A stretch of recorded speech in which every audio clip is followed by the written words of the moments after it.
what a point here off on the match point. What a shot to go for. That forehand is a carbon copy of Rafa's against Daniel Medvedev. And Guga Kuetten in the crowd loving it, standing up, getting hyped. That was a carbon copy of Rafa's against Daniel Medvedev. If anyone remembers when Mark Petchy on the English commentary says that is the best shot he has ever hit when he breaks serve in the fifth. Now here we go, Haddad Maia serving at 7-all. Set point or match point once again. Coming up after this one. Misses the first serve into the net.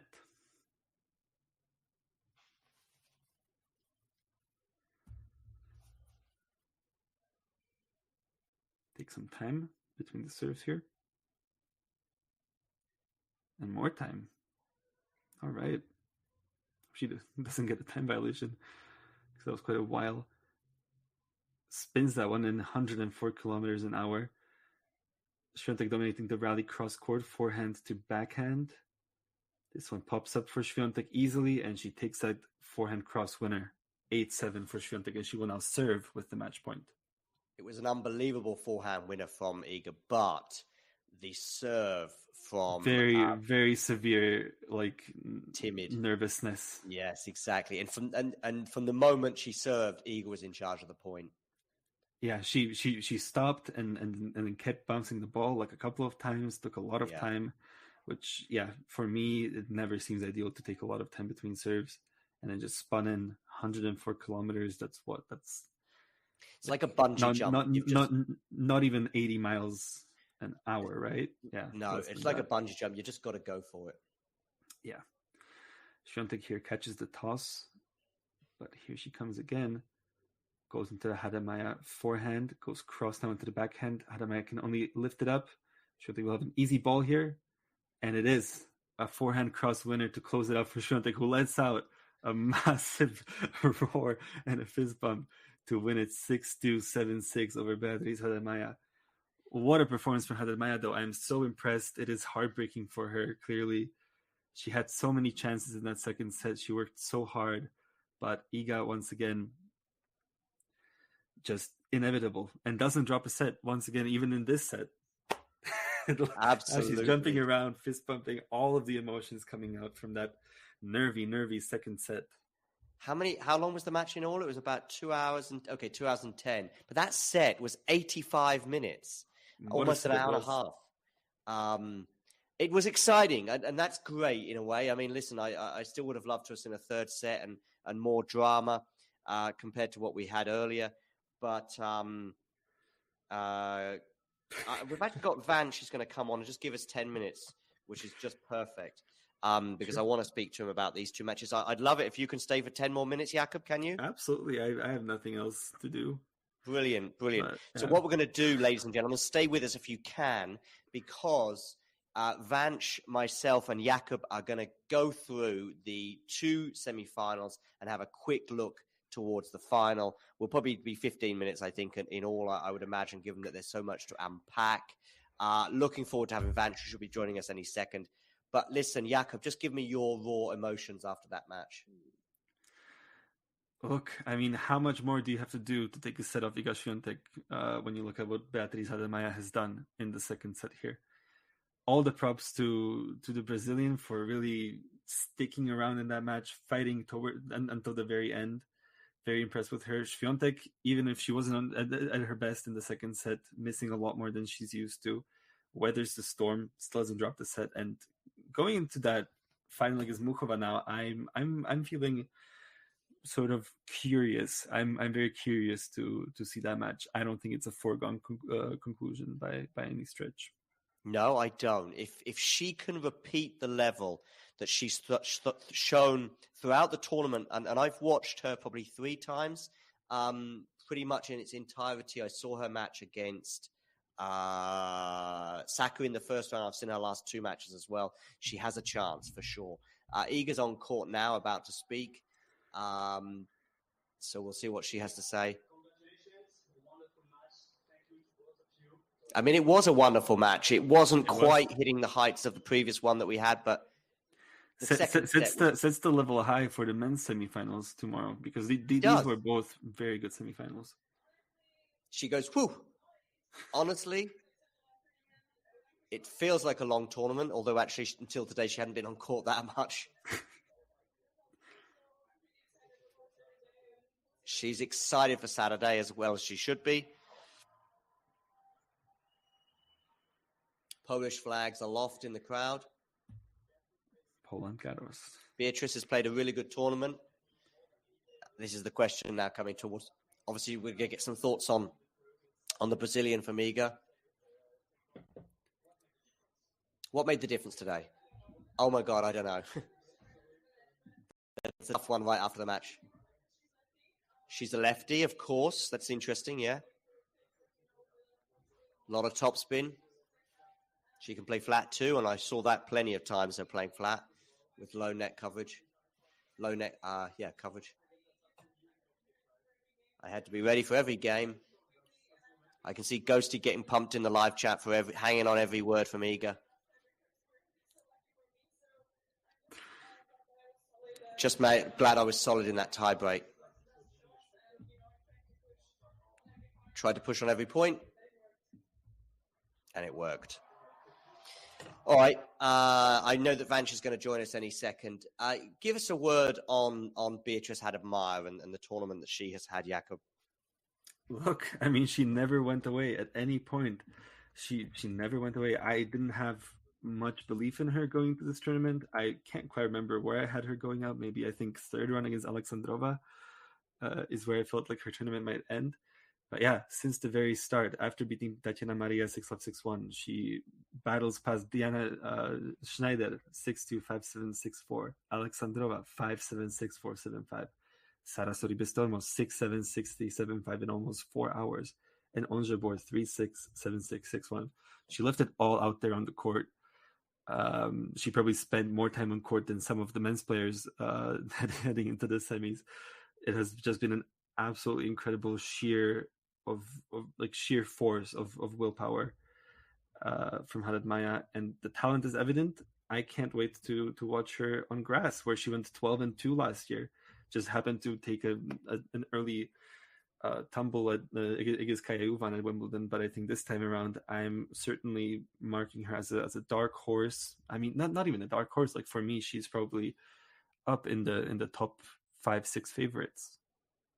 Interesting, yeah. And of course, she also faced a match point earlier in the tournament, Beatrice. So I think there was 2 or 3 matches that she was well down. I think there was one where she was a set, love 3, and serving at 15-40, facing 2 break points. So it was a pretty mammoth effort just to get to this semi-final. And then today, she begins the match by breaking Iga's serve. Unfortunately, she got immediately broken back, but the first 4 games were super competitive. However, when Iga won the next 4 games in a row, you thought, okay, I guess now we're just going to see Iga, like she always does, just move away from her opponent. But not at all. In that second set, it was very, very competitive. She was under pressure throughout because she was serving second. At 4-5 and then at 5-6, though, she held very impressively. And then in the tiebreak, it was probably only the last couple of points, really, when we saw, first of all, there was a volley at the net, and I think that was in the tiebreak that really she was putting away with consummate ease beforehand, but she couldn't quite do it. I think she was at 5-3 in the tiebreak as well. She saved a match point, but then also I think at 7-all in the tiebreak, we saw that sort of very nervous serve. But listen, that's really picking at straws, if you like, because clutching at straws or whatever the expression is, because she had shown incredible strength of character until those last couple of points. And she produced a really high level, and it needed Iga at pretty close to her best to see her off today. Yeah. I mean, like the only thing that was slightly concerning for me with Haddad-Maia was her not being able to put those points away, because some of those break points that she's had, the points that we saw in the tiebreaker, they weren't the most difficult shots that she's had to make. It wasn't like Iga completely stepping up her level to keep herself in it. So that's something to maybe highlight about Haddad-Maia. Can she sort of put players away. This time she couldn't, but I mean, putting Iga Swiatek away is not easy in the slightest. The fact that she still won that second set despite all of those unforced errors, very, very impressive to me. Indeed. Just watching some of the highlights right now on the screen. I mean, the forehand hit on the rise from Iga was there for us to see on plenty of occasions today. But like I say, she had to come close to her best because Beatrice Haddad-Maia pushed her. Regarding, I know we've got Vanch coming as well very soon. Regarding Iga in this tournament, I also think now that she's had that push, if you like, in the semi-final here. You know, there could have been an argument if she'd have won comfortably today that she might have not spent enough time on court. I still think she would have been a heavy favourite or a favourite going into the final, no matter who she played, whether it was Muchova or Sabalenka. But maybe sometimes we see players that are not pushed and then suddenly they are pushed and they struggle. And we've seen it with Iga on hard courts earlier this year when she swept opponents aside, found herself down on the scoreboard and not being able to arrest the slide, if you like. But I think that actually will do Iga good today, being pushed how she was. I'll come to the final in a second when I get Vanch here because I don't want to go around. I'm just looking at that forehand down the line on match point from Haddad-Maia. Boy, oh boy. There's been some excellent points in that match. Anyway, just any final thoughts on this semi-final before we look back on the other one? Yeah, I mean, like, I don't know when the last time is that Iga Swiatek won a match where she hit more unforced errors than winners. I think that's sort of uncharacteristic from her. And actually, like both players hitting more unforced errors than winners, it really didn't feel like that. This was like a high level of a match that might get, unfortunately, a bit forgotten because of how incredibly impressive that first semifinal was. But still, brilliant day of tennis. And hello to Vanch. Hi, Vanch. Hello. Vanch, you've joined at just the right moment because I want to do a look back on the first semi-final right now. How special was that, Vanch? That was one of the best women's semifinals of a major that I've seen in recent years, to be completely honest. I mean, there's a few other matches that probably come to our minds. Thinking of the 2020 US Open semifinal day when we had Serena and Azarenka, that was the second match. The first match being Brady and Osaka. That was a really high level, both of those matches. And then I think, 2018 Australian Open, you have Halep and Kerber. That was a phenomenal semifinal as well. And then, I want to say a couple in 2021 as well. The Krejcikova against Sakari that had all the drama towards the end with the match point saves and Krejcikova finally coming through 9-7 in the third. But this one for me was amazing because I love the stylistic contrast between sort of the all-court craftiness of Muchova and just the straight-up brute force and power and, a really improved version of Aryna Sabalenka, who, I certainly thought was going to take the match in the third set. And I guess we can get onto that in a bit. But yeah, we certainly can. I'm gonna let's hear from Aryna Sabalenka, or at least a soundbite from her press conference afterwards. Let's see if we can share this with you. Hopefully, with the wonders of technology, this will work.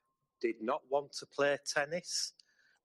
Aryna, you've told us that it's been a very challenging 2 weeks for you emotionally, and you have also said that you have wanted to look after yourself and your mental health and well-being. Has there ever been a time in these 2 weeks when you felt like you did not want to play tennis? And also, has there ever been a time when you thought your emotions would not allow you to play your best tennis? No, there wasn't anything like that. Yeah, I felt bad emotionally after one press conference. As I said, I couldn't sleep, but the only thing I can do well in this life is play tennis. So I try to focus on things I could control and I could do. So there wasn't any moment when I was like, I don't want to play tennis. No, I really want to play tennis. And that's the only thing I do well in life. And I have some control. So that's okay. It's been great couple of weeks with some challenges, emotional challenges. But I think I get through it, and I don't know. I think I'll be stronger. Good to hear that she's taken that defeat okay, in a way, at least in that 1 minute soundbite. Yeah, we will see. Jakub, what are your thoughts on the collapse from her, if you like, in those last 5 games? Look, I mean, it was absolutely insane. Like, she's serving for the match and she's missing almost every single ground stroke. She's 40-15 up at 5-0. She double faults twice. It most definitely was, maybe emotional, psychological, whatever it was. But it is concerning. And we can't really say if she's recovered well from it or not until we see her at Wimbledon, until we see her challenge at Wimbledon. Maybe that doesn't happen for the first few rounds like here. But yeah, we'll have to sort of see her get back into this moment and manage to close somebody out to sort of believe that. But yeah, Yorkshire in the house, you know right away who's asking the question when you hear him. I also appreciate just how slowly he speaks, because no one else from Yorkshire speaks that slowly.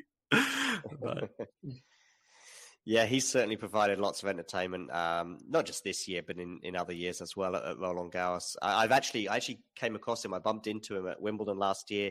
I also saw him at the French Open last year as well, just walked past me and I sort of said hello to him, even though we'd never met before. I just knew who he was. What do you think, Vanch? Are we being too harsh on Arena and maybe not giving enough credit to Karolina in that 5-game spell? For those of you, by the way, just tuning in, Karolina Muchova was 5-2 down in that third set and ended up cramping, looking horrible, right? Looking like she was done pretty much. Yeah. What do you think about that spell, Vanch?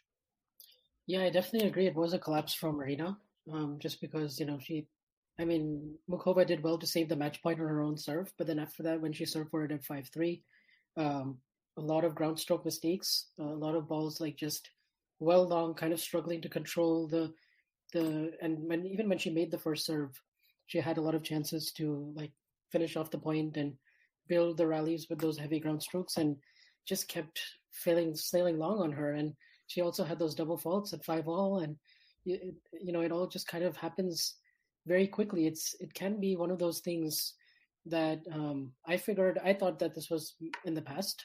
I was a little surprised that it happened this time. I mean, we did kind of see a similar 5-game stretch when she played Sloane Stephens in those nighttime conditions. And she went up 5-love, and then it became 5-all really quickly. And I just think Muchova is too good for there to be a collapse like that. And she took full advantage of it. And the longer the rallies went throughout this entire match, I really felt like Muchova was getting the upper hand, especially because she was using her defense extraordinarily well. And then she's so good at finishing at net and coming forward whenever the opportunity presents itself. And she's such an all-court volleyer, so many different types of skills when she's defending and when she's attacking and closing out those sharp volleys. And I just felt like any small little collapse, either one of these players were going to capitalize, but I felt like it was one of the most inopportune times for that to happen. I saw Muchova as well as she embraced her team in the tunnel of the Philippe Chatrier court. She went off court, embracing them, and then some tears were there as well. I'm very, very pleased for her and wish her all the best in the final. And we'll come to your thoughts on the final in a second, though, Vanch. But first, I want to get Jakub and I have already sort of spoken about this during the previous match. We had a chat about it, so I'd like to hear what you think, Vanch. Where does this match rank in this year's matches of the year? Certainly on the WTA side, although I'd actually argue on both sides. For me, there were 3 matches, and I'd like to hear your thoughts and rank this match in comparison. The Madrid final between Sabalenka and Swiatek, where I thought the level was insane pretty much throughout, and it had a lot of drama too. There was the Australian Open final as well between Sabalenka and Rybakina. And by the way, hats off to Sabalenka, because she's involved in all 3 of these matches now, winning 2 of them, and unfortunately for her, coming on the wrong side here. Where does this match rank for you in those 3, for me, which were the 3 best matches of the year? I still felt like the ball striking for 3 sets and the unbelievable, first strike tennis in combination with what was on the line. I still have to go with the Australian Open final being my number 1 choice. Just because of the occasion, the moment, and all 3 sets were really high quality. Yeah. I guess in this one, the first two sets were extremely high quality. You had a little bit of a level dip afterwards, but nonetheless, it added to the drama. So I would say I would put this either second or third. I did really enjoy the Madrid final. Me too, yeah. I mean, I was in Madrid, Vanch, so perhaps there's a little bias for me, and that can skew your opinion. But yeah, that's got a special place. But I think, like you, I'd probably put Australia at the top. By the way, if Owen was here, you know what he would say? What would he say? He would say the Beatriz Haddad Maia versus Sarah Sorribes Tormo. That's number one. Oh, that's because he was was he there at that match? No. No, he's just a big Sarah Sorribes Tormo. Oh, okay, yes. And it was excellent, by the way. I mean, listen, there's been plenty of candidates on the women's side, I think, but I just think that the quality of those three that we've just mentioned. But yeah, I wasn't so focused on this match, unfortunately, that I had to work at the time, but I was sort of split between, so that can also affect how we feel about matches. But I know Jakub, who was commentating, and by the way, Jakub has done back-to-back commentaries right now. I hope you're still feeling energized. But I think Jakub, by the way, probably puts today's at the top, right? Yeah, for me personally, yes. As you said, I've done both of these. I'm going to see if my legs still work after this. But yeah, I mean, for me, just sort of having that unexpected moment of thinking it's essentially over, and then witnessing such an epic collapse, and then witnessing Muchova cramping all over the place, just suddenly summoning this great offensive tennis with all the net approaches and whatnot. Yes, get me some nanotechnology, please. Yeah, so for me, it is at the top, partially because of the drama of the massive comeback and collapse that we saw. But yeah, pure quality wise, I'd probably have to go Australian Open final as well. I know, Vance, you weren't across the second semi-final as much as Jakub and I were, but I'd like a broader take from you on first of all, Beatriz had admire her tournament, and by the way, she brought a lot of those qualities again today. And did it surprise you that she pushed Iga as much as she did? No, actually, I was expecting Iga to come through, probably in straight sets, and I did expect one of the sets to be close. Okay. So it doesn't surprise me that it was the second one, because that's kind of been her theme throughout this whole tournament. Yeah. A lot of insane comebacks and ridiculous fighting spirit, and just her tenacity and the willpower that she has when she plays those long rallies, because she doesn't have a really huge weapon. I mean, when you watch her play, it's not like, I mean, her first serve is maybe at times a little bit better than Iga's in terms of getting a free point or two, but the rest of her game, there aren't that many advantages when you look at it sort of X's and O's. She's overmatched in terms of heaviness, in terms of the return of serve. I would even say the second serve with the kick that Iga has, particularly on these courts, and the movement. So she really had to summon everything from within and just take a few risks, hit her forehand down the line really, really big, and try to create some openings using that shot. But she took advantage of some really good openings, and amazing that she won that match against Alexandrova and then Sarah Sorribes Tormo from double breakdown in the second set. And that was a Herculean physical effort. And then, so the whole thing is all about physical endurance and fitness. And she's the face of that right now on the WTA, especially with all the long matches. I think she was even part of another really long match against Karolina before in Rome. And that was the second longest WTA match of the year. Okay, she's been in the top two longest matches of the year then. Yeah, and then of course the match against Jabeur, which I really felt like was a missed opportunity for Ons, looking back at it now. Okay. But she, I think this is, it doesn't surprise me that, what surprised me more is that she hadn't been to a third round of a slam until now. But now that that's off her back, I think, she's definitely a solid top 15 player. Okay, I know our time is limited, so I'm going to get a quick thought from both of you, though, on what is to come.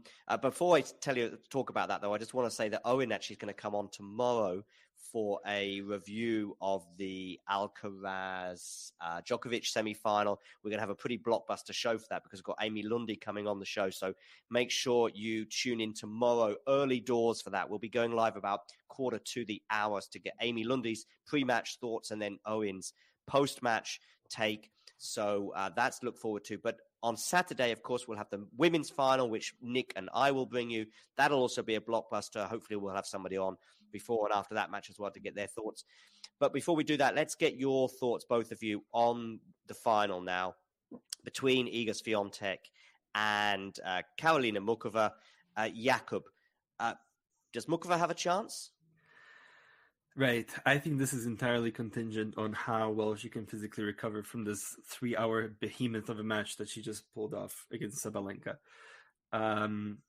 If she can get 80-90% back, still have the defense as an option that she pulled out at many points to sort of switch it up with the offensive game, with the variety, I think that she can cause Iga troubles. I think that she might take a set from her, but I don't really see her winning the whole thing, to be honest. And I mean, the likelihood is that Muchova may not be entirely physically ready for that match against Swiatek. We'll see. And you, Vanch, what do you think? Does Muchova have a chance? Yeah, I think it's all dependent. I completely agree with Jakub's assessment, because I think it's all dependent on if she can physically recover just enough to make a contest out of it. I do sort of like her chances to make both sets really tight if there's two of them, or take one. Could be the second set. Could be if, I know in some of her matches this week, she started out a little bit slow, and just her coming in as a big favorite, not having to play Rybakina or Sabalenka, she could feel the nerves at the start of the match and maybe get her serve broken right away, and then maybe Muchova is too good for Iga to not have a chance to break back immediately. So it could get interesting, I think, in that ways. And also, we just haven't seen Iga yet play a type of prototype like this since really when she played Ash Barty 2 years ago, because I think that's the closest comp you can draw to as far as a WTA player with Muchova, because I don't think there's really anyone in the women's game right now who hits those net approaches, who volleys the way she does, and has the kind of variety with her slice backhand. And I guess you could say Jabeur, but her style is very different in terms of her drop shots and just the way she deploys them. But I think this will be a very interesting sort of a test, because it's a different category from like huge power baseliner of Rybakina, Sabalenka, or Ostapenko, like that kind of mold. So I'm very interested to just see it stylistically, because I mean, I really hope Muchova can stay healthy the rest of the year, because otherwise I do think like we missed out on her all these years. I think she would have been a perennially a top 10 player for sure. Yeah, I mean that's definitely what the talent level is. But yeah, of course, Vanch, as one of the hosts of the Carlos and Iga tennis show, we have to ask you, I think, do you think they're going to go 2-4-2 maybe? The titles? I like the chances. Definitely Iga maybe a little more than Carlos, because she's also won around, and also it's just this probability, I guess, with the matchup tomorrow. But I do really back their chances. I like them. They're generational for a reason, right? So you think that both Iga and Carlos are going to win the French Open titles? Is that right, Vanch? Did I hear that correctly? Yeah. That'll certainly be good for the Carlos and Iga brand, the podcast that, of course, you have alongside Damien. Listen, thanks for joining us, Vanch, for this little look back on the two semifinals, and also a look forward to the women's final on Saturday. So big thanks to you, Vanch, for coming on today, and Jakub as well. Big thanks to you as well for the marathon, as it turned out, spell that you've had on the show, with a very brief break between the two matches. You've been on talking tennis longer than Haddad Mai's been on a French Open court. So thanks for joining us, Jakub. I might be slightly exaggerating there, but probably not far off. I bet you've done a good sort of 6 or 7 hours today between those two matches. So thanks to you as well. And we'll be speaking to you both very, very soon. Thank you for having me. Can't wait for tomorrow. Bye. Oh, indeed. Yeah, Jakub's going to be back tomorrow. And we'll be having, I'm sure, Vanch on very, very soon, not just in the very near future, but also the distant future. So thanks to you as well, Vanch. Yeah, thank you so much for having me, John. I really enjoyed Cheers. it. And yeah, best of luck to Jakub as he continues his marathon. Yeah. Thank you. I will need it, yes. Take care, everybody, and thanks for stopping by. If you enjoyed this video, make sure you hit that like button. Don't forget to subscribe and click that notification bell so you don't miss out on all things tennis. Good down the line backhand. Haddad Maia comes up with the winner down the line off of the forehand, the wing. Incredible. My God. I was sure that Iga had won that point 2 or 3 times. What a point here off on the match point. What a shot to go for. That forehand is a carbon copy of Rafa's against Daniel Medvedev. And Guga Kueten in the crowd loving it, standing up, getting hyped.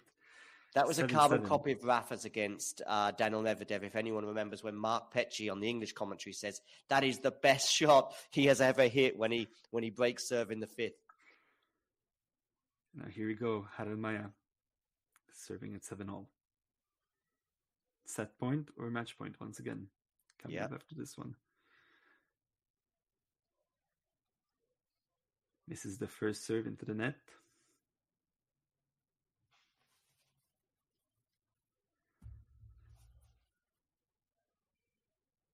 Take some time between the serves here.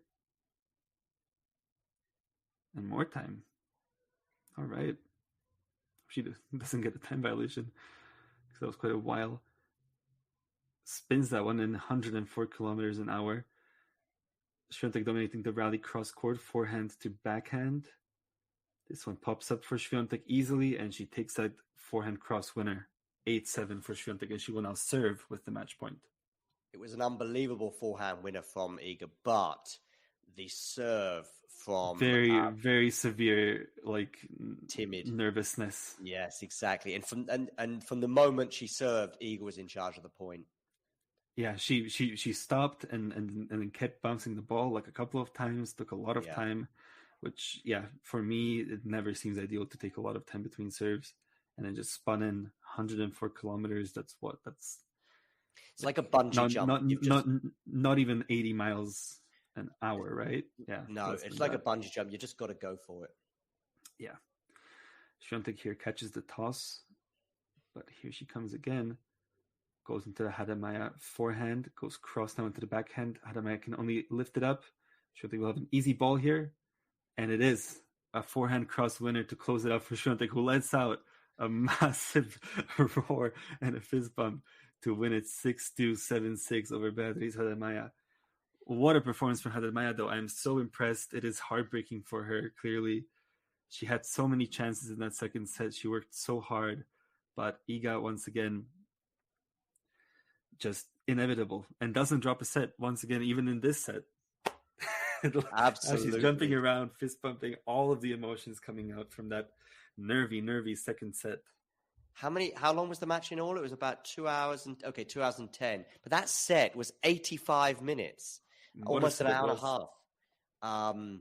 It was exciting, and that's great in a way. I mean, listen, I still would have loved to have seen a third set and more drama compared to what we had earlier. But we've actually got Van. She's going to come on and just give us 10 minutes, which is just perfect. Because I want to speak to him about these two matches. I'd love it if you can stay for 10 more minutes, Jakob. Can you? Absolutely. I have nothing else to do. Brilliant.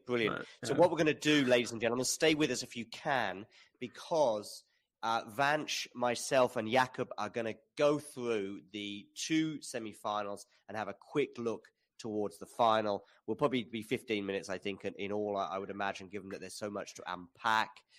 Looking forward to having Vanch, who should be joining us any second. But listen, Jakob, just give me your raw emotions after that match.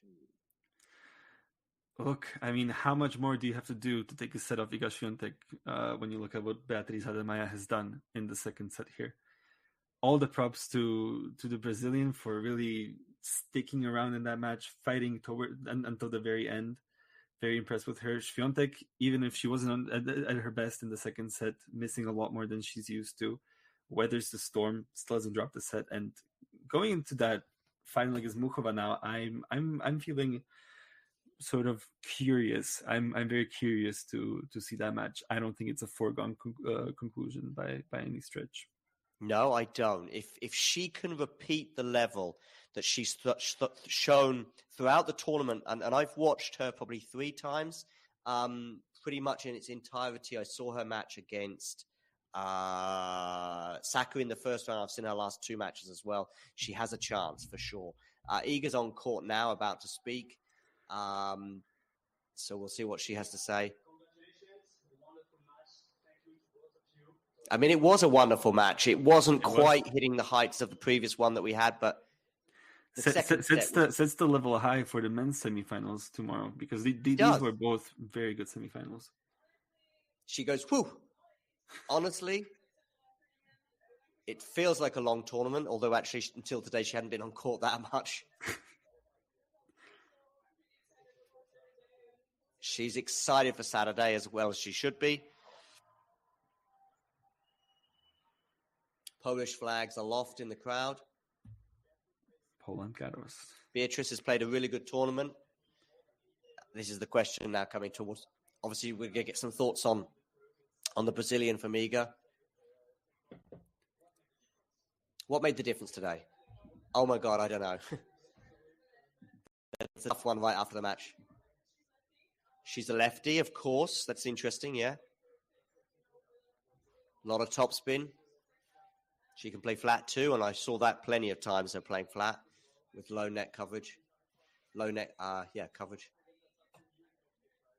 I had to be ready for every game. I can see Ghosty getting pumped in the live chat for hanging on every word from Iga. Just glad I was solid in that tie break. Tried to push on every point, and it worked. All right. I know that Vanch is going to join us any second. Give us a word on Beatrice Haddad-Maia and the tournament that she has had, Jakob. Look, I mean, she never went away at any point. She never went away. I didn't have much belief in her going to this tournament. I can't quite remember where I had her going out. Maybe I think third run against Alexandrova is where I felt like her tournament might end. But yeah, since the very start, after beating Tatiana Maria 6-love, 6-1, she battles past Diana Schneider 6-2, 5-7, 6-4, Alexandrova 5-7, 6-4, 7-5, Sara Sorribes-Tormo 6-7, 6-3, 7-5 in almost 4 hours, and Ons Jabeur 3-6, 7-6, 6-1.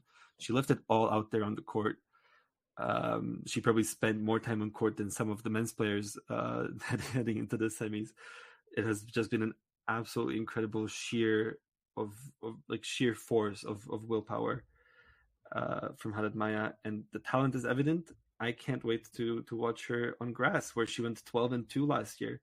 Just happened to take an early tumble at Igas Kayauvan at Wimbledon, but I think this time around I'm certainly marking her as a dark horse. I mean, not even a dark horse. Like, for me, she's probably up in the top 5-6 favorites. Interesting, yeah. And of course, she also faced a match point earlier in the tournament, Beatrice. So I think there was 2 or 3 matches that she was well down. I think there was one where she was a set, love 3, and serving at 15-40, facing 2 break points. So it was a pretty mammoth effort just to get to this semi-final. And then today, she begins the match by breaking Iga's serve. Unfortunately, she got immediately broken back, but the first 4 games were super competitive. However, when Iga won the next 4 games in a row, you thought, okay, I guess now we're just going to see Iga, like she always does, just move away from her opponent. But not at all. In that second set, it was very, very competitive. She was under pressure throughout because she was serving second. At 4-5 and then at 5-6, though, she held very impressively. And then in the tiebreak, it was probably only the last couple of points, really, when we saw, first of all, there was a volley at the net, and I think that was in the tiebreak that really she was putting away with consummate ease beforehand, but she couldn't quite do it. I think she was at 5-3 in the tiebreak as well. She saved a match point, but then also I think at 7-all in the tiebreak, we saw that sort of very nervous serve. But listen, that's really picking at straws, if you like, because clutching at straws or whatever the expression is, because she had shown incredible strength of character until those last couple of points. And she produced a really high level, and it needed Iga at pretty close to her best to see her off today. Yeah. I mean, like the only thing that was slightly concerning for me with Haddad-Maia was her not being able to put those points away, because some of those break points that she's had, the points that we saw in the tiebreaker, they weren't the most difficult shots that she's had to make. It wasn't like Iga completely stepping up her level to keep herself in it. So that's something to maybe highlight about Haddad Maia. Can she sort of put players away? This time she couldn't, but I mean, putting Iga Swiatek away is not easy in the slightest. The fact that she still won that second set despite all of those unforced errors, very, very impressive to me. Indeed. Just watching some of the highlights right now on the screen. I mean, the forehand hit on the rise from Iga was there for us to see on plenty of occasions today. But like I say, she had to come close to her best because Beatrice Haddad-Maia pushed her. Regarding, I know we've got Vanch coming as well very soon. Regarding Iga in this tournament, I also think now that she's had that push, if you like, in the semi-final here. You know, there could have been an argument if she'd have won comfortably today that she might have not spent enough time on court. I still think she would have been a heavy favourite or a favourite going into the final, no matter who she played, whether it was Muchova or Sabalenka. But maybe sometimes we see players that are not pushed and then suddenly they are pushed and they struggle. And we've seen it with Iga on the hard courts earlier this year when she swept opponents aside, found herself down on the scoreboard and not being able to arrest the slide, if you like. But I think that actually will do Iga good today, being pushed how she was. I'll come to the final in a second when I get Vanch here because I don't want to go around. I'm just looking at that forehand down the line on match point from Haddad Maia. Boy, oh boy. There's been some excellent points in that match.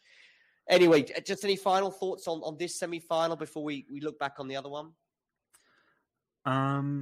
Yeah, I mean, like, I don't know when the last time is that Iga Swiatek won a match where she hit more unforced errors than winners. I think that's sort of uncharacteristic from her. And actually, like both players hitting more unforced errors than winners. It really didn't feel like that.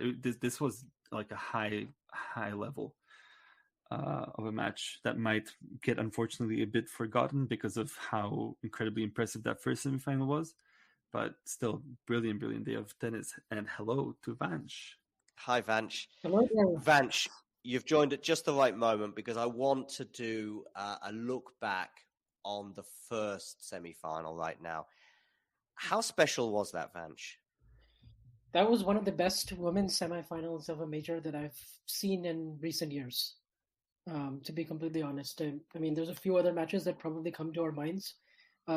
Thinking of the 2020 US Open semifinal day when we had Serena and Azarenka. That was the second match. The first match being Brady and Osaka.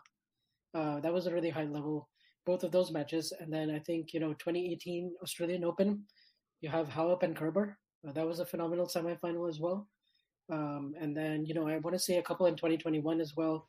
The Krejcikova against Sakari that had all the drama towards the end with the match point saves and Krejcikova finally coming through 9-7 in the third. But this one for me was amazing because I love the stylistic contrast between sort of the all-court craftiness of Muchova and just the straight-up brute force and power and, a really improved version of Aryna Sabalenka, who, I certainly thought was going to take the match in the third set. And I guess we can get onto that in a bit, but yeah. We certainly can. I'm gonna let's hear from Aryna Sabalenka, or at least a soundbite from her press conference afterwards.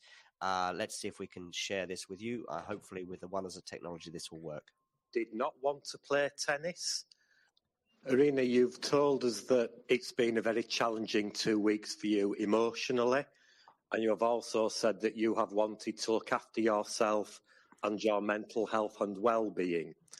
Has there ever been a time in these 2 weeks when you felt like you did not want to play tennis? And also, has there ever been a time when you thought your emotions would not allow you to play your best tennis? No, there wasn't anything like that. Yeah, I felt bad emotionally after one press conference. As I said, I couldn't sleep, but the only thing I can do well in this life is play tennis. So I try to focus on things I could control and I could do. So there wasn't any moment when I was like, I don't want to play tennis. No, I really want to play tennis. And that's the only thing I do well in life. And I have some control. So that's okay. It's been great couple of weeks with some challenges, emotional challenges, but I think I get through it, and I don't know. I think I'll be stronger. Good to hear that she's taken that defeat okay, in a way, at least in that 1 minute soundbite. Yeah, we will see. Jakub, what are your thoughts on the collapse from her, if you like, in those last 5 games? Look, I mean, it was absolutely insane. Like, she's serving for the match and she's missing almost every single ground stroke. She's 40-15 up at 5-0. She double faults twice. It most definitely was, maybe emotional, psychological, whatever it was. But it is concerning. And we can't really say if she's recovered well from it or not until we see her at Wimbledon, until we see her challenge at Wimbledon. Maybe that doesn't happen for the first few rounds like here. But yeah, we'll have to sort of see her get back into this moment and manage to close somebody out to sort of believe that. But yeah, Yorkshire.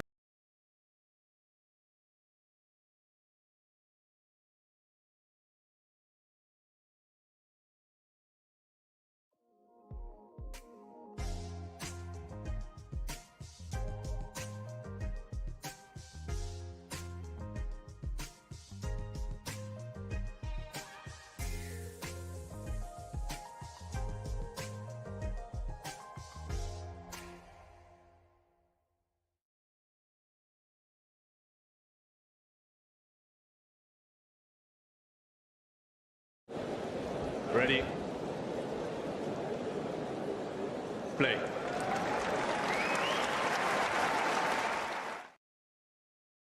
A bit forgotten because of how incredibly impressive that first semifinal was, but still brilliant day of tennis. And hello to Vanch.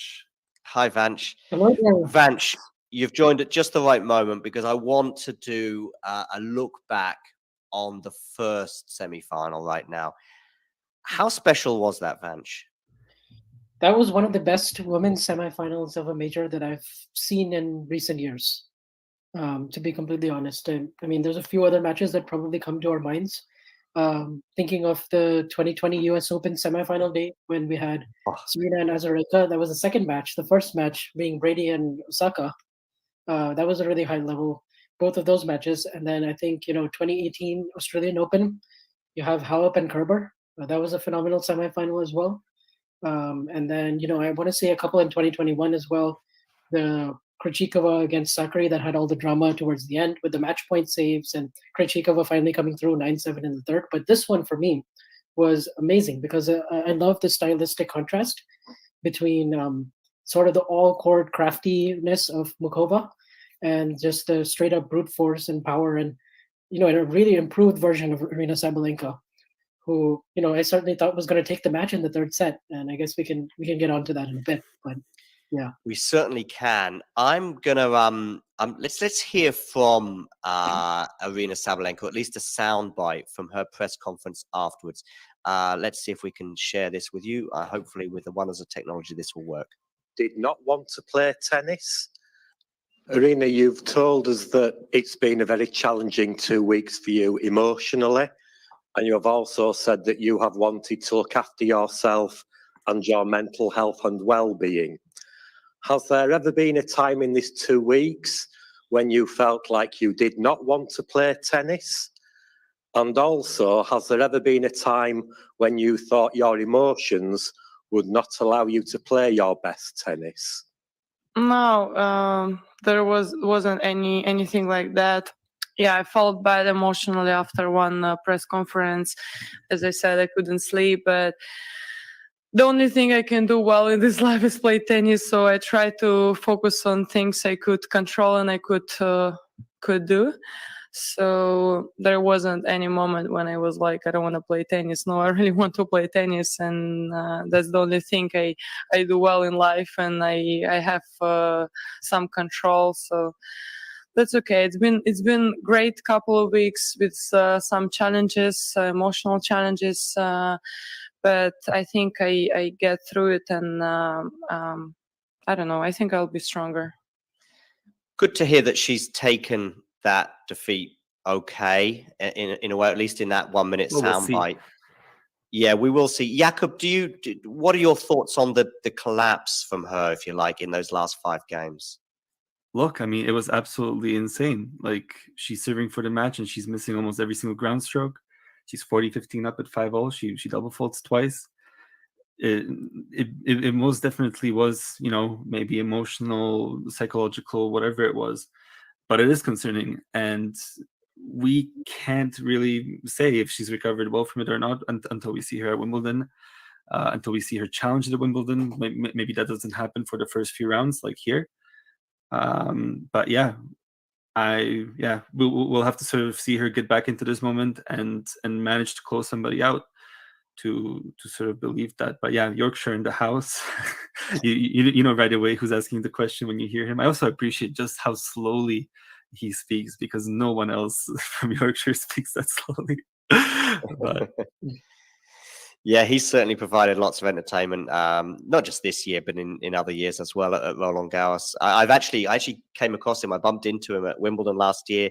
I also saw him at the French Open last year as well, just walked past me, and I sort of said hello to him, even though we'd never met before. I just knew who he was. What do you think, Vanch? Are we being too harsh on Arena and maybe not giving enough credit to Karolina in that 5-game spell? For those of you, by the way, just tuning in, Karolina Muchova was 5-2 down in that third set and ended up cramping, looking horrible, right? Looking like she was done pretty much. Yeah. What do you think about that spell, Vanch? Yeah, I definitely agree. It was a collapse from Arena, just because Muchova did well to save the match point on her own serve, but then after that, when she served for it at 5-3, a lot of ground stroke mistakes, a lot of balls like just well long, kind of struggling to control even when she made the first serve, she had a lot of chances to like finish off the point and build the rallies with those heavy ground strokes, and just kept sailing long on her. And she also had those double faults at 5-all, and it all just kind of happens very quickly. It can be one of those things that I thought that this was in the past. I was a little surprised that it happened this time. I mean, we did kind of see a similar 5-game stretch when she played Sloane Stephens in those nighttime conditions. And she went up 5-love, and then it became 5-all really quickly. And I just think Muchova is too good for there to be a collapse like that. And she took full advantage of it. And the longer the rallies went throughout this entire match, I really felt like Muchova was getting the upper hand, especially because she was using her defense extraordinarily well. And then she's so good at finishing at net and coming forward whenever the opportunity presents itself. And she's such an all-court volleyer, so many different types of skills when she's defending and when she's attacking and closing out those sharp volleys. And I just felt like any small little collapse, either one of these players were going to capitalize, but I felt like it was one of the most inopportune times for that to happen. I saw Muchova as well as she embraced her team in the tunnel of the Philippe Chatrier court. She went off court, embracing them, and then some tears were there as well. I'm very, very pleased for her and wish her all the best in the final. And we'll come to your thoughts on the final in a second, though, Vanch. But first, I want to get Jakob and I have already sort of spoken about this during the previous match. We had a chat about it, so I'd like to hear what you think, Vanch. Where does this match rank in this year's matches of the year? Certainly on the WTA side, although I'd actually argue on both sides. For me, there were 3 matches, and I'd like to hear your thoughts and rank this match in comparison. The Madrid final between Sabalenka and Swiatek, where I thought the level was insane pretty much throughout, and it had a lot of drama too.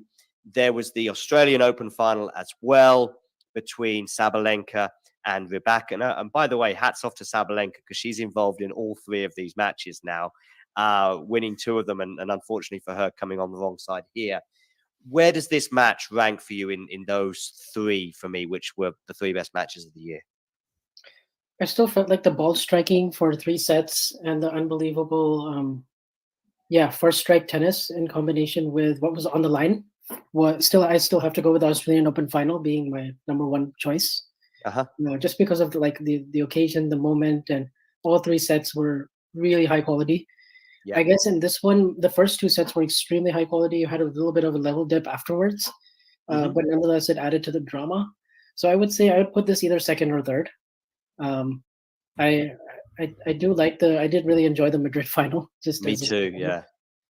I mean, I was in Madrid, Vanch, so perhaps there's a little bias for me, and that can skew your opinion. But yeah, that's got a special place. But I think, like you, I'd probably put Australia at the top. By the way, if Owen was here, you know what he would say? What would he say? He would say the Beatrice Haddad Maia versus Sarah Sorribes Tormo. That's number one. Oh, that's because he was was he there at that match? No. No, he's just a big Sarah Sorribes Tormo. Oh, okay, yes. And it was excellent, by the way. I mean, listen, there's been plenty of candidates on the women's side, I think, but I just think that the quality of those three that we've just mentioned. But yeah, I wasn't so focused on this match, unfortunately. I had to work at the time, but I was sort of split between, so that can also affect how we feel about matches. But I know Jakob, who was commentating, and by the way, Jakob has done back-to-back commentaries right now. I hope you're still feeling energized. But I think Jakob, by the way, probably puts today's at the top, right? Yeah, for me personally, yes. As you said, I've done both of these. I'm going to see if my legs still work after this. But yeah, I mean, for me, just sort of having that unexpected moment of thinking it's essentially over, and then witnessing such an epic collapse, and then witnessing Muchova cramping all over the place, just suddenly summoning this great offensive tennis with all the net approaches and whatnot. Yes, get me some nanotechnology, please. Yeah, so for me, it is at the top, partially because of the drama of the massive comeback and collapse that we saw. But yeah, pure quality wise, I'd probably have to go Australian Open final as well. I know, Vance, you weren't across the second semi-final as much as Jakob and I were, but I'd like a broader take from you on first of all, Beatrice Haddad Maia, her tournament, and by the way, she brought a lot of those qualities again today. And did it surprise you that she pushed Iga as much as she did? No, actually, I was expecting Iga to come through, probably in straight sets, and I did expect one of the sets to be close. Okay. So it doesn't surprise me that it was the second one, because that's kind of been her theme throughout this whole tournament.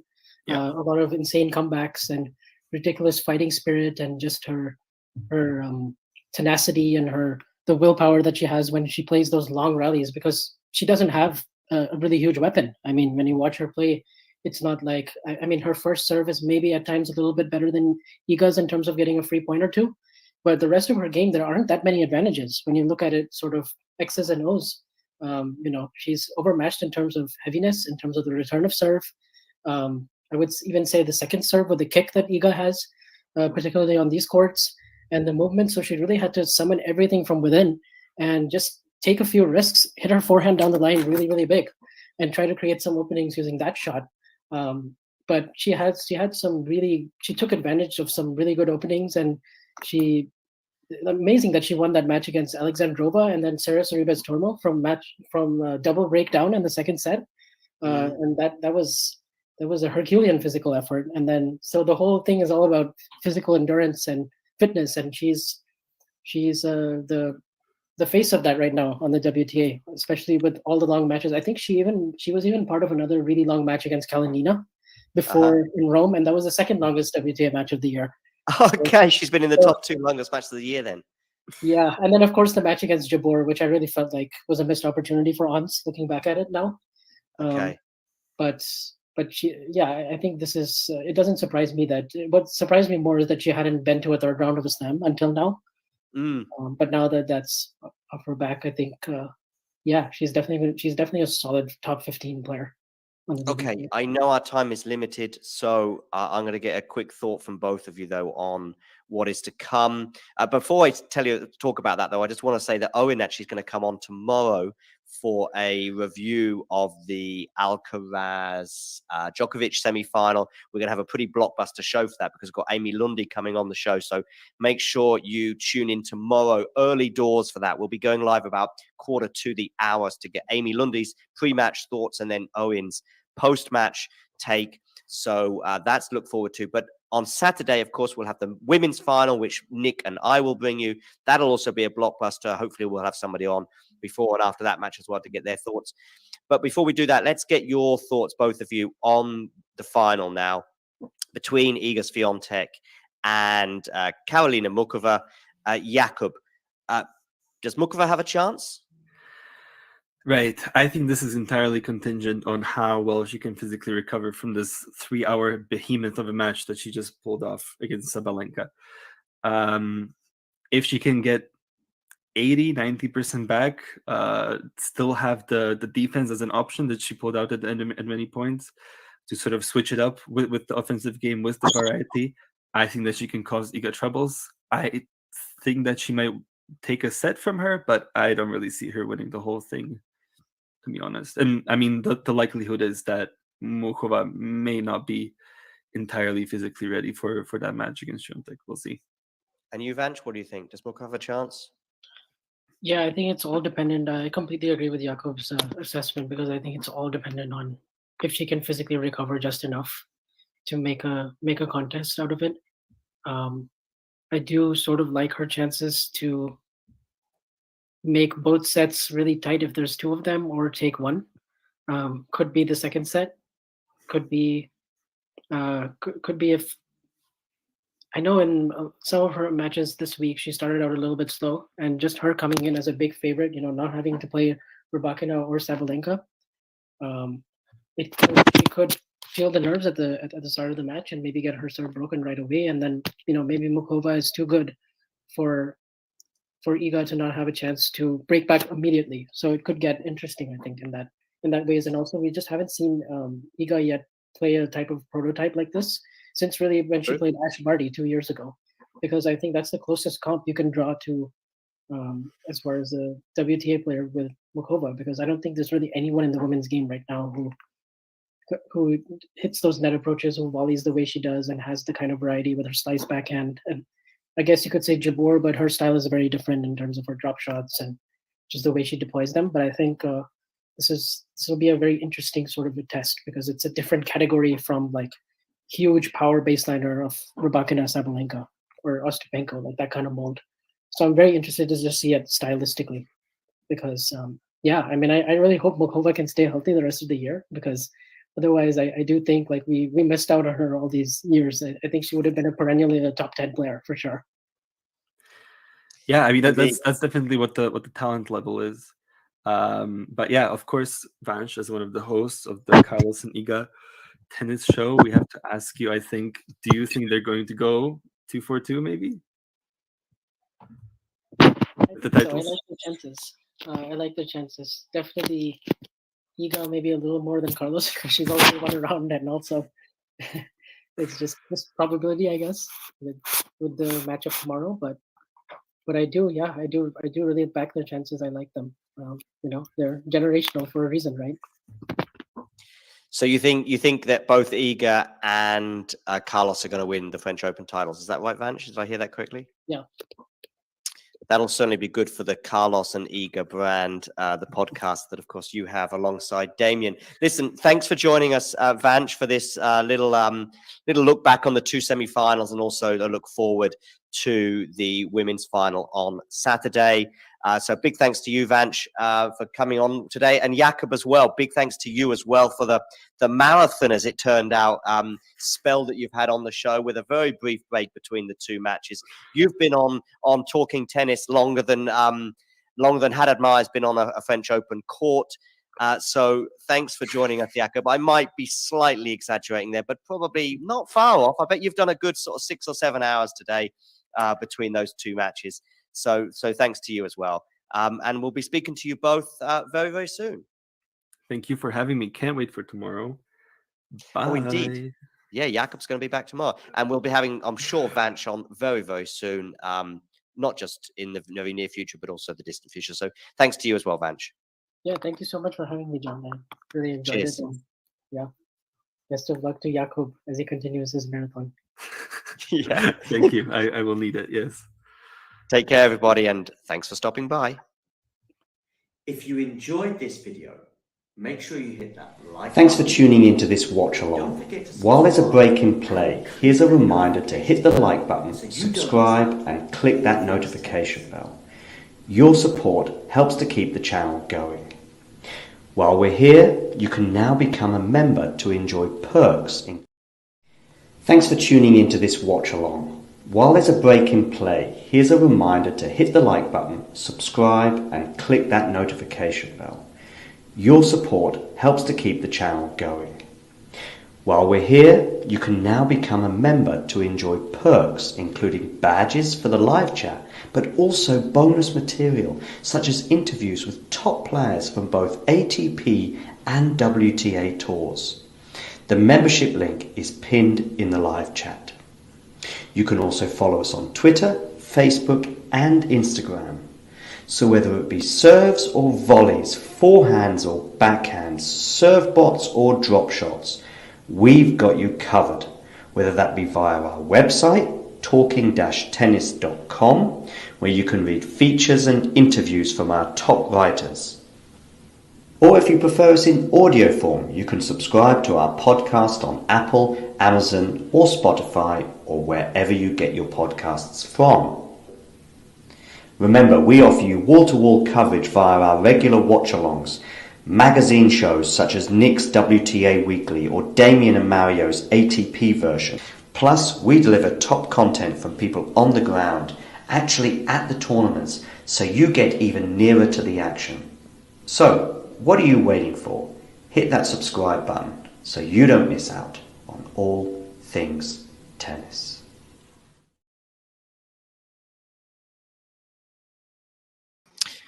Good afternoon, good evening, good morning, whatever time it is in the world, wherever you are tuning in from. Let me know in the live chat, firstly, your thoughts on today's final. And secondly, if you can hear me loud and clear, I sure hope you can. Yes, let me just see. I think we've got Nick should be joining us shortly. In fact, I'm just about to write him a WhatsApp now to see what he's up to. Hopefully he'll be joining us any second. Make sure you hit the like button, by the way, and don't forget to subscribe to the channel if you are new. And yeah, let us know your thoughts on the final. Also get voting in our poll. We've got a poll going, as in who you think is going to win, not poll as in Iga Swiatek. And yeah. So yeah, let us know what you think. Let's have a quick look at that poll actually right now. See what you think. I imagine most of you have gone for Iga. That would be my probable thoughts. 69% have gone for Iga, 31.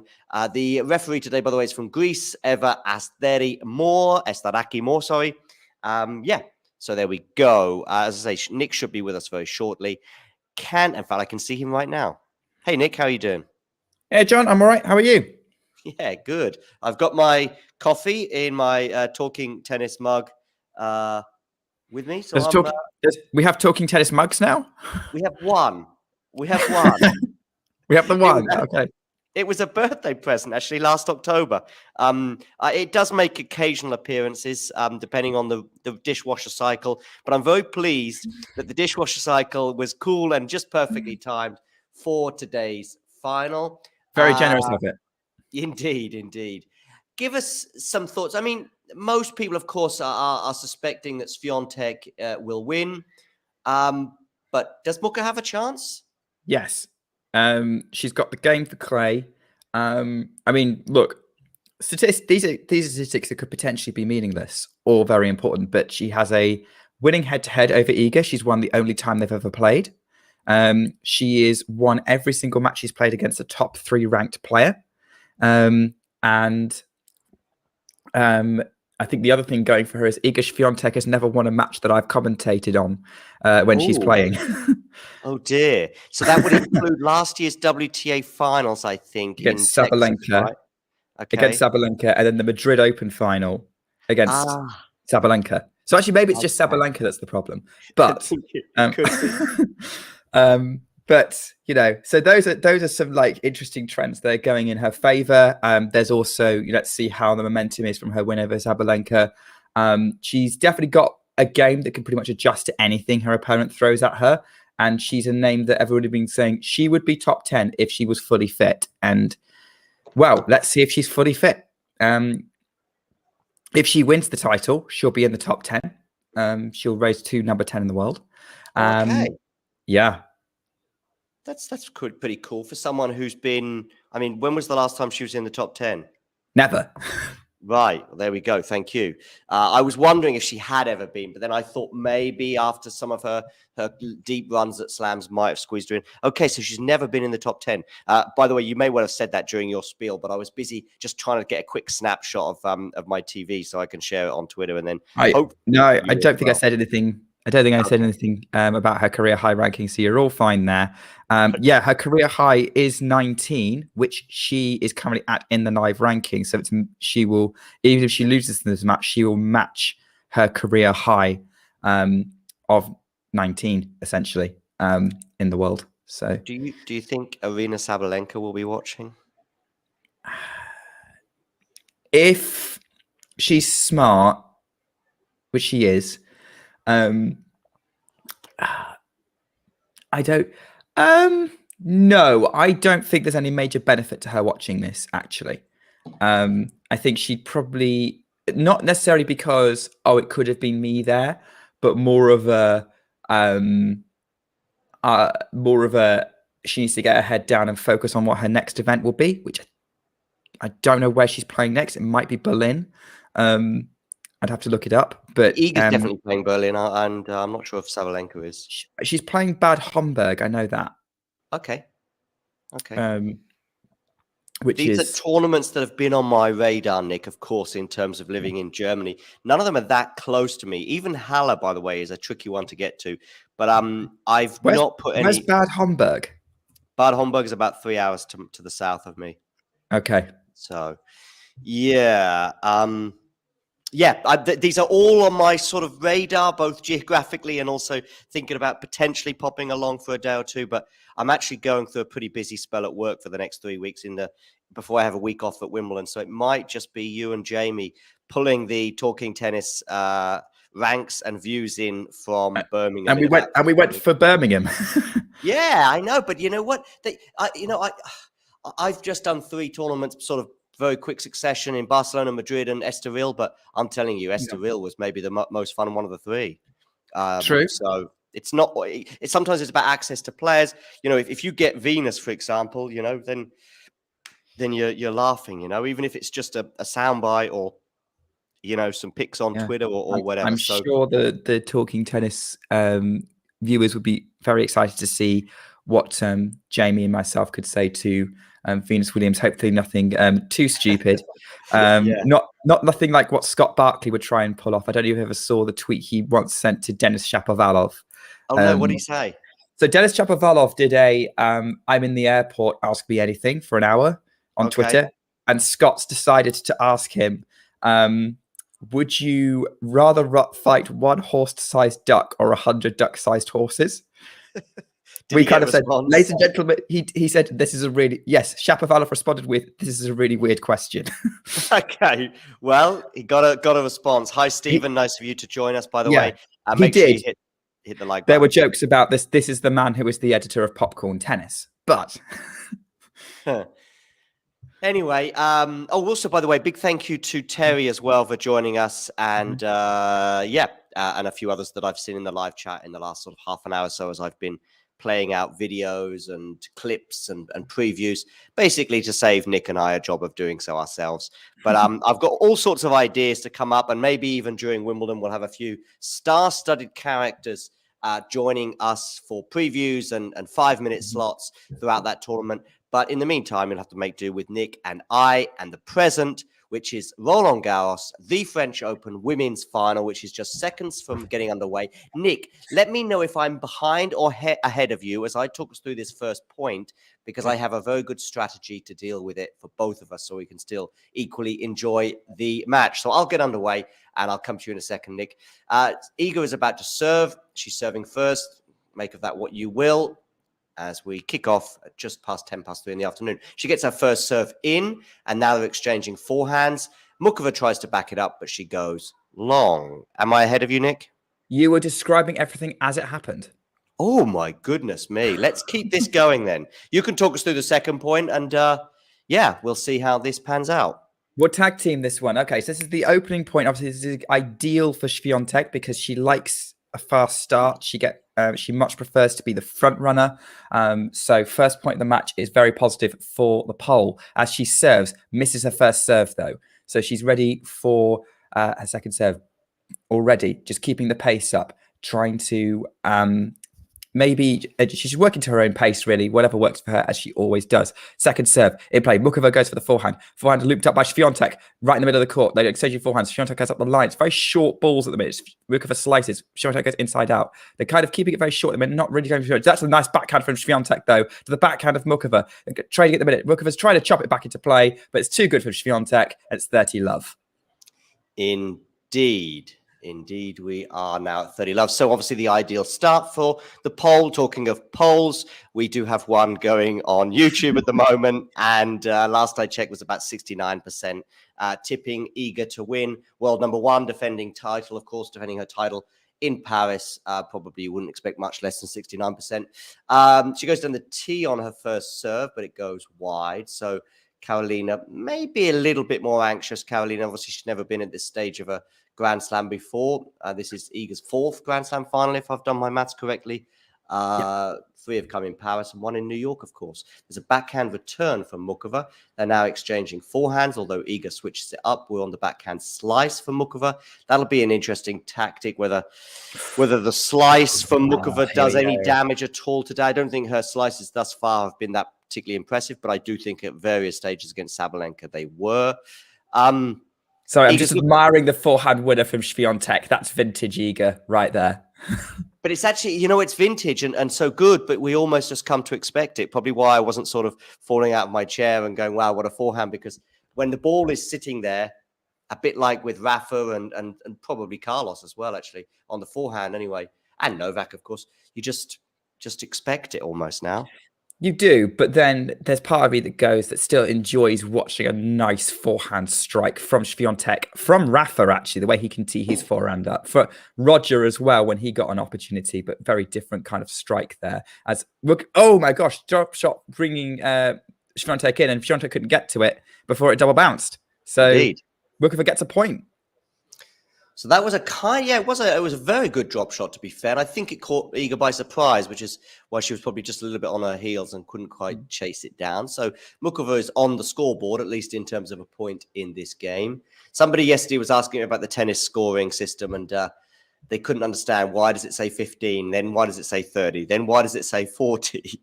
And it's like, yeah, I know it is odd, and I can't really explain it either. I did hear a story. I've heard it might be anecdotal, but it was from a fairly official source, as we get another point, as Muchova actually gets drop shot Swiatek again, like pushing her around, gets that point. But the story is that it's actually to do with a clock face. So 15 being quarter past, 30 being half past, 45 being quarter to. The only reason why it's 40 rather than 45 is maybe because no one could be bothered to say 45. I've seen, some different ideas on Wikipedia about where the word love, for example, comes from. And oeuf is the word in French, I believe, if I'm saying it correctly, meaning egg. This is one theory. I'm not sure how solid it is. But there's lots of different theories. You can all go out there and check them out. Yeah. There's like deuce meaning adieu, 2 away. But then why do the French say égalité? Oh, yeah, right. But that's equal, right? Égalité, I think, is like equal. So we say deuce, which is at least equal. That's the real anomaly, I guess. I mean, why do we say deuce? Who knows? Anyway, Iga won't be thinking about that right now because she is leading 1-love. Yeah, that was an interesting moment there from Muchova because she really stepped into return, like inside the baseline, and she was really attacking that second serve, which was quite short from Iga, and puts it wide in the tram line. So I think, to be honest, Swiatek was very fortunate to clinch the game there, because that was a very, very good return from Muchova, who's now being a bit more confident. Yeah, and actually, I think we have seen a little bit of a game plan from Muchova, and what she's going to have to do, mix things up, is the first thing that springs to mind. Obviously, we saw that with a couple of nice drop shots. It's a bit of a breezy day again in Paris. I noticed that was obviously affecting at least the first match yesterday, and it hasn't affected other matches today. Be interesting to see if that gathers any pace. Muchova serves out to the forehand of Iga, and Iga goes long. It's a forced error, really, rather than an unforced error, I would say, off the racket of Iga. So, yes, Muchova will be desperate to sort of get herself underway. And to be fair, I think she's looked, maybe the first 2 or 3 points, she was a little tentative, but I think she settled pretty quickly, actually. Yeah, I think so too. Yeah, she's definitely none of these sort of Grand Slam nerves at the start of the match.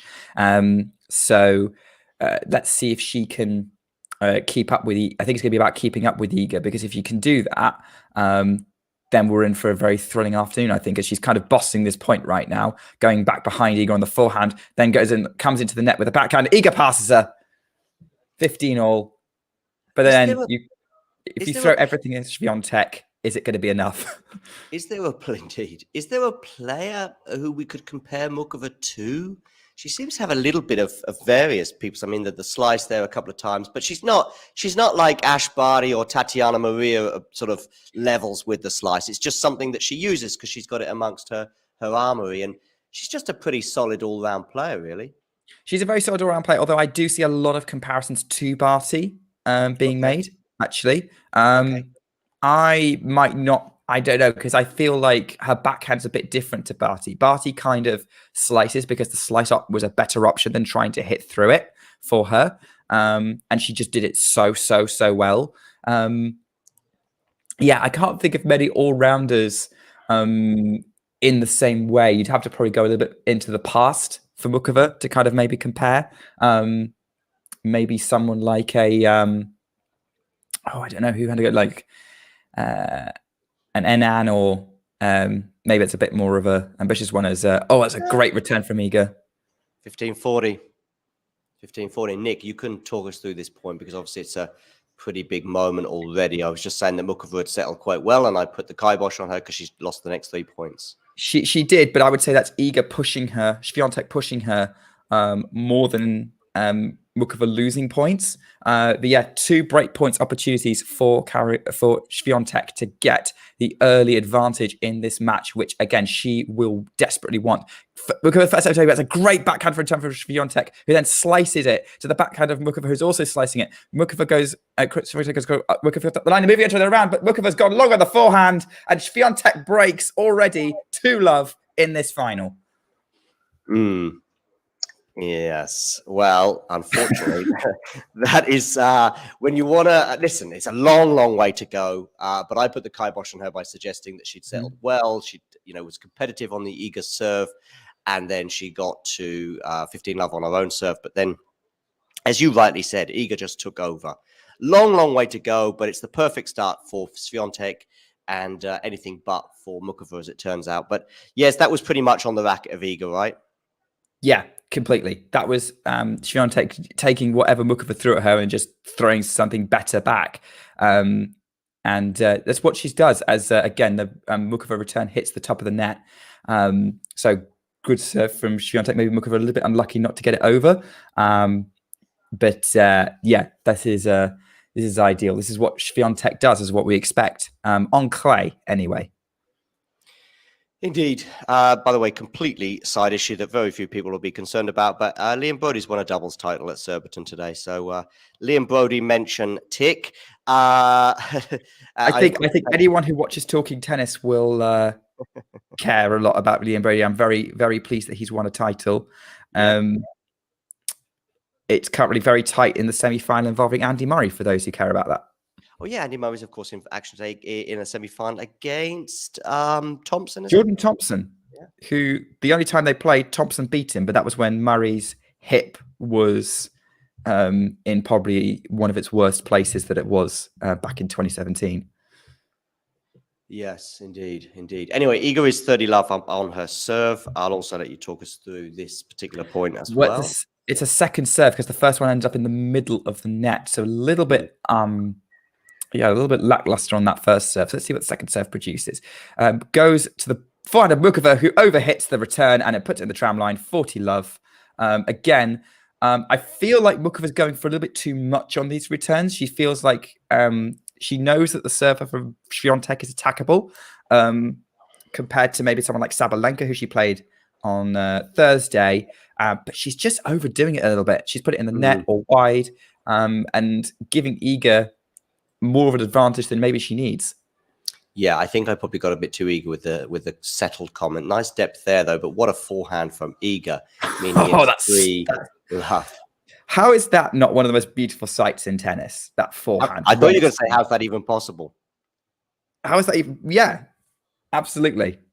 Which is probably kind of a trait I like in a player is, you watch it going, how is that even possible? And then Roger did that for me so many times over the years. Rafa as well, actually. Especially with those running forehands yesterday. Oh boy, did you? I mean, I know unfortunately it'll get lost in the weeds because of everything else that took place. But that shot when he's basically chasing it back and just completely out of the point and somehow just sort of gets a racket on it and gets his body around it, crooks it back and turns it into a winner. It's just insane. But let's focus a bit on today. Well, this is just anything but the ideal start for Muchova. Perhaps, as I said, I was probably a bit too eager as in EAGER, I think, to suggest that Muchova is settled, because actually I think she did show a little bit of too much, as you say, trying to get back in that probably match scenario there with the return, just going a bit too keen, trying to win the point as quickly as she could. And yeah, I mean, Iga's serve, as you suggested, you can get at it a little bit more easily than you can Sabalenka, but there's so much else to deal with Iga that at the moment, it's been a bit plain sailing, really. At the moment, yes. Let's see what happens. I mean, every Roland Garros final Iga has played, there's been a lull. 2020, she got 3-0 up against Kenin. Kenin fought back to make it 3-3. And then Swiatek broke to take control of the match. And then Kenin kind of faded due to injury. Similarly, Goff last year, she got an early break in the second set. Looked like we might have a bit of competition in the set. And then Iga just took control and drove away with it. As we're into a rally already, Swiatek backhand, Muchova's trying to run it down, slices it up. Big forehand from Iga. It's like Muchova's trying to pick everything up, but puts that forehand into the net. Love 15. Yeah, Muchova's just running everything down, but Iga's just moving her around until just eventually able to draw the error. How did you feel about the Sabalenka match in terms of Iga's possibilities of winning the final, but also the spectacle and the build-up would have been pretty big in the way that we had, obviously, Novak and Carlos. The build-up there was for 3 days. I think we'd have had a good 48 hours of build-up to this as well. But because of the Muchova surprise, if you like, did it take the wind out of the sails for the build-up for this final? Much like perhaps tomorrow's final will be, at the moment at least, is how I think many people are feeling regarding Novak and Kasper. Well, look, on that, I think whoever was gonna, whatever the outcome of the match between Djokovic and Alcaraz, the final was always never gonna quite live up to it, because even if Alcaraz won it, Alcaraz-Ruud is not exactly a matchup that people are super thrilled by, which maybe need to think again about. As Muchova puts a forehand into the net, that's a really unfortunate error. She had the court open to do anything she wanted with. With this match, I agree that the Muchova result kind of took the hype out the final a little bit. But at the same time, and yeah, I would have been more interested in a Sabalenka-Swiatek final. I would have been a lot more tense about it. But there's also maybe even as a Swiatek fan, kind of hoping for a Sabalenka to put her away in a major final and kind of get a significant win in their rivalry. Probably it would be the biggest Roland Garros win out of a 3, if that was to happen. I think probably having seen how things went, I would have definitely thought Swiatek would have won that match if Sabalenka had put away Muchova. That's fair. But yeah, let's see what Muchova can do, because she's managed to get this point. It's 30-all. Let's not write Muchova off just yet from making this a little bit more of a contest. Yeah, but she definitely needs to hold serve here. I mean, going down a double break to the overwhelming favourite would put her in a very sticky situation regarding at least the first set. She's on the forehand now, and now she's going to do a backhand slice. It's a drop shot. Iga's, though, anticipates it well. Now there's a lob. She's getting pulled around. Iga putting on the afterburners, tries a lob herself, and it goes long and wide. Muchova there with some kind of come on, I think it was. It seemed to be English, but Maybe it's similar in Czech, but given that I can't even think of one word in Czech right now, do not rely on me for any Czech language skills today. No, or any day for that matter. It's not like I'm having a day off for my Czech language skills. What are you talking about, John? You're a multilingual man. I get by in one or two other languages and do okay in English, but yeah, Czech is not within my repertoire. Muchova is about to serve. She puts her first serve into the net. Iga just tapping her shoes, Rafa-esque. And yeah, 40-30. So it's a game point for Muchova to get herself on the board. I'm sure Ghosty is enthralled by the start of this match, given his big fandom for Iga. And Muchova does indeed get on the board after a return from Iga goes long, 3-1. From Iga's perspective, nothing to worry about really right now, is there? I mean, just because Karolina's off the mark, it's not like she's playing a professional tennis player, so she's going to lose games. But of course, fortunately, the bagel bakery scenario, at least fortunately for Karolina, has been averted. Still could be a breadstick. Still could be a breadstick. Well, of course. Yes. Bakery's not been averted yet. You're right. Bagel has. Bagel averted. But I'm interested to see what happens with this, because I think it's about Iga maintaining her level, and she is not above having a loose game every now and again. And so I think she would have preferred the double break, but she's not going to be too frustrated with it, because I think Muchova won it well. I think Iga went for a little bit too much on some of those returns. But yeah, you're right. She won't panic. She's been in this position many, many times before. Muchova's net rushing her, trying to come in there, and but that drop shot. Oh, Iga's gone long. Iga's put over the baseline. Thought Iga would pick it up. Should have probably put that one away, shouldn't she? It was a tricky one. It was a really tricky one, but I would have She's thought on the stretch, she yeah. could have. Yeah. This time it was both players putting on the afterburners. I mean, it surprised me actually that they don't pull more muscles when they're just going for it. But maybe that's because of my age as well, because I must say that the muscle pulls do start to appear a little bit more frequently the older you get. But of course, I also don't warm up as much as I should, and all sorts of other things. But anyway, that's for another day when we can analyze my fitness. Love 15 on the Iga serve, and that lob did not do anything near like it needed to. And Iga wins that point, so it's 15 all. I do feel like she went long, did she? She did. Yeah, she went long. And dear. at the minute, Muchova's doing better at soaking up what Iga's throwing at her. She's moving quick enough to deal with Iga's attempts to kind of move her around and hit winners or force errors. And well, that kind of solves, maybe answers the question that we had around Muchova's fitness and how tired she'd be after that match. It looks like she has recovered well. At least for now. Although she goes long on the return there. I was just about to say we've got a match, ladies and gentlemen. And the reason I'm saying it is I also know that in 5 minutes we might not have one. So I'm just sort of clinging to that, at least at 15:30, even at 15:30. Because if we go 15:40, then we can add some more tension and drama. It's 15:30. Iga is serving. I'll take us through this next point as she goes for the first serve here, and she lands it in. It's on the forehand return. Good depth on the return there. And now we've got a slice for Muchova. And now we're on the forehand from Muchova. Good depth again, but equally good from Iga, to be fair. In fact, both players really putting a lot of risk on some of these shots. Now Iga comes into the net, puts herself in charge of the point, has an easy volley, and this time she takes it, unlike the previous one, 30 all. Yeah, this is definitely allowing Iga to show a little bit more variety than she normally would. She's having to she's coming into the net more. She's using more slices. She's basically gone with, she knows what Muchova's going to throw at her, which is it's not going to be consistent power like a Sabalenka or a Rebecca would. So it's got to be, she's got to think outside the box a little bit more, and she's willing to go, oh, right, you could do that. Well, I could do that too.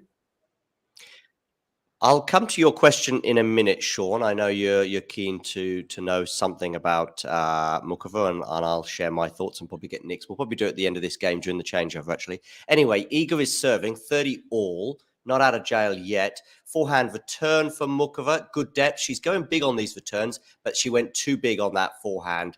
putting it wide, 40-30. Very, very much struggling to stay impartial during that. That was a little unfortunate for Muchova because again, overhit it. Just didn't quite get the ball strike where she needed it to be. Swiatek probably relieved to have game point right now. Yep, she goes long on the first serve. So yeah, Muchova, you said is going to be top 10 irrespective of today's result, right? No. She has to win it. Oh, she has to win it. Okay. Yeah, she loses. She's 19, so she's top 20 regardless. Okay.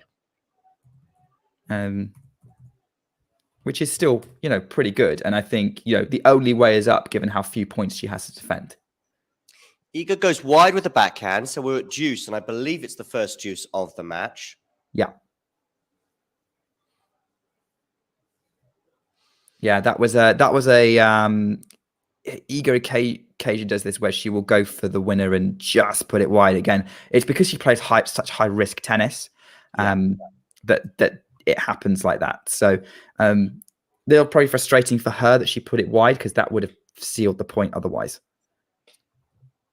Mentioning Ash Barty, I did email her spokesperson the other day, Ash Barty's, and got a nice response. You don't always get a response, but she did respond with Ash is obviously taking some time out at the moment, and she's having a baby, which I must admit slipped my radar. Oh, you missed that news? Yeah, I must have done. Yeah, I thought I had an exclusive for talking tennis, but no. All the exclusive personal lives of tennis players is being aired by Tsitsipas and Badosa at the moment anyway, but we'll talk about that maybe some other time, maybe some other space. Muchova has a break point here, Nick. She does, yeah, because Iga put a forehand wide, which is a little bit surprising. Great return from Muchova. He's got Iga Swiatek on the stretch, but that short ball from Iga was just too much for Muchova to pick up, and she puts it over the baseline. Deuce. Nice save from Iga, picking up what would have been a very, very... It's a very nasty return cross court, but yeah, great job from Iga to make it tricky enough for Muchova to have to put it wide. That was a very difficult shot to pull off. It was a great return, and Karolina decided as a result to come to the net, but maybe not with enough conviction. But it shouldn't do a disservice to Iga, of course, because it was an excellent shot from her under a lot of pressure.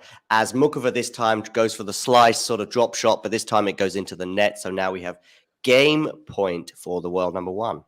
Yeah, that was very well constructed from Swiatek there. Just hitting it deep, putting pressure on Muchova, slice backhand, hitting the net. I think Muchova made the right decision to come into the net.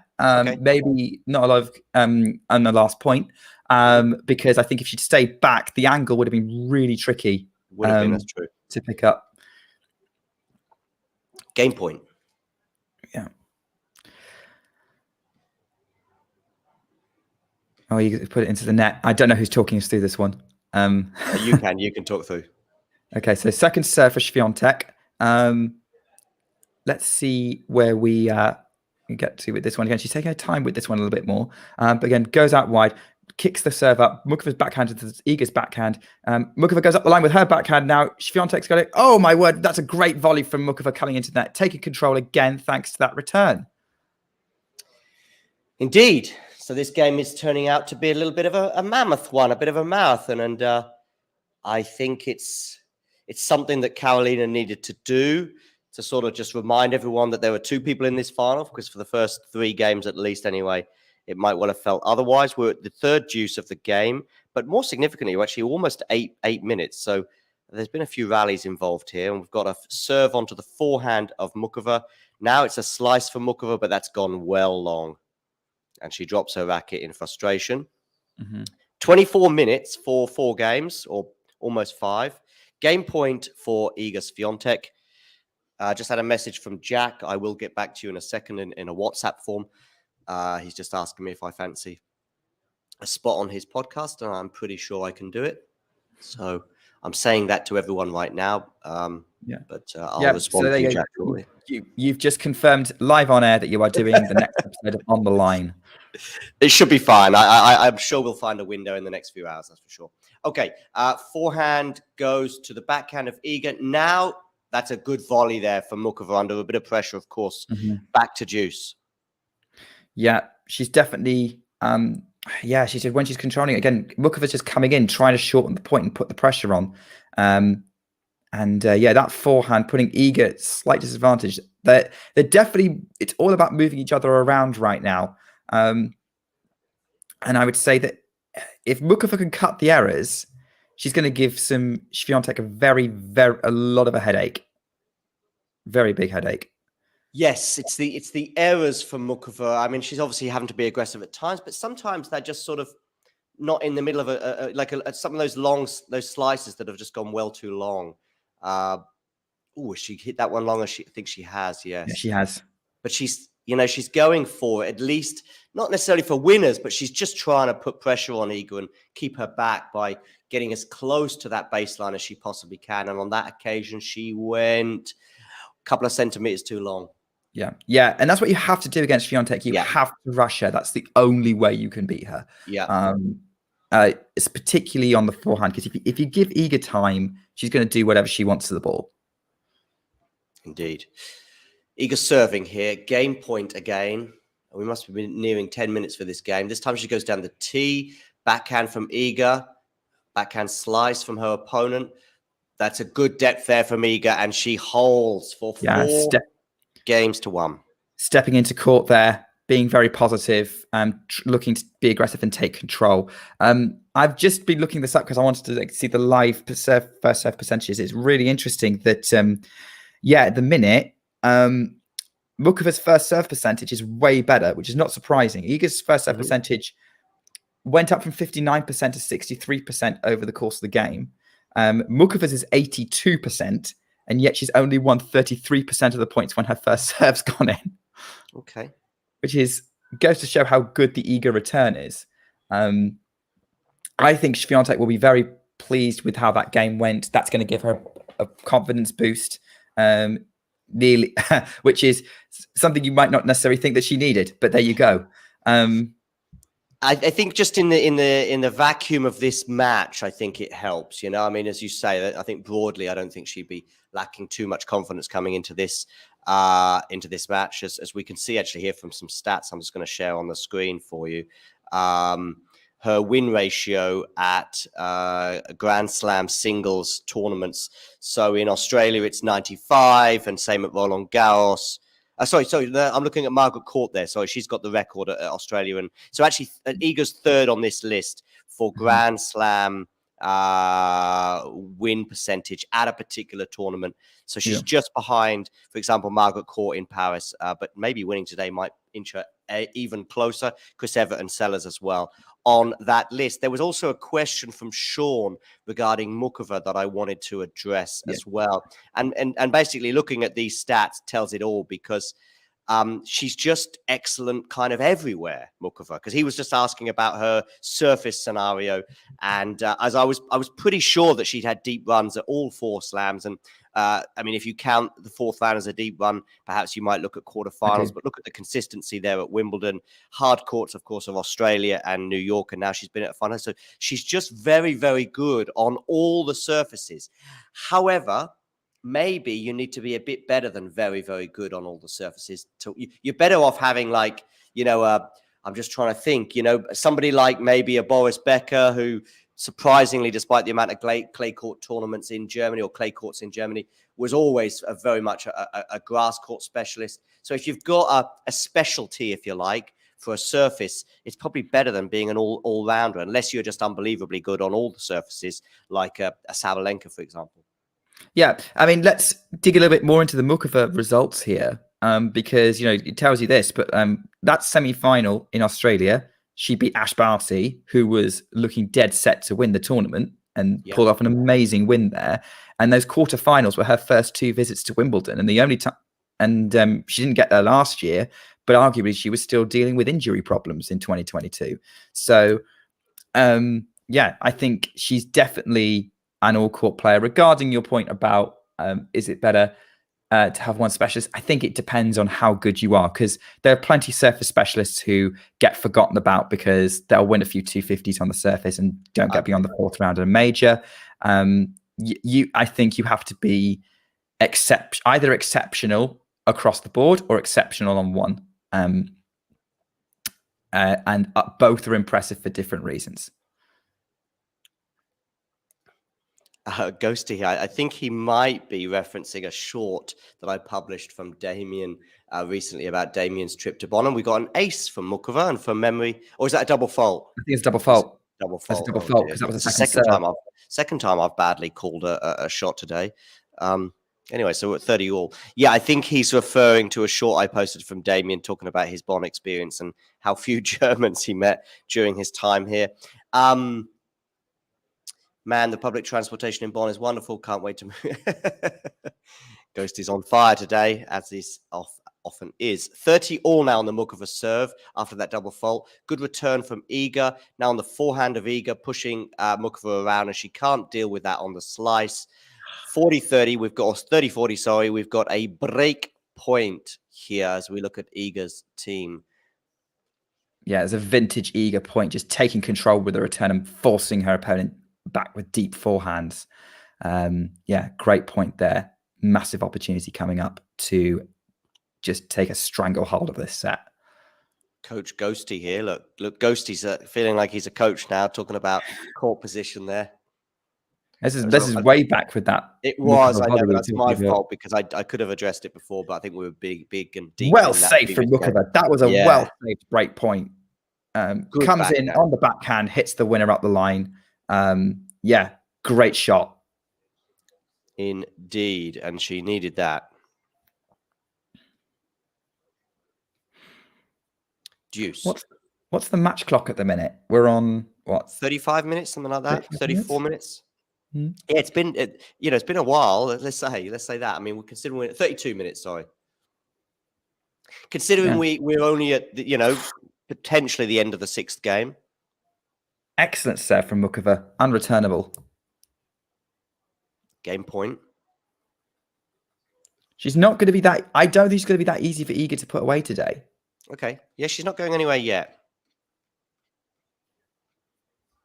Could be a lengthy one. I mean, if this was sort of 3-2, we wouldn't even be halfway through the set, We just might well be because Iga's obviously only 1 and a bit games away. Exactly. And that's one of the deceptive things about tennis scoring system is it makes things look like they're much more straightforward or closer to the end than they actually are. Yeah, at the moment it's just one break, for example. Yeah, exactly. And it's only the one break, it's a great opportunity. Oh, what a return from Swiatek. He then attacks on the forehand. She's moving Muchova all over the place. Muchova's still getting it back. Iga goes back behind with the forehand. Muchova just gets it in. Iga's coming into that with the backhand and then finishes it with a forehand volley to take it back to deuce.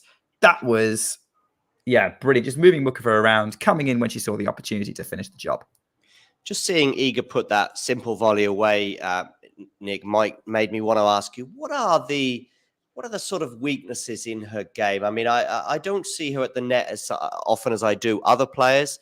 Is the net play, is the volleys a certain weakness, or am I getting carried away? No, she doesn't need to come in that often. I mean, she's a Grand Slam doubles finalist. Got to the Roland Garros final at least 1 year, possibly even 2. It's Sands, no?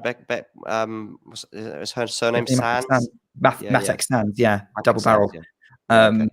So she can volley. She just doesn't need to a lot of the time. She can control it from the back of the court. I think the biggest issue with Iga is probably how vulnerable the serve is to a good return. It is attackable. And the fact that, she doesn't like being rushed. I think that's the other big thing you have to bear in mind with her is if she's in a position where she just can't hit the perfect strike, it can frustrate her. Very, very good drop shot. Iga can't. Really well disguised, Nick. Really well disguised. As you were sort of talking us through Iga's game there, I was watching that replay and I thought I even remember watching it thinking, here we go. Muchova's going big on the forehand here. She wielded it up. And then she just went and just, changed her motion at the last minute and executed it. When you do the disguise so big like that, you can easily distract yourself and actually ruin the shot itself. But she was excellent. And as a result, Iga just couldn't chase it down. Game very point. Alcaraz-like. Yes, very much so. The disguise there was excellent. Yeah. Yeah. So another game point for Muchova to just keep this to the one break. It's been a very hard-fought game. The return is in play from Iga to the backhand of Muchova. Iga's going cross-court. Muchova's going up the line, moving Iga around, but they're just moving each other around, just going where the other one isn't, moving into the space. Now they're both at the net. Muchova goes for the pass, gets the game. Nice hole. Yeah. That's two very long games we just had back-to-back. I think both were sort of 7 minutes plus. Yeah.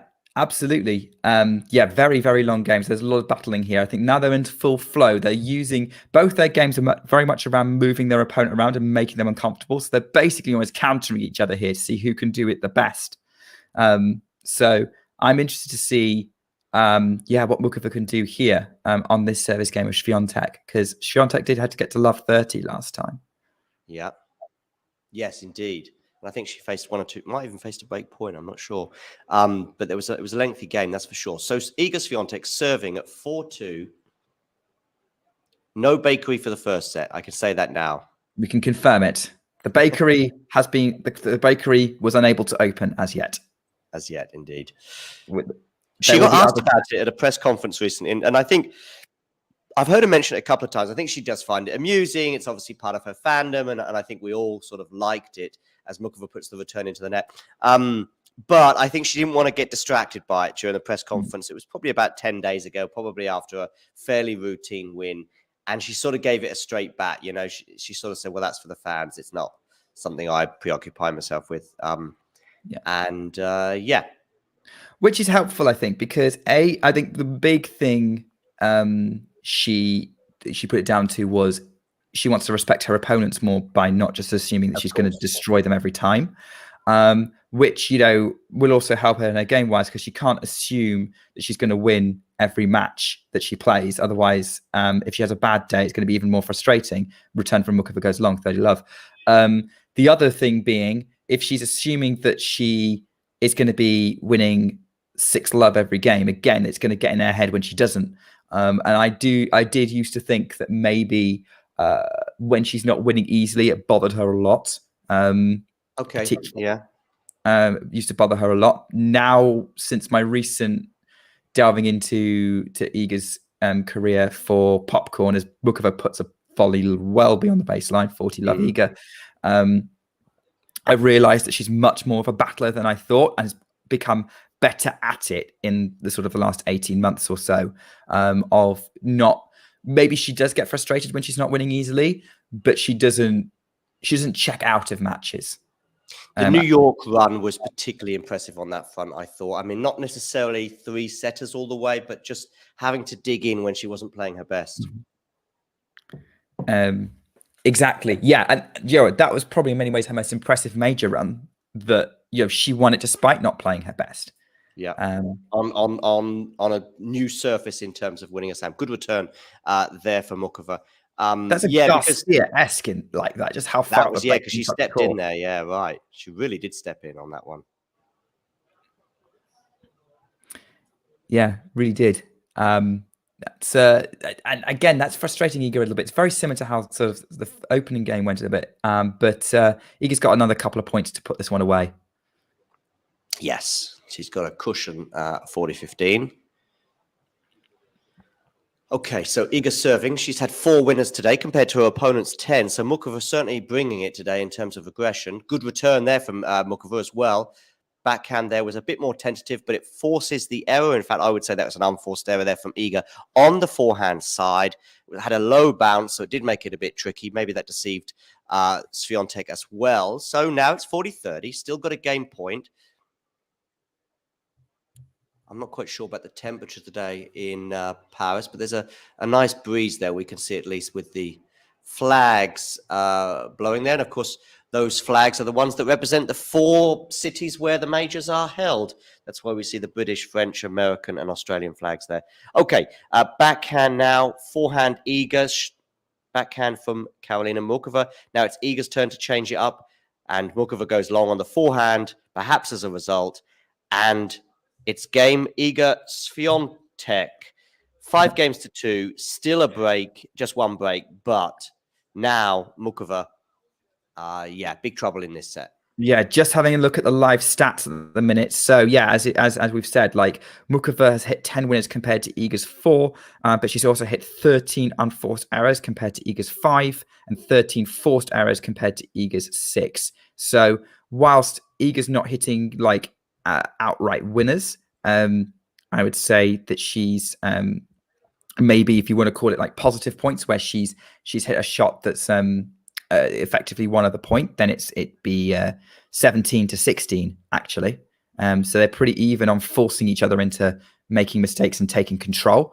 Muchova's the one who's more likely to break down. That's what I'm looking at from these kind of live stats, really, and that kind of fits what we've been watching over the course of the match, I would say. Where are you, just out of interest, where are you getting those live stats from? The Roland Garros website. Okay, cool. I might just have a quick look myself as well. Yeah, they're very good at updating it as it happens. Okay, cool. I'm not keeping like a BDI in it. I'm just going, oh, wonder what the update one is now. Great. Something that I can neglect sometimes as I get carried away with chatting and stuff. Yeah. Okay, so Muchova is coming out to serve to stay in this first set. 2-5 down, still the one break. Iga will be looking to get it here. The crowd may be getting a bit noisy here, which is preventing Muchova from getting underway, but she's now bouncing the ball, getting ready to serve. She gets the first serve in, back in play from Iga. Iga then changes direction on the forehand to the backhand of Muchova. Oh my gosh, I don't know what that was. I don't know if that wasn't a drop shot attempt. I think it was just a really limp backhand, ended up in the net. Oh, it was framed. That's why. She put it off the frame. So unfortunate. Just not quite getting the contact point right. Love 15. And Muchova clearly very, very frustrated right now. Apologies if you can hear my next door neighbour's dog in the background. Long from the first serve from Muchova, who, again, on her first serve, been pretty good, but maybe because she's not been going for too much on it. That one, she went a little bit too much on it. And here we go, second serve. Goes out wide. Iga's backhand up the line from Muchova to the forehand of Swiatek. Midcourt, drop shot Muchova. Iga comes in, goes for the backhand pass. Muchova doesn't get much good contact on it. Love 30, and Iga's fist pumping right now because she's 2 points away from the set. Indeed, she is. I'm still trying to find these stats, Nick. It's all right. We're if you go onto the Roland Garros live scores and then click on the match and then scroll down.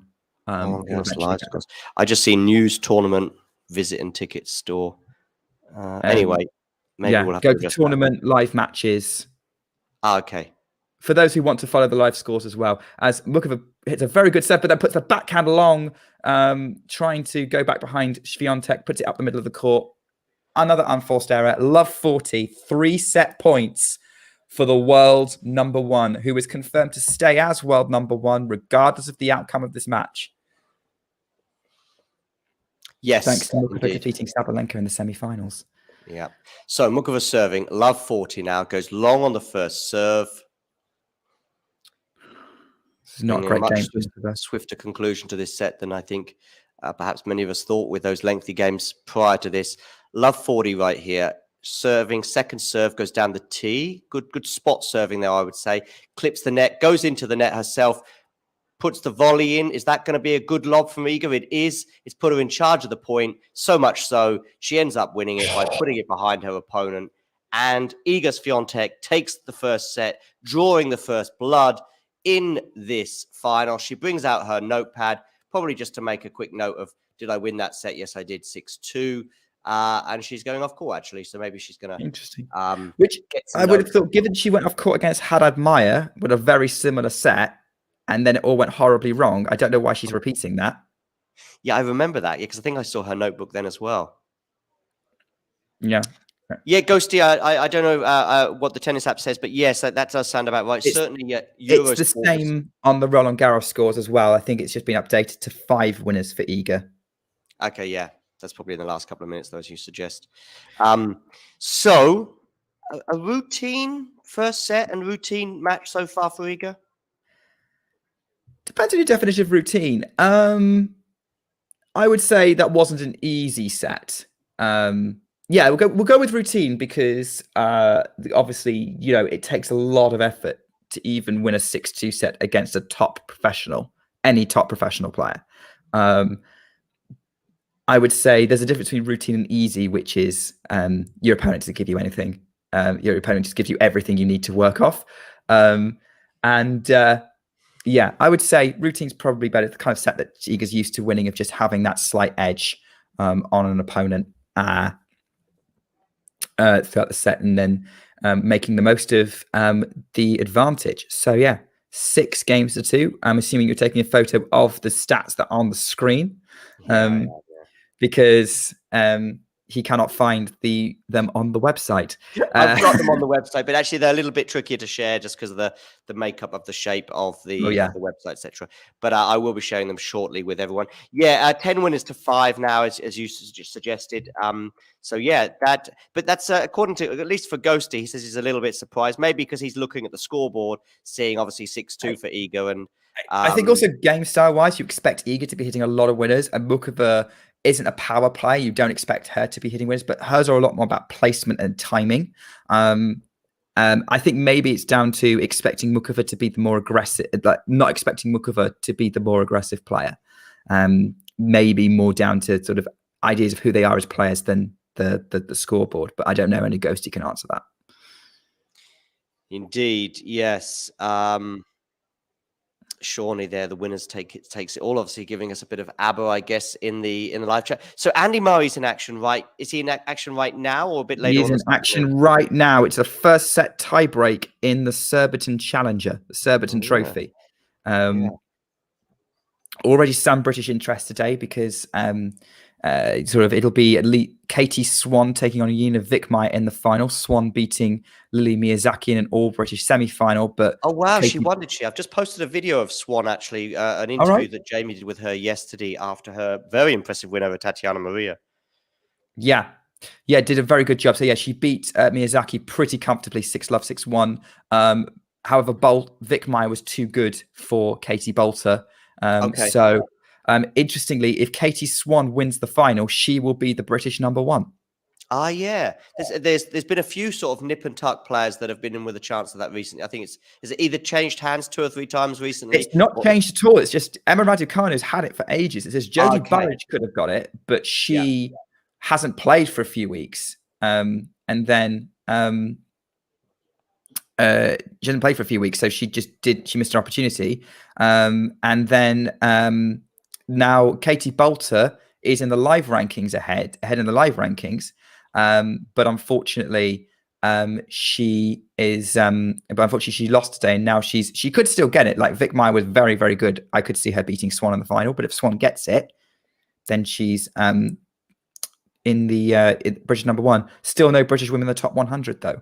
I was going to ask whereabouts would Katie Swan land then in terms of her current ranking? Still not top 100. No, they're going to need to have some good runs in Nottingham or Birmingham for that to happen. She's an Arsenal fan, by the way. I discovered that yesterday because Jamie was wearing an Arsenal hat. And when Jamie posed the question, the first thing she said to Jamie was, nice hat, by the way. And she then addressed Jamie's question, and then I think somebody else started talking as well about the Arsenal thing. And yes, she lamented obviously the Arsenal run at the end of the season that didn't end in glory. But yeah, there we go. So Katie Swan, Arsenal fan. We are back underway here in the second set. I will bring up the live score from, actually we'll use the Roland Garros website, shall we? And do that for you, ladies and gentlemen, as Muchova wins the first point, thanks largely to a really good, was it a volley or a half volley at the net? Yeah, I'd call that a half volley. Yeah, definitely half volley. Like that was, again, using her variety. Like, Iga was kind of bossing it around. It was fairly competitive rally. And then taking advantage of coming into the net to do a half volley. And then Iga tried to do her own half volley and it went wide. Has to be said, just so I was observing while we were talking of like Iga deciding to change her top on court and for some reason keeping her hat on. I don't understand. That makes her life harder. Keep her hat on. She kept her hat on while trying to change her top. I'm like, why did you do that? Oh dear. She's like I think the score might be slightly ahead of us, by the way, John.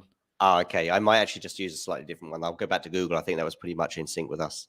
Yeah, because I now know that Iga's going to win this point. So, which Let's she does. use Google. Here we go. Google's pretty much at where we are because I just saw the point change as I saw it. So 15 all. 15 all. Like that was a Muchova again trying to stand really deep in the court and take an aggressive return, but putting it long. So we'll see what happens in the next next one. So we will go with a first serve in the court. Muchova really short return. Iga puts the backhand right back at Muchova. Oh, was that in or out? No, she was in. Muchova put it in. That was like I don't know why Iga put the backhand right at Muchova. Indeed. I mean, first of all, the serve was a body serve and was excellent. And Muchova did well to get her racket on it. I'm not even sure which part of the racket it came off, but it ends up landing just over the net. Iga's got a fairly easy put away. She took me by surprise with where she went with the put away, but did not take Muchova by surprise because she anticipated it going down the line and ends up pulling up a gem of a forehand pass, meaning 15-30 on the Iga serve. Yeah, I see quite a lot this pattern where a lot of players decide to go back behind because it's an opportunity to wrong foot the opponent. Hitting into space as the rest of the opponent can run it down, whereas you're more likely to put your opponent sort of in the wrong place by going back behind. But if they're too close to it, it's not going to work. Iga's kind of going to the moving Muchova around, Muchova going back behind Iga, cross court slice from Muchova, Iga on the backhand again, middle of the court, Muchova's gone on the backhand, forehand Iga cross court. Oh, that's really difficult for Muchova to pick up, but she does. Cross court again from Iga. Muchova is again on the attack, backhand Swiatek. Muchova tries to run it down, which she does. Iga then attacks it again, and Muchova mishits the forehand, which was arguably the easier shot that she's had in some of the other ones. It was the easiest shot of the rally, but it just came off the back of the most difficult one, and she just couldn't keep her energy and composure for that forehand. that was a fun rally because there was so much point. Oh, that was a nice one. No, we're keeping going. Okay, I have to keep talking. Indeed. Stephen saying he just asked ChatGPT who wins this. No surprises. That's because ChatGPT has no imagination. Yeah, indeed. Yeah. Yeah, that was just a case with that rally that she just went big with the forehand there, but she just completely spent after running from left to right throughout the rally. And like you said, I mean, it was unbelievable that she managed to stay in that rally at times, especially with that penultimate shot. Anyway, 30 all now on the Iga serve as Iga goes down the tee and Muchova steps in on the backhand side. Now, though, Muchova goes into the net. Yeah, because that forehand return from Iga was very deep, and Muchova had to set back towards the baseline, which is not what you want to do as a player. You don't want to be moving back to hit a shot. That's something most coaches would tell anyone of any level. I remember my coach being very specific about that to me, for probably obvious reasons that you can work out. Still cannot get my footwork right, but yeah, that was more due to Swiatek hitting a nice deep forehand to put her on the wrong foot. Andy Murray's won the first set, by the way. Well, Mazza fans are going to be very pleased with that. He's trying to get himself in a good position to try and stay top 50 because he's losing a lot of points potentially next week with having to defend his final in Stuttgart, which he won't be playing, but he'll be playing in the Nottingham Challenger instead. So, yeah, right. Yeah. Yeah, he just accepted a wild card. Nottingham, not that far from me, but I sadly won't be able to make it.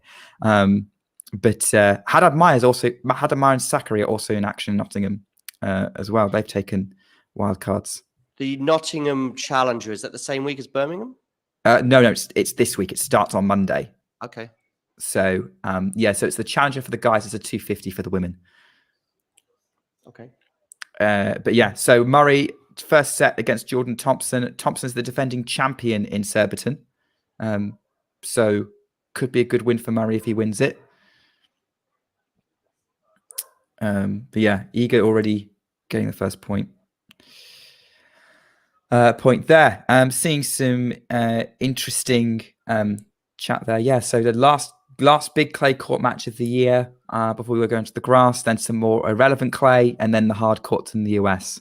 Although 2024, that sort of weird July clay court run that we have in sort of Europe is going to become much more relevant because of the Olympics taking place in Paris at Roland Garros. So I would imagine that unlike almost any other year, the top players are going to be flooding into these clay court events that take place in Warsaw and Geneva and Bestad, Justad,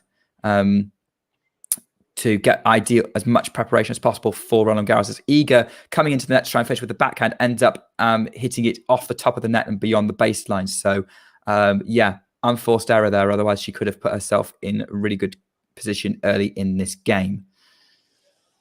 Yes, 15-love. Muchova cannot afford to go down an early break in this set. And as a neutral observer or one who wants to see a good tennis match, I also hope she doesn't go down a break. But I understand that not everybody on this live stream will feel the same. She's gone wide with the no clues as to who that person might be. She's gone wide with the first serve. Yeah, Ghosty. Yeah, he's pretty much part of the live stream furniture these days.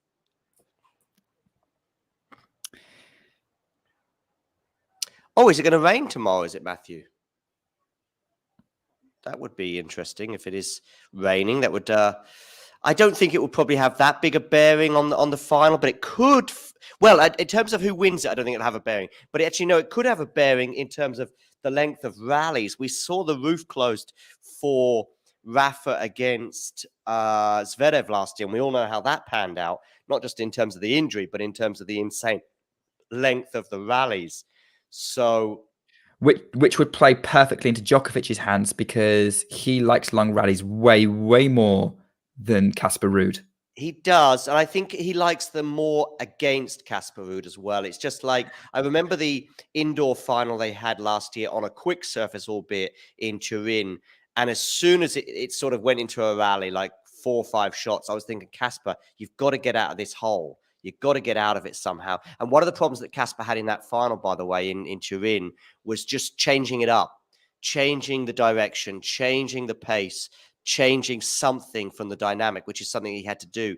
And I'm not completely having a go at Casper. He just couldn't do it, basically, or didn't feel comfortable at doing it. And it'll be interesting to see very different conditions, very different location and surface, but be interesting to see if he can perhaps learn from that defeat that he had at the ATP finals last year.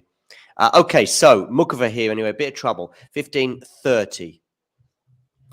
Forehand, Iga. Drive volley from Muchova is good, but it's not one of the point yet. We've now got a smash that she's put horribly wide. Oh.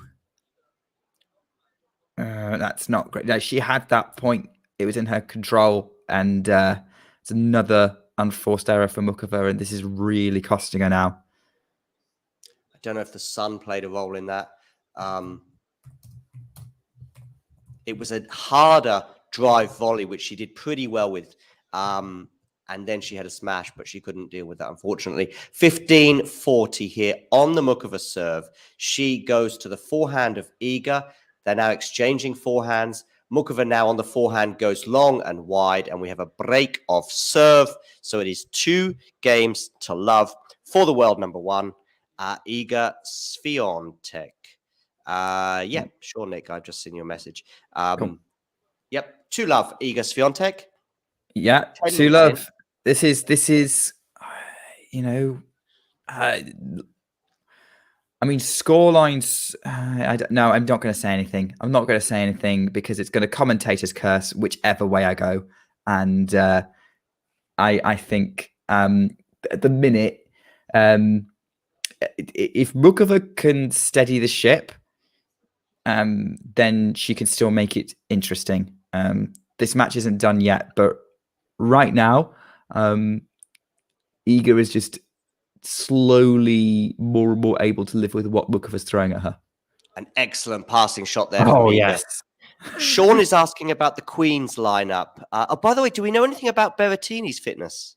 Haven't had any sort of announcements on it. Like, he's been very quiet. Yeah. It's interesting. I know that things aren't looking good for Pablo Carreño Busta because he's just pulled out of Stuttgart, which is on Monday. So that's not ideal for him. Queen's lineup, I'm just getting it up for you now. But I believe Carlos Alcaraz is playing. Carlos Alcaraz. Oh, okay. So is Holger Rune. So is Taylor Fritz. So 3 top 10 players. You've got all the top British players: Cam Norrie, Andy Murray, Dan Evans, Jack Draper. Sadly, will have to miss the grass court season. Also, other young guns: Lorenzo Musetti, Francis Tiafoe will be there. Berrettini and Cilic are on the entry list. Okay. So is Milos Raonic. Yes, I had heard that actually. I saw him, I think, practicing on a grass court in North America recently. Berrettini withdrew from Roland Garros on the 20th of May officially. Just having a quick look at how long the prognosis was. But if he's on the entry list, at least for now, there must be some hope for him for the grass court season, which is, from his point of view, just so important because it's the season when he could pick up most points, trophies, and who knows, maybe even an elusive Grand Slam. So it looks like his decision to withdraw from Paris was driven by a careful consideration of his physical health, and I guess with just hoping that he's fit and firing for the grass court season. He's also on the entry list for Stuttgart, at least he was at the time of writing at the end of May. So let's see, but fingers crossed for the Italian because it's such an important part of the year. Talking for important moments, Iga here is 30 love up, albeit that she's got a second serve. Yeah, I missed the first serve there. Just goes a bit long. Wasn't by much. Umpire had to check it. But we're getting to... Iga's being distracted by something. Knocks the ball away. Don't know what was happening there. So still yet to provide us with a second serve. Lifts it up now, puts the ball really short, and Muchova just attacks it. That was such a short second serve. Muchova all over it. Forehand winner, mid-court. Indeed. Stephen, by the way, nice of you to ask that question. I've done a half-an-hour show, basically, on that very, very question with a physician about 2 weeks ago, maybe 10 days ago. So make sure you check that out, Stephen, on our YouTube channel. It was an excellent interview, genuinely. There you genuinely. go, Nick. Backhand return here for Muchova. Good depth on that one there, although it probably went long, so it wasn't such good depth after all. 40-15. Too much depth. Too much. Yeah, I thought it landed in. There's nothing. I mean, as a player, I'd say my best shot is my return of serve. So there's nothing more frustrating when you think you've got it right and it's just long. It's like, well, that was a waste of time. It's mine too. And according to Moratoglu, it's the most important shot in tennis. Says the man who wants to coach Novak Djokovic. Yeah. Oh, there we go. Yeah. I don't think right now Novak is on the lookout for a coach, though, right? I mean, him and Goran seem to be pretty tight. Could you imagine Patrick Moratoglu and Goran Ivanisevic trying to share coaching? That would... Well, I suppose Goran's probably not that much of an ego.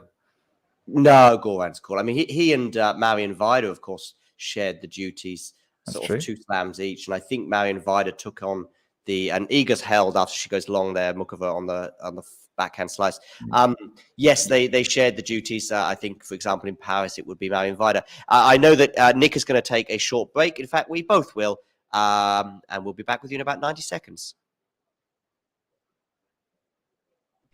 Thanks for tuning into this watch along. While there's a break in play, here's a reminder to hit the like button, subscribe, and click that notification bell.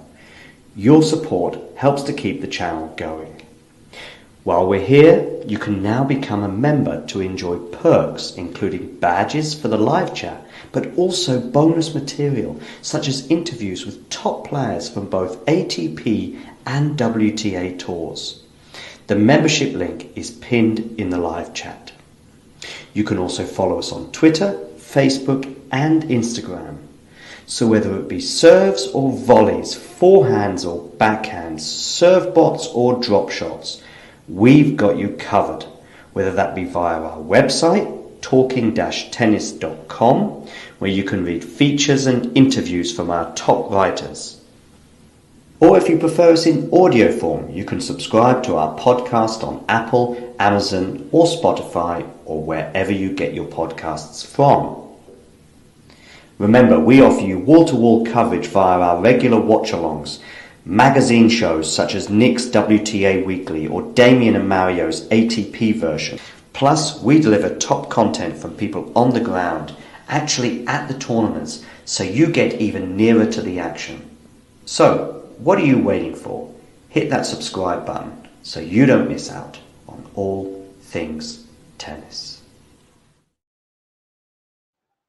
And we are back, ladies and gentlemen. I will actually post the show I was just talking to you about with Rafa's sort of short to long-term future in the live chat, so you can check that out at the conclusion of this match.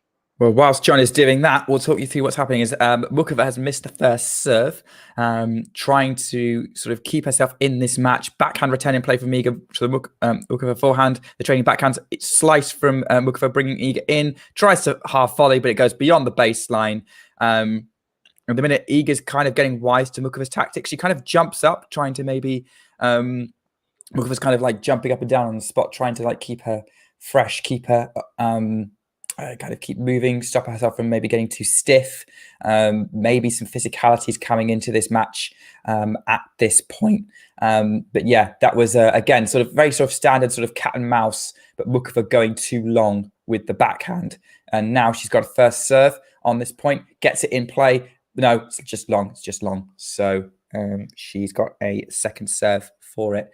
Yeah, it's difficult to describe sort of what kind of went wrong. As I'd say, like Iga was kind of aware of it, but Muchova maybe could have put it away if she hadn't made the error. Second serve goes to the Iga backhand, overhits the return, 15-all. That's going to give Muchova a sigh of relief. Andy Murray won't want to read this, but the GOATs of tennis usually perform well in their early major finals. Iga now becomes the first to win the first 7 sets played in her major finals. Is this a WTA and ATP record? First 7 sets. Oh, I see. So she's not dropped a set yet in any of her nope. finals. Okay. No, yeah, she hasn't. Of course, she won in New York in straight sets, yeah. In forehand winner from the middle of the court for Muchova. Yeah, I mean, that goes back to a little bit what I was saying about Sabalenka, maybe potentially playing her. Because if you look at who she's played, she played Sofia Kenin, Coco Gauff, and Ons Jabeur, and now Karolina Muchova in major finals. All very good opponents. Kenin is a major champion and was having a very, very good 2020. So that was a more impressive win than I think people give credit for. But I think when people think of Kenin, they think of sort of what happened after 2020 with her kind of becoming more and more anonymous and struggling and then injured and trying to come back. Gauff, we know there's a matchup favorability there. Ons obviously hasn't won a major, and Muchova again. This is a sort of a first major final. So there was an element of like, if she beat Sabalenka, that was probably going to be her most impressive major win. But a major's a major, and you've got to beat who's in front of you. And I don't want to do down the players that I've mentioned because, well, Kenin's already won one, and of the other 3, I think all 3 of them could win a major. I wouldn't be surprised. I think Gauff probably will win one day. Yeah, and also it was the one against Kenin, of course, was a first major for Swiatek. She looked very impressive throughout that Roland Garros in 2020, but we still didn't quite know how she might handle the big occasion. She had a doubles final the same day, which I think she lost. Right, that was the one we just touched on earlier. She's lost. She lost 2 consecutive Roland Garros doubles finals. Wasn't in the doubles this year, right? No. I think she learned from 2021 when she overplayed and round of energy against Zachary. So she realised that maybe playing singles and doubles was not the wisest decision. Excellent backhand. She's only been to one French Open final. My mistake. That was 2021. I think 2020 was the semi-finals. What happened in 2021 in the doubles? They got to the final. She and Bethany Mattek-Sands got to the final. Lost to the best doubles team in the world, Krejcikova and Siniakova in straight sets. Mm-hmm. Who had a shocking early exit this year in Roland Garros. That's sort of, obviously, in terms of doubles, where it doesn't quite get the limelight of singles. Does that volley land in? Yes, it does. So, Muchova holds, yes. I said that tentatively because I've got a few calls wrong today, but I think on this occasion, she does hold, and it is 3 games to 1. Yeah. Interestingly, so Swiatek in the 2020 doubles, she got to the semi-finals alongside Nicole Melikar. So she reached the final that year, okay. No, semi-finals, and then she lost in the semis to Alexei Gurechi and Desiree Kravchik, who were the 14th seeds, but they lost in the final to Babos and Mladenovic. Yeah, interesting. Just having a look at that's Swiatek Roland Garros doubles record. Maybe one day she'll have a crack at the doubles in the future. Maybe when she's won enough of singles. Whether you're watching us on Facebook or on YouTube, make sure you hit that like button to support the channel. Backhand here from Iga, backhand slice from Muchova. Muchova's going to obviously have to make her move pretty soon. And has Iga gone long there? I think she has. She has, yeah.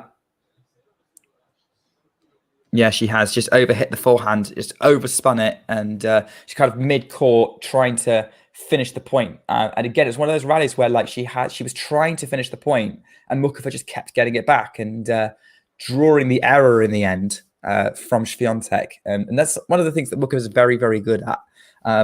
And, you know, I've talked about ways of rushing and overpowering Iga. I think something that she maybe doesn't like is someone being able to counter her in terms of movement of, oh, she can run down everything that I throw at her. Not a lot of women can do that, but Muchova certainly can.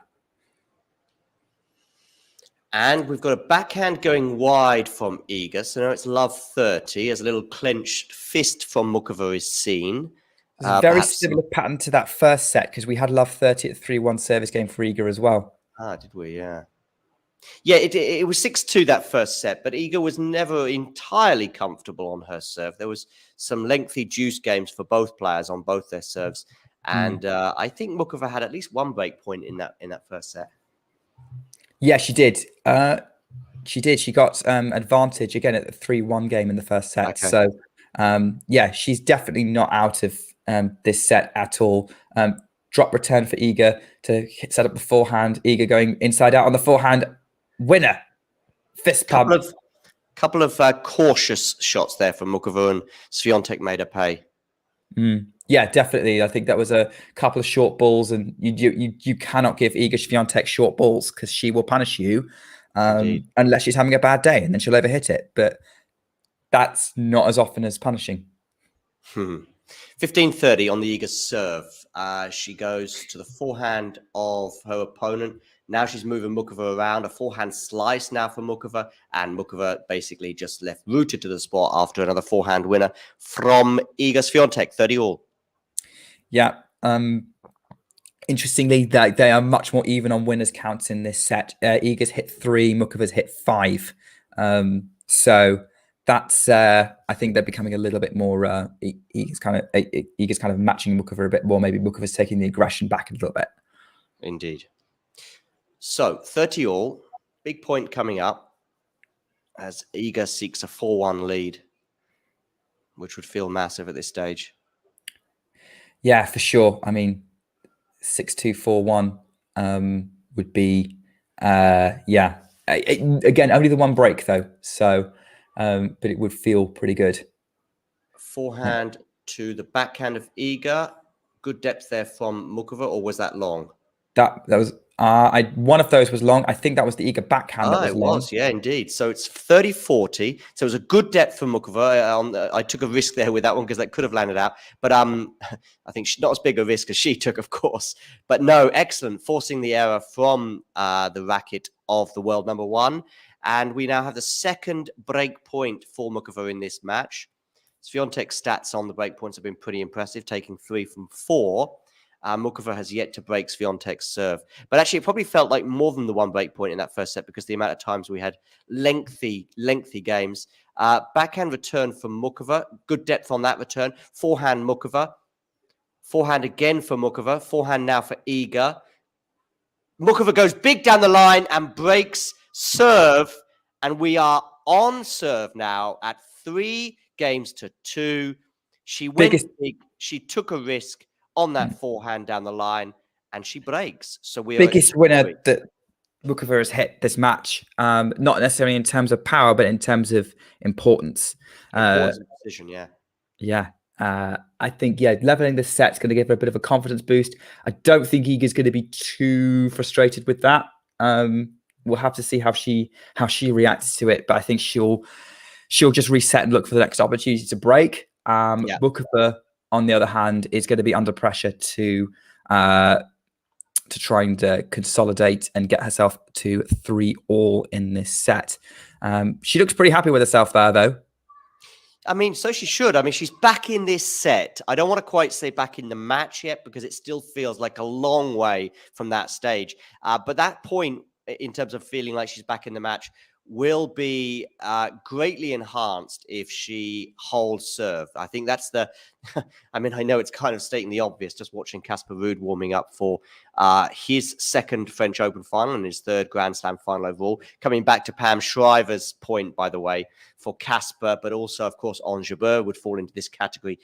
You don't want to win. You don't want to keep getting to Grand Slam finals and being that person who keeps losing them, if you like. I fear for Casper tomorrow. I think it could be a routine win for Novak. I think we'll all be watching the first sort of 3, 4, 5 games and seeing how that pans out. And I think if there was an easy early break for Novak, for example, I think some people might at least mentally switch off. Anyway, back here, 2-3. Yeah, but there's no point in switching off in this match because at least this set's competitive. We've had some great rallies so far, really competitive, lots of movement. Great return from Swiatek, who then runs down the +1 from Muchova, who then has the overhead. He goes for the passing shot, and Muchova nets the volley. It was a really tricky high volley on the backhand for her to pick up, and she just puts it in the net. That was a great defense from Swiatek to keep her in it. Memories of the overhead she had about 20 minutes ago that she skewed wide may well have been going through her head on that overhead. So she probably made sure that she connected cleanly and went down the middle of the court.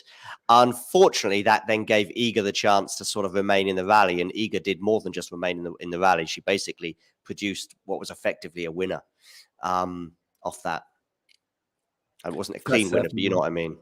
Yeah, no, what I mean, like she definitely forced the error. It was very high to the Muchova backhand, which like that would have been impossible to produce a finishing shot, particularly for where Iga was on the court. It just put a lot of pressure on and forced the error. Forehand here for Muchova. She was in charge of this rally, but actually Iga's done well to get back into it. Good aggression there for Muchova, forcing the error, 15-all. Yeah, very deep on the forehand cross court, and Iga couldn't pick it up. Very few players would be able to pick it up, to be honest. So great second point there. Again, just working it. They're just working this point. Both of them are just doing what they do best and just working the point, trying to give themselves some kind of advantage to hook into and finish it. It's really nice seeing very sort of similar game plans kind of butting against each other. Indeed, 15-all. Muchova serving at 2-3, desperate to hold serve and really, really, really make this second set as competitive as many of our viewers, I'm sure, want it to be. 15-all, second serve. It clips the net after going long and then going long. So it's second serve here for Iga to look at. She's just inching herself closer to the baseline. Now she's inside the baseline and she goes big on the return, putting it into the net. Big opportunity missed from Iga. That was... pick up a ball, but again, she decides to put it over the high part of the net. So Muchova gets a foothold in this game to try and even up this set 3-all. Shows her frustration there, and understandably so. I think there's been if Muchova does go on to hold serve here, for example, I think there'll be a couple of points that we'll look back on in that unbelievable forehand that Muchova did on the run down the line, which, if she goes on to win the tournament, will actually be the biggest point of her life, possibly, or certainly the biggest point so far the match. But also that return from Iga, and she's gone long on that return as well, but it was after an excellent set from Muchova. That return from Iga, she normally wins those in her sleep.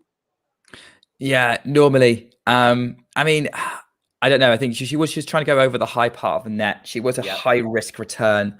But it is the kind of shot that we have seen her be able to pull off. I will agree with you there. Crowd's getting involved again. Getting involved again, trying to make some noise. Muchova's got game point. She's going to go for a serve up the tee. Iga can't get it back in court. It's unreturnable. And Muchova holds for 3 games all. Well, I remember a headline in a Spanish newspaper a few years ago, which was "Hay Liga," which translates as "there is a league." Basically, we have a league on. It was just because I think either Barcelona or Madrid had such a lengthy lead, but then that lead got halved, let's say, by 3 points, and it was like, okay, game on. Well, a little bit like that, at least in terms of this set. I'm not going to get too carried away until probably Muchova, seals this second set. But now at least we do have, for now, a match. Yeah, this is probably the toughest second set that Iga Swiatek has had in a Roland Garros final. I think it probably definitely is, actually, because the Coco break came in the first set, did it? She came much earlier in the set. Okay. So once Iga broke back and then just took control, it was broke back and took control as Muchova tries to step in on a second serve return, and there was some question whether she put it wide, but she definitely did. Yeah, she did. Yeah, so it was a 6-3 second set against Goff, but the momentum was very heavily with Iga after breaking straight back.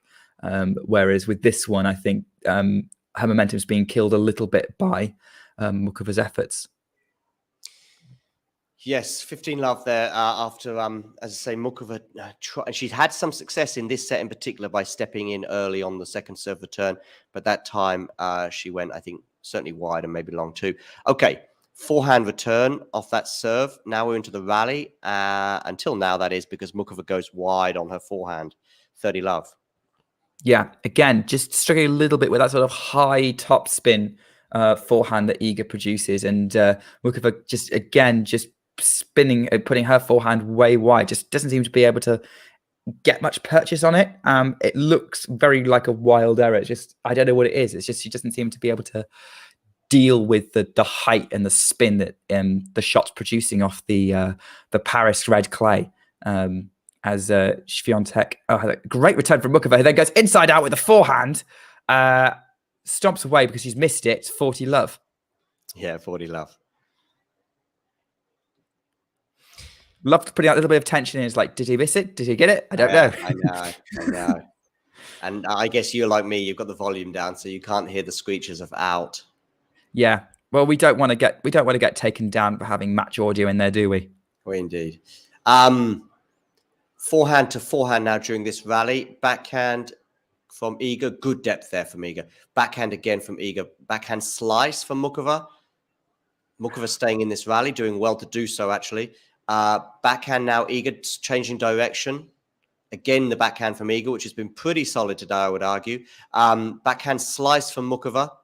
Backhand Iga, what a winner that is. More than solid. Oh, yes. Especially since Muchova was just soaking everything up, and I was thinking Swiatek's got to miss. She's gonna, this is exactly what happens. Muchova frustrates her into an error, but Iga just played a couple of high-risk backhands there, and hits the backhand winner. Great shot, 4-3. That's going to make her feel good on this change of ends. Yes, and a very important moment in terms of, stemming the tide, if you like, a couple of games back-to-back that the Czech had won. And what a way to win this point, by the way. I was thinking to myself, she's been solid on the backhand, but that was more than solid. Yeah, excellent winner. For sure. I think Iga's backhand is underrated. People are the forehand is the one that is the money shot, but the backhand is it's actually very difficult to break down. It doesn't break down. It's like she can do a little bit more with it than you think, as we've seen with that sort of backhand winner. Muchova gets out of her chair, kind of kicks her legs up, trying to keep herself kind of active. Try not to seize up. She's definitely not cramping, which is good to see. Trying to avoid that. We don't need to see that 2 days in a row. But yeah, she's now pressure back on her to keep this set competitive. Yes, back on her shoulders again. She dealt with the pressure pretty well, I would say, throughout that match against Sabalenka. Of course, maybe in a way it was aided by the fact that she was behind in the crucial third set. But it was certainly her that held it together rather than Arena. And here we are anyway, 3-4. Good change of direction there from Iga. Now I just feel as though Iga's stepping it up. But then so is Muchova, to be fair. What a good forehand that is. 15 love. Yeah, that was just a nice counter forehand. Again, just counter punching it based off the pace that Iga threw at her. And it was just too good. Forcing it will go down as a forced error. It was basically a winner. Yeah. So, 15-love for Karolina Muchova as she seeks to get parity again in this set. Yeah, it's she's definitely got a good start to this game to try and maintain the pressure. Gets the first serve in play. Iga gets the forehand back into play though. Goes in. Muchova's coming in. Going to try and volley it. Oh, it's off the top of the net. Iga can't run it down. Ooh, that was benefiting from a let cord there, Muchova. Indeed. So what tournaments have we got coming up this coming week? We've got Nottingham Challenger and Nottingham 250 WTA. Yep. What other tournaments are coming up next week? We've got a tournament in Schottenbosch. I think that's how you pronounce it. The one in the Netherlands, is that? Yeah. Rosmalen. So men and women 250. Okay. ATP and WTA 250. Stuttgart is an ATP 250 that's also taking place. And then I think, no, that's it. That's kind of the three main grass court. So Stuttgart's happening next week as well, is it? Okay. Yes. Yeah, Stuttgart's about 3 or 4 hours from me. Yeah. See, so there's no tennis in Bonn. Well, there's a challenger here during the first week of Roland Garros. There's a challenger here. And I did write them an email and they never responded. So there we go. I mean, somebody said just go along, but you know what? I was just so sort of busy with Roland Garros stuff that I thought I'll go along if they sort of respond to my email. But anyway, I was busy anyway with commentaries and interviews and whatever else was going on. Last ball drops, of course, at Roland Garros. So it wasn't short, and my day job too. Okay, serve and volley here. The lob from Iga. This time she puts away the overhead Muchova at the third time of asking, having failed on the previous 2 attempts. This time she does put it away. 40-15. Serve and volley there from Karolina. Yeah, great bit of serve and volley there. There's not a lot Iga could do with it. And Muchova's going to be very happy that she put that away. She's growing in confidence a little bit. If you were hearing me react during John's description of the Bonn Challenger, it was because Iga won a point with a backhand return winner. But it wasn't because I was talking about the Bonn Challenger that got you really excited and pumped. No, I mean, I just tried to Google it. I can't even. I get the Bonn Challenge. It's called Droysdorf. It's about 6 miles away from Bonn, but it is effectively in Bonn. You know. Right. Muchova's gone long, by the way. Yes. Trying to finish off the games. It's 40-30 now.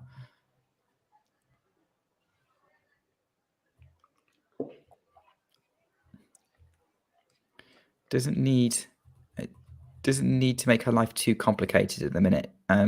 She was on to a good thing with this game. Iga's getting ready to serve again. Muchova's just keep taking her time, trying to get herself going with it. Puts the first serve. Oh, very much into the net. It was always in the bottom of the net. That was odd. Okay, second serve here for Muchova. You can talk us through this one, Nick. All right, second serve. So she's getting ready for this serve. Let's see how tight she is. Gets it in play. Iga attacks on the forehand. It's in there, and the backhand from Muchova very near the line. Iga pushing her back. Great depth from both players. Iga puts the backhand into the net, going cross court though, and Muchova holds. That was an unforced error from Swiatek, gifting that game to Muchova, and Muchova will be relieved because Iga was looking like trying to take it to deuce. I agree, and I think from the moment that point started, Karolina was on the back foot. So I think huge relief that the error off Iga, I think it was on the backhand side, wasn't it, going into the net there? I think that was big relief because, as I say, I felt from the minute that point started that Iga was going to bring it back to deuce just because of how the point was developing. But anyway, clearly an unforced error on that occasion off the racket of Iga, and it's 4 games all. Yeah. So pressure now on for Swiatek. This is now, I think this is now officially the close. No. She was at 6-4 against Kenin in the first set. So this is in the Roland Garros final. Equals the How many games did she drop against Kenin? 5. She dropped 5 against Kenin, and she dropped how many against? 6 4 against Coco? 4 against Coco. Okay, so she's already dropped the most. This is the most games she's dropped in a Roland Garros final. Yeah. Obviously, the Jabeur final in New York was a lot more competitive. So this is Roland Garros specific, not Grand Slam. 6-2 was it in the first set against Jabeur? Yeah. And then 7-6. Yeah. Iga's gone long there, so it's love 15.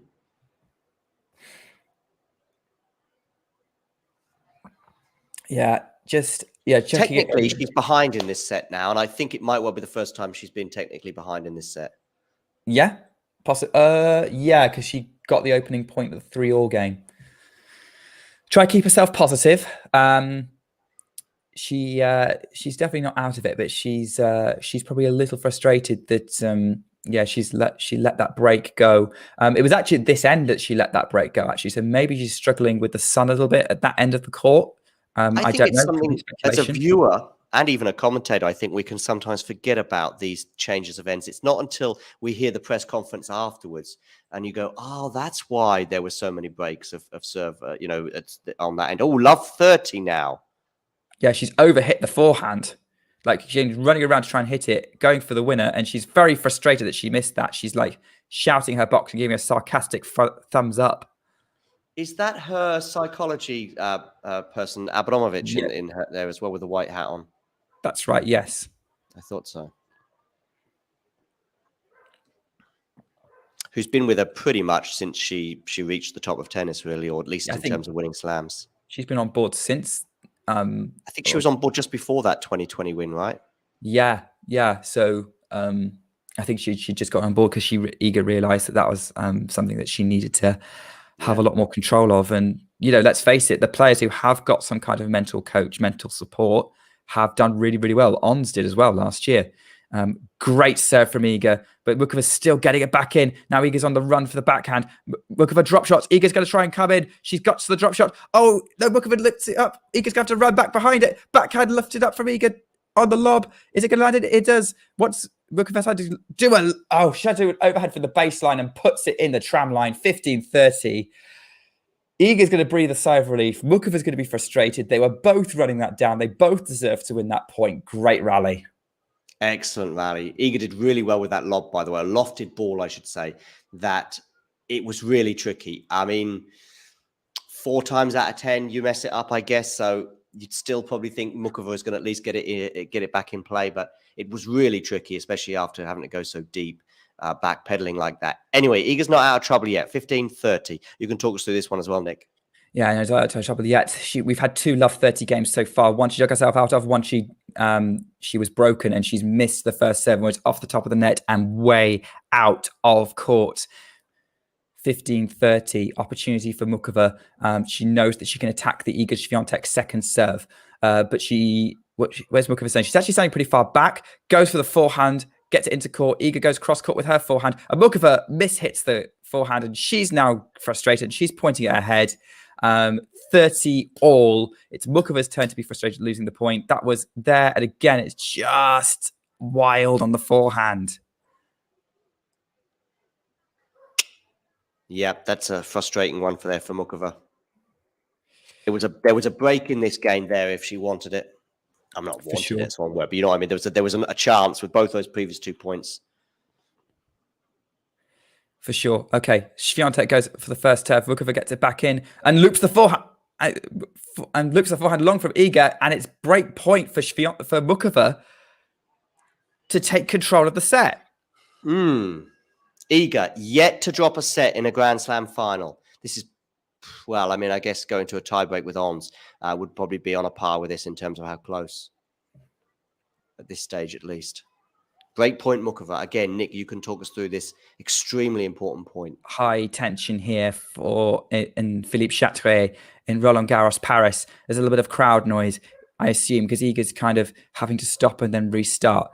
Gets her mindset into play. Lifts up the serve. Gets the first serve into the net. This is an opportunity for Muchova again. She's standing back. She's not trying to attack on the second serve, probably because it's probably a high-risk strategy, kind of 50% success rate. She's giving herself time on the ball to get it into play and put pressure on Swiatek. Muchova, oh my word. Oh, it was a let. The net landed in, Yep. It was in, but then Muchova kind of gave up on it, but it was a let. That's why. So, gosh, this is nervy times for Iga Swiatek. I'm not expecting this from the world number 1 at all. You would think this would be dead set. Double fault from Iga Swiatek. It's all over. or is it? Because Karolina Muchova is going to be serving to take us to a deciding set in the Roland Garros final. Who would have called that 46 minutes ago? Well, Stephen definitely didn't, because I think 46 minutes ago was basically when he said, this is done, have a good one, people, and see you for the men's final. Well, Karolina Muchova, just like against Aryna Sabalenka, has got herself back into the match and now will serve for a one-set-all scenario and be the first person to win a set, at the very least, against Iga Swiatek in a Grand Slam final. Yeah. Those of you just tuning in, make sure you hit the like button, whether you're watching on Facebook or YouTube. Also, of course, on Twitch. Thank you for joining us too. Things are certainly hotting up. As I think Ghosty reminds us here, this started with a 3-love lead. Stephen there as well, by the way, saying guilty as charged, John. Yeah, so make sure you hit the like button. If you are new to the channel and have yet to do so, hit the subscribe button. We are heading towards 2,500 subscribers. Maybe I'm getting a bit carried away because I don't think we're quite at 2,200 even yet. But you know where I'm going with this. Basically, we'll probably have about 1,000 or 2,000 views on this video one way or another. And 98% will not hit the subscribe button. And we need subscribers so we can bring you closer to the action. Because when I write to Surbiton, or when I write to Nottingham or Birmingham or whoever is on the agenda, they go, well, how many subscribers you got, mate? And if I go like 12, they sort of give a little chuckle and go back. When I say 2,000, they go, okay. If I said 5,000, they go, yep, here's your press pass, mate. What do you want? Anyway, let's get back to today. Hit the subscribe button and don't forget to like the video too. Muchova is serving, and I'll let Nick take us through this game. Well, she put the first serve into the net, so a little bit of tension for Muchova. She's got to be the one who closes this out. Iga attacks on the forehand and then goes for the backhand to the Muchova backhand, who goes up the line. Well, I don't know whether that was in or out because I can't hear the call. It was out. It looked out to me. Love 15, puts it in the tram line. Muchova's coach is trying to keep her positive. The camera's right in his face. I feel a bit sorry for him, to be honest. Yeah, that wasn't the ideal start for Muchova trying to close this out. And again, it might be to do with that end of the court. Yeah, I was thinking exactly the same. I tell you what, Nick, it would be a great stat to have a look at over the years if there's an end on Philippe Chatrier where you're more likely to get broken. Yeah, hopefully someone's worked it out, but I look, someone's got to work out where everyone was standing at that particular point. I'm not entirely sure whether they're tracking that, but we should. This first serve for Muchova, boy, boy. That was wild. That was wild. I wasn't expect that. That's tension in that serve.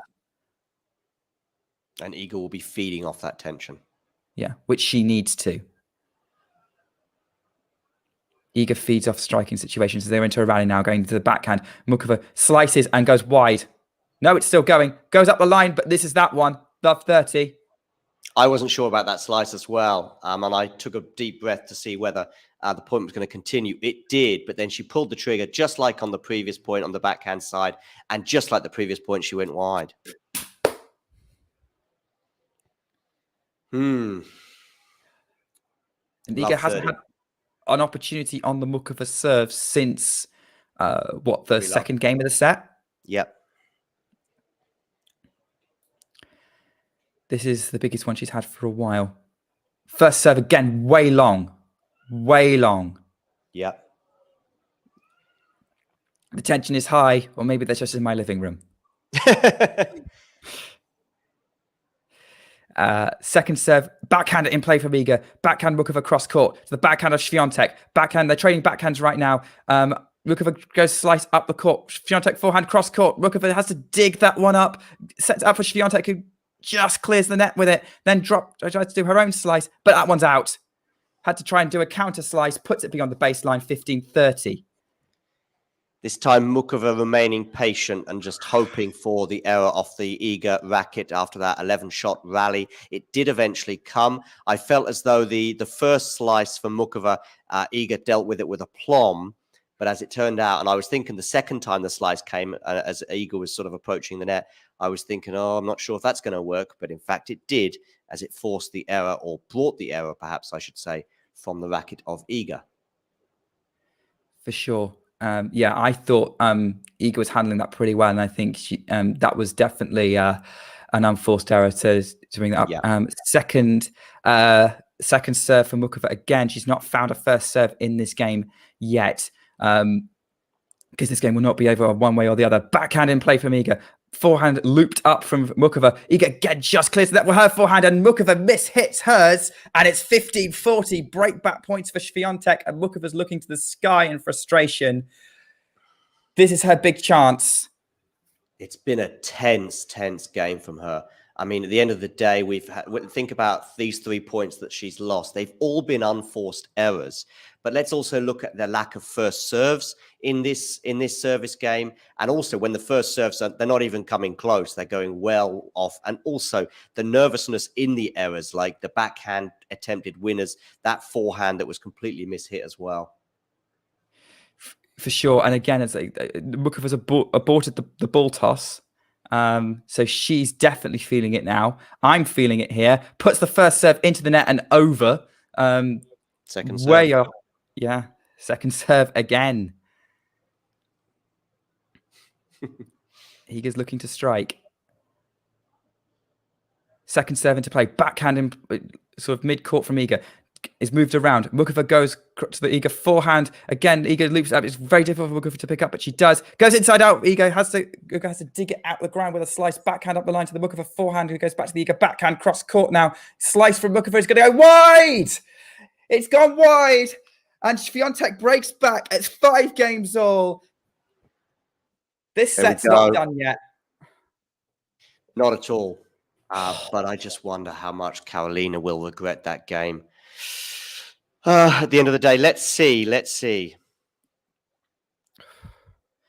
is the longest match that Iga's played. I don't have times in a Grand Slam final. I don't actually have the times up for her previous Grand Slam final. The length of the final between her and Ons. That'll be the long one. Yeah, that'll be the one that might have. Yeah, this is definitely the longest Roland Garros one. Yeah, I think. Well, 5-all. Has to clip the net, that serve there from Iga. Yeah. Not what she needs right now. Tense times on Philippe Chatrier for both. Iga's now under pressure to consolidate the progress that she's made. So we move into late afternoon in Paris, and she's missed that first serve.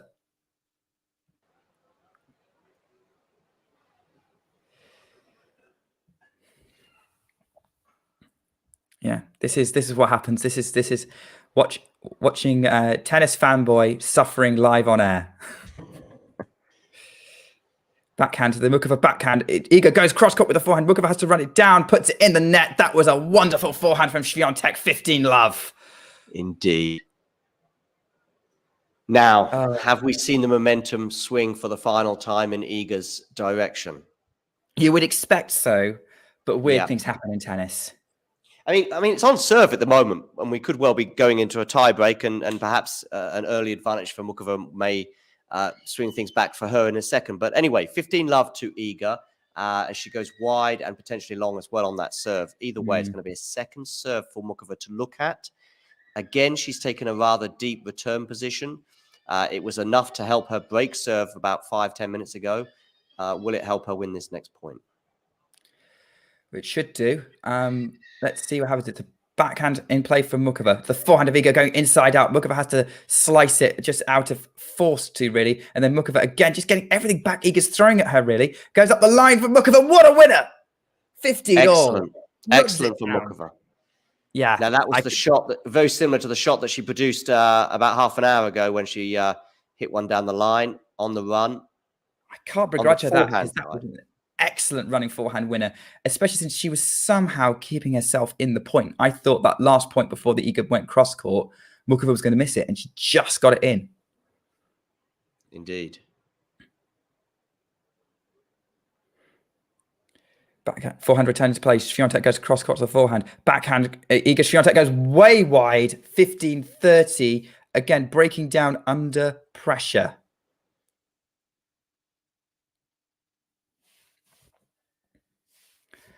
Under pressure. from Muchova, who has definitely regrouped pretty well given the disappointment of how that last game went. 1 hour 44 on the clock. We're moving into the late afternoon in Paris. Can't believe how long we've been sat here.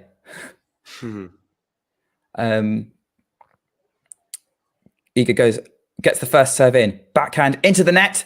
15-40.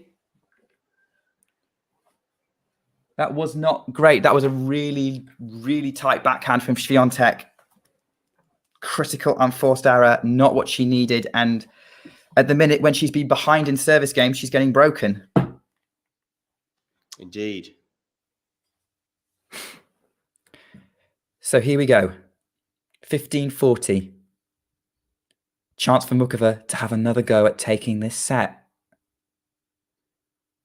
Swiatek gets the first serve out. Kicks the clay off, knocks the clay off her shoes with her racket and just moves straight into her second serve. Let's get ready for that one. The first serve speed fades away. Second serve in play. Muchova runs around to her forehand. Forehand, Swiatek goes cross court, but she's dragged it wide, and it's another break for Muchova and a chance again to serve out the set. That was costly for Swiatek. I don't know what went wrong there. Loose.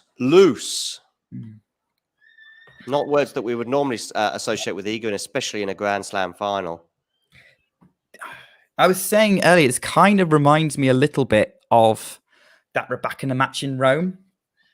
Where, well, I think it's gone a little bit differently now. But in the, so as you can see on the screen, like Iga's unforced error count's gone up in set 2. But like she was in control. She was setting the break up and then she played a loose game and that got taken to a tiebreak and then the injury took it and played a part. Very similar circumstance here of just being loose in the second set and not closing it. And making life harder for herself. And she could be about to lose a set for the first time in a Grand Slam final.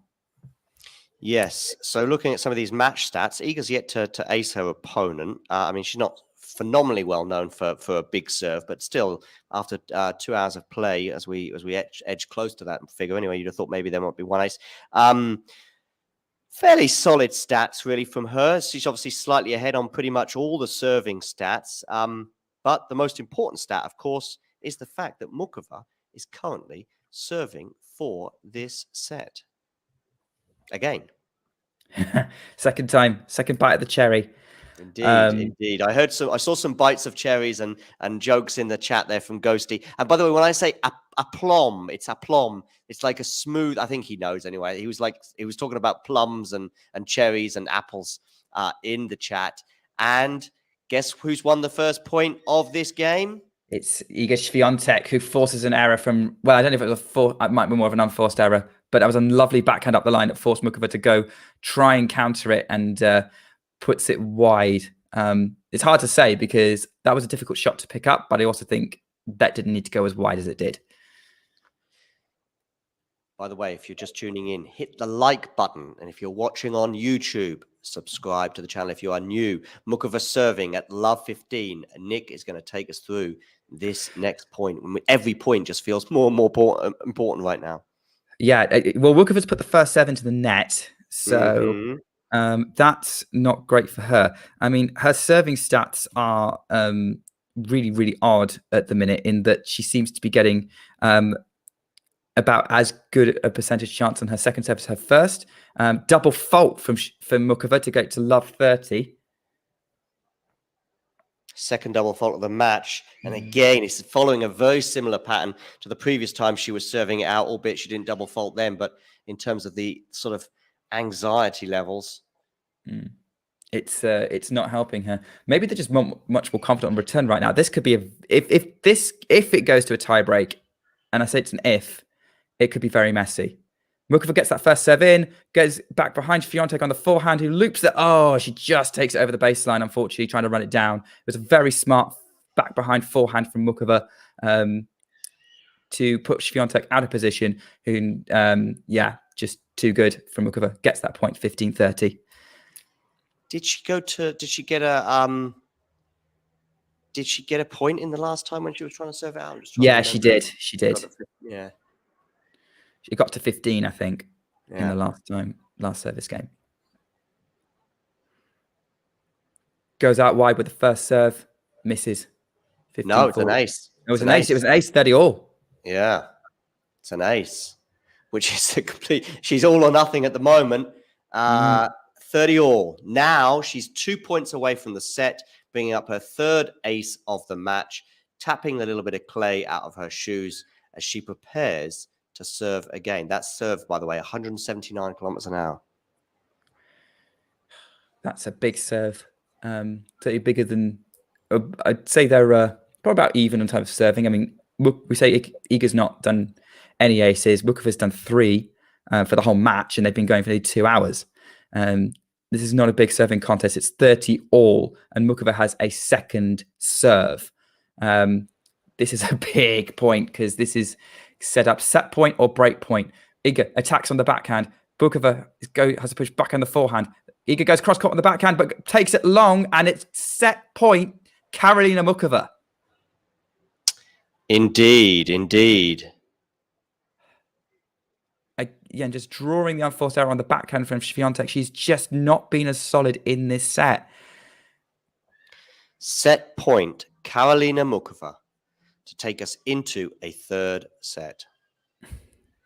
We thought it might be possible before. Well, I thought it was distinctly possible. At 3 love, I must say, I thought, nah, this is done. You see, somehow Swiatek's not been massively convincing.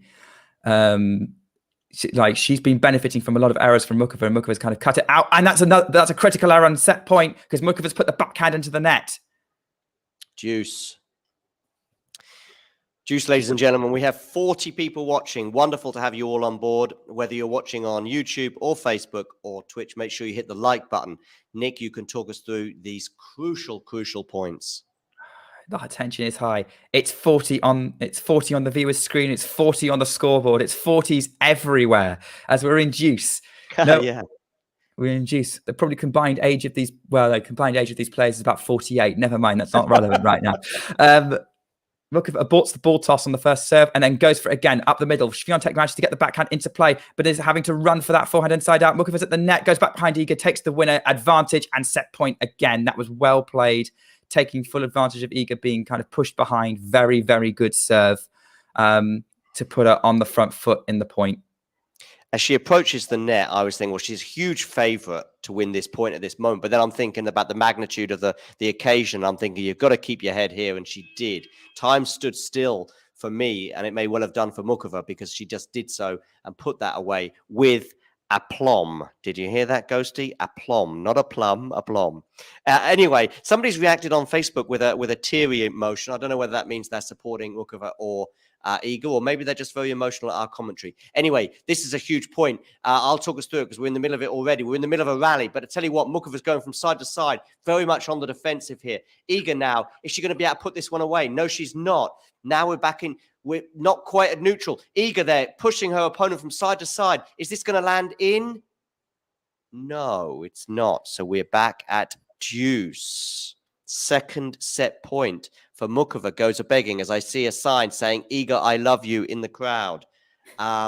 Victory belongs to the tenacious. Well, we're seeing a bit of tenacity from both players at various points here, mainly when they're behind on the scoreboard, to be fair. I thought that forehand from Iga was going to go wide, but actually it was perfectly placed, forcing the error from Muchova after a 12-shot rally. We are very, very close to the 2-hour mark. Almost 50 people now joining us. Wonderful to have you all on board. Like they know it's a critical point in this match. Nick, talk us through this point. Oh, my word. It's juice again. That was a fantastic save from Iga, but a brilliant serve from Muchova, who comes into the net behind it, but Iga runs it down, goes for the passing shot. Muchova goes for the forehand wide. Oh, my word. It's cat and mouse at the net. Is Iga going to run it down? No, it's too good for Muchova. Muchova had to really rescue it. What a point from both players, Nick. Every time one player or the other took a shot there, I thought they've won the point. They've won the point. They've won the point. But no. No, I was so hard to describe because Iga was running, Swiatek was running everything down. Muchova was just picking up every pass, like they were both just scrambling at the end. Like Muchova actually almost fell over. And I think if Iga had been a bit quicker to get to it, she might have won that point. Stretching every sinew of her body to get to that volley. And that's also one of those ones where you need to let go of your racket, I think, because otherwise you could incur a wrist injury. Anyway, she has brought up her third set point. Muchova, the Czech, huge history in the sport on the men's side, but in particular on the women's side. Czech tennis, of course. Muchova here trying to force a third set. Indeed. Muchova serves into the net. So she's going to have to win the set on the second serve. Two things going to happen. Iga's going to take advantage or she's going to overhit it. Muchova is trying to put this set away. Goes into the middle box. Oh, and the backhand's along for Swiatek, and we're into a decider.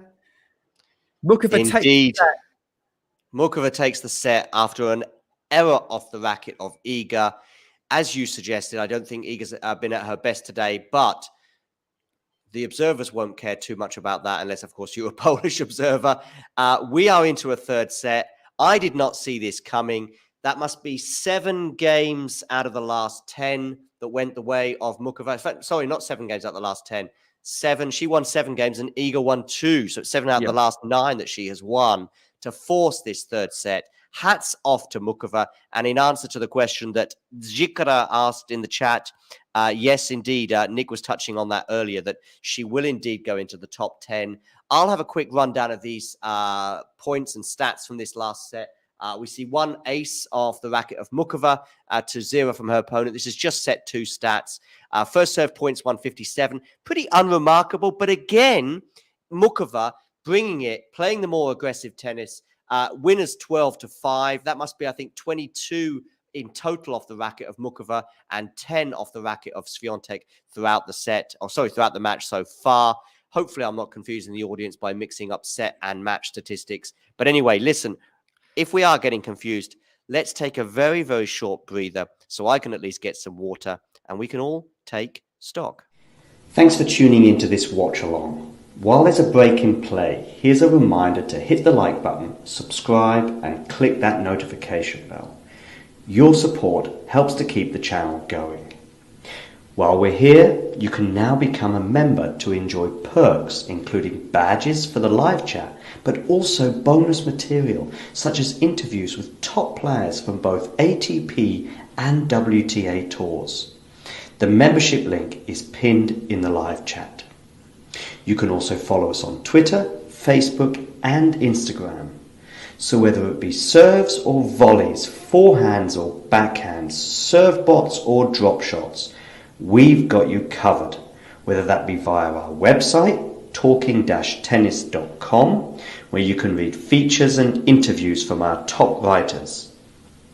Or if you prefer us in audio form, you can subscribe to our podcast on Apple, Amazon or Spotify or wherever you get your podcasts from. Remember, we offer you wall-to-wall coverage via our regular watch-alongs, magazine shows such as Nick's WTA Weekly or Damien and Mario's ATP version. Plus, we deliver top content from people on the ground, actually at the tournaments, so you get even nearer to the action. So, what are you waiting for? Hit that subscribe button so you don't miss out on all things tennis. Okay, all things tennis indeed, ladies and gentlemen. We're at 1 set all, and as that video suggested, we are at a break in play, as is so often the case. We're definitely going to go beyond the 2-hour mark. Nick, tell me something. Tell you something? Anything? I mean, okay. What about listen? Well, let's see. What did Andy Murray get up to? I know that's probably quite far down. Andy Murray won. Andy Murray did win, did he? 7-6, 6-3. He is into the final of the Surbiton Challenger. There we go. He will play either. He will play either Yuri Rodionov or Zizou Bergs. Oh, okay. Bergs, of course. Yes, we spoke to him. Actually, I put a video up on the channel of Bergs talking to Jamie from after his win yesterday over, I think it was Lestienne.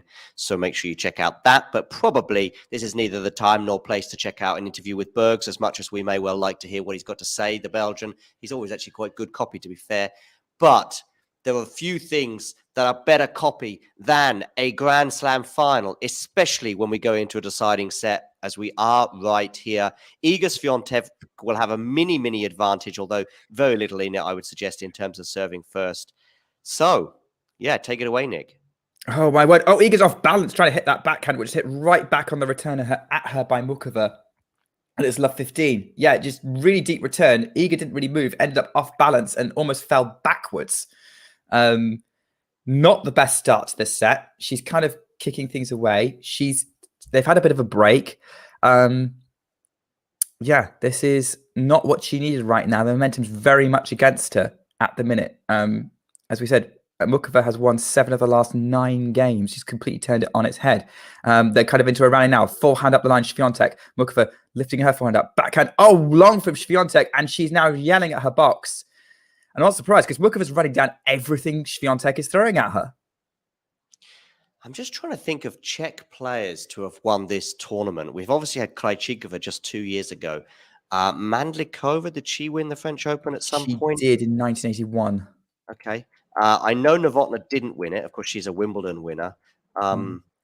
But yeah, Czech tennis history. But as I said to you earlier on the women's side, of course, Martina Navratilova, Czech-born, albeit that she represented the United States for the majority of her career. Okay, forehand. Oh, wait till you see this one, Nick. Oh, that's too good from Muchova. Muchova has the wind in her sails, ladies and gentlemen. This is ridiculous.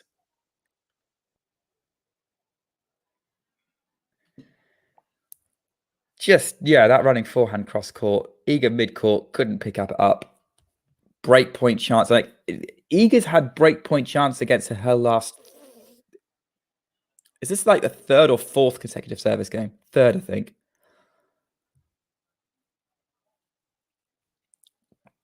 She's held serve once since leading 3-love in that second set,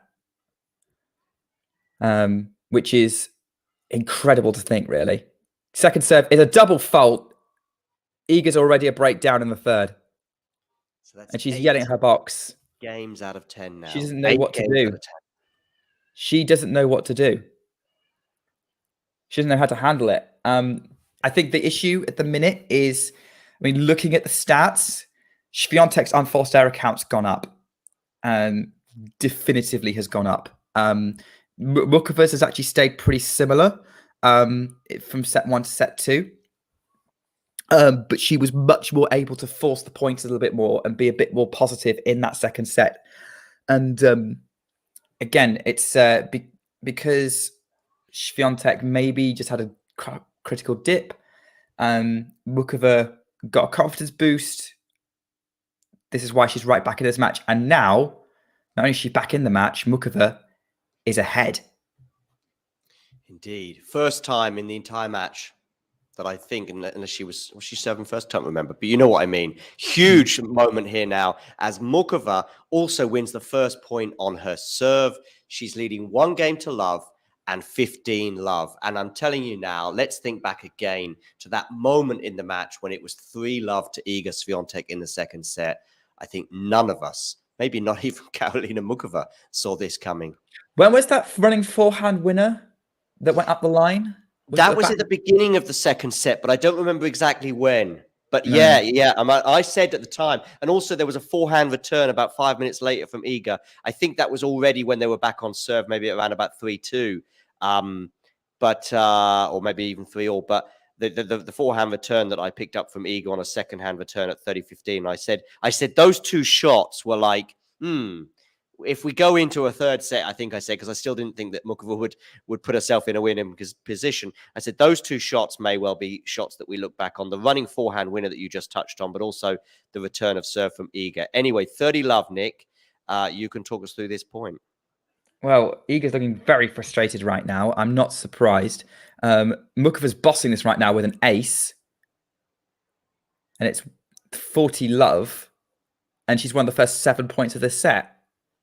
Yeah, she has. And And she's threatening to win 9 games out of 11, I think. It's all being very positive. Yeah. And it's all very positive right now for Muchova rather than things getting tight. Like Muchova's just bossing it right now. She's hitting winners. She's hitting aces, unreturnable serves. Another ace from Muchova to Fifth close one the of the game. match. Fifth one of the match. I'm just taking us through some of the previous winners of this tournament on the WTA side. So we've obviously had Iga, the most recent winner, and Barbora before that, and then Iga again. Just seeing the Czech players involved. Of course, we had Vondrousova in the final in 2019. Krejcikova winning in 2021, as I touched upon. We've got Lucy Safarova losing out to Serena Williams in 2015. That name certainly slipped me by. Who else have we got here from the Czech Republic? We have to go back quite a way, I think. Yeah, it looks like I'm going to skip back a bit here now. Although I believe they now actually prefer to be referred to as Czechia. Okay. Yeah, I have heard that too. Certainly in German, anyway. But yeah, well, we'll try and fix that certainly for future shows. Yeah, and then have to go back to Mandlikova in 81. Yeah. Which we get to Czechoslovakia, which is a interesting point because like we automatically assume that like people from Czechoslovakia were Czech. Yes, indeed, we do. Yeah, well, of course, in terms of the way we would say it. By the way, Iga has stopped the rot, at least in terms of points. She's now won her first point in 11, so to speak. So I'll let you talk us through this next point. Oh my word. Okay. I'm very much lost for words. Iga gets the first serve into play, which is positive for her. Backhand to the Muchova backhand, which is sliced. Iga goes inside out on the forehand. Muchova has to run for it. It's too good. Forehand's too good. Iga has 30 love on her serve, and this is the best service game she's had for a while. And that's only on the virtue of she's not love 30 down. Yeah, and she's not held her serve for a while, has she? Because I think we had quite a few breaks at the end of that set, didn't we? It was. So I think the last time she held serve would have been to go 4-3 up. Which feels about an hour ago, but maybe a bit less than an hour, but still a while ago. First serve in play from Swiatek, then backhand just over the net. Muchova goes for the drop shot. Iga comes in, puts the forehand towards Muchova, then finishes it with the volley. But no, she's not finished it because Muchova goes for the passing shot winner. That volley was not good enough. And Muchova runs up to it, takes the backhand passing shot winner. Again, cat and mouse. Like that drop shot was very high. Iga ran to it, but then just goes for the obvious cross court that Muchova anticipated, and then that gave her the advantage in that point. Yeah. So we've got 30-15 for Swiatek. She's just constantly under pressure right now. Constantly under pressure. First serve, long. She tried to go up the tee. It's long. And the pressure's coming from the fact Muchova's just not going away. She's running everything down. Is what she does best. Goes for second serve for Swiatek. Goes to Muchova backhand, who steps in to attack it. Is it the net? Ball's looped up, but it lands in. Muchova has to run backhand. The baseline goes to the forehand. The point's now neutralized. They're now kind of going up the middle. Swiatek goes cross court with the forehand. Now goes back towards Muchova with the forehand, but it's long. And it's Muchova's shot was long. It was Muchova's shot that was long, and it's 40-15. And Swiatek is just going to have to hope to stop the rot because, yeah, as you said, so she would have held for 4-3. Muchova held, broke, got broken, broke, held. So, yeah, this would be the first time in 3 service games that Iga's held. We get critical for staying in this match. And it's an unreturnable serve. Fist pump, Yadza. 2-1. Muchova, it's all on Muchova to see if she can stay in front. 2-1 indeed, yes. It's not I mean, it's insurmountable. It's fairly it must be said it's fairly tense right now out there. I think it's positive signs that Swiatek's going to get back into this. But we'll have to see. They've got some stats on the screen of the rallies run. It's pretty even, but when the points get longer, interestingly, Swiatek is winning more of the longer rallies, which is interesting. But that's over the course of the match. So I wonder if he broke it down a little bit more, whether that would have shifted set 1 to set 2. I think that's very possible. That this picture will be different because I feel like the trajectory of that second set was very different to the first. Yeah, indeed. Currently having a look at it, sort of how it's gone so far. So Swiatek's won 4 points so far this match, and 3 of them have been from forced errors. 4 have been from forced errors even. So although having said that, my stats might be slightly ahead. We'll have to see what happens in this game as they've come off the change of ends. James is going to join us, by the way, aka Tennis Ranta. He'll come on the show at the end in the immediate aftermath to give us his thoughts. He was, of course, at Surbiton yesterday, but he's been watching this final as closely as we have. So stick with us for a good 10 or 15 minutes after the match. I don't know how you'll be fixed, Nick. Oh, Nick, wait till you see this one. Oh, that's glorious backhand winner, passing shot from Iga Swiatek. I know you said that we were in sync, but I got the impression that I think I'm about 5 seconds ahead of you as the match has worn on. But yes, so it's love 15 on the serve. Yeah, I got the sense that maybe you were ahead because obviously, we would have described on that first point you were describing stuff as I was seeing it, which made me think you're probably ahead because you're seeing it first, then talking about it. Indeed. Which is one of the reasons why I'm letting you sort of talk us through the points. In fact, you can talk us through this next point for Muchova at love 15 on serve. Okay, we're heading for love 15, which goes to the Iga forehand, who somehow gets it in, and Muchova goes right on the line. They're now moving around a lot. Again, Iga off the top of the net, past Muchova. That was a lucky shot off the top of the head, past Muchova, who was they were both kind of flailing at points during that rally. And it's love 30 for Swiatek. Here we go again. Yes, that was unlucky for Muchova in that the net court, of course, completely deceived her. She was ready to receive that volley, but it clips the net. Maybe she should have done more, perhaps with her forehand previous to that, Muchova, giving Swiatek the attempt at the passing shot. It was almost a carbon copy passing shot from Iga, except this time, of course, it clipped the net rather than being a clean winner. Anyway, love 30, so very interesting points, very interesting moments here for the Czech on her serve. Very much so. Well, last time she was at love 30, she held. Let's see what happens. Goes up the middle with the first serve, but it was a let. Because that ball was well in, but the fact she's had to stop it means it was a let. So, again, just off the top, trying to push things as much as she possibly can. Muchova taking herself to the limit to try and maintain her advantage in this set. She serves, goes way wide. Way, way wide. Second serve.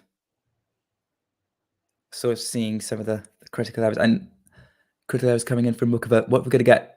Iga attacks on the forehand. Muchova's on the defense on the forehand. Then Iga goes up the line. Muchova's again lifting it back, and she's just reaching everything Iga's throwing at her right now. Still looping it back into play. Iga's moving Muchova from side to side. Iga has to come in because that was a really short ball from Muchova, who goes for the passing shot. It's long. It's long, and it's love 40 for Iga Swiatek to get back on terms in this second set. Let's go. Let's see what happens.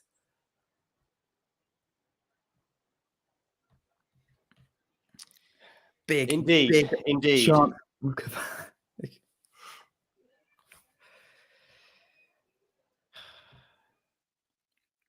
We are here. Love 40. First break point of this set for Iga Swiatek. First break point of the game. Muchova finds a first serve, comes in behind it. Iga lifts up the ball, and Muchova finishes it with a net.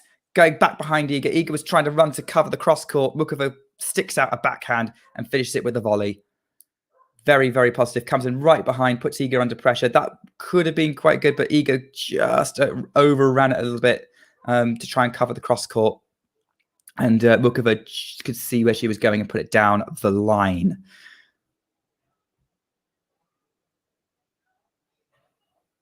Yes, indeed. 15-40 here. Muchova on her serve. Here we go. Goes up the middle, but bails out of that because I think that ball was long. So Indeed, it's second serve. Yeah. Another big opportunity for Iga Swiatek. Second chance to break back in this deciding set. Goes for a big forehand right at Muchova. Backhand cross court. Muchova slices, drop shots. Iga's kind of coming in. Goes for the forehand. Muchova into the net.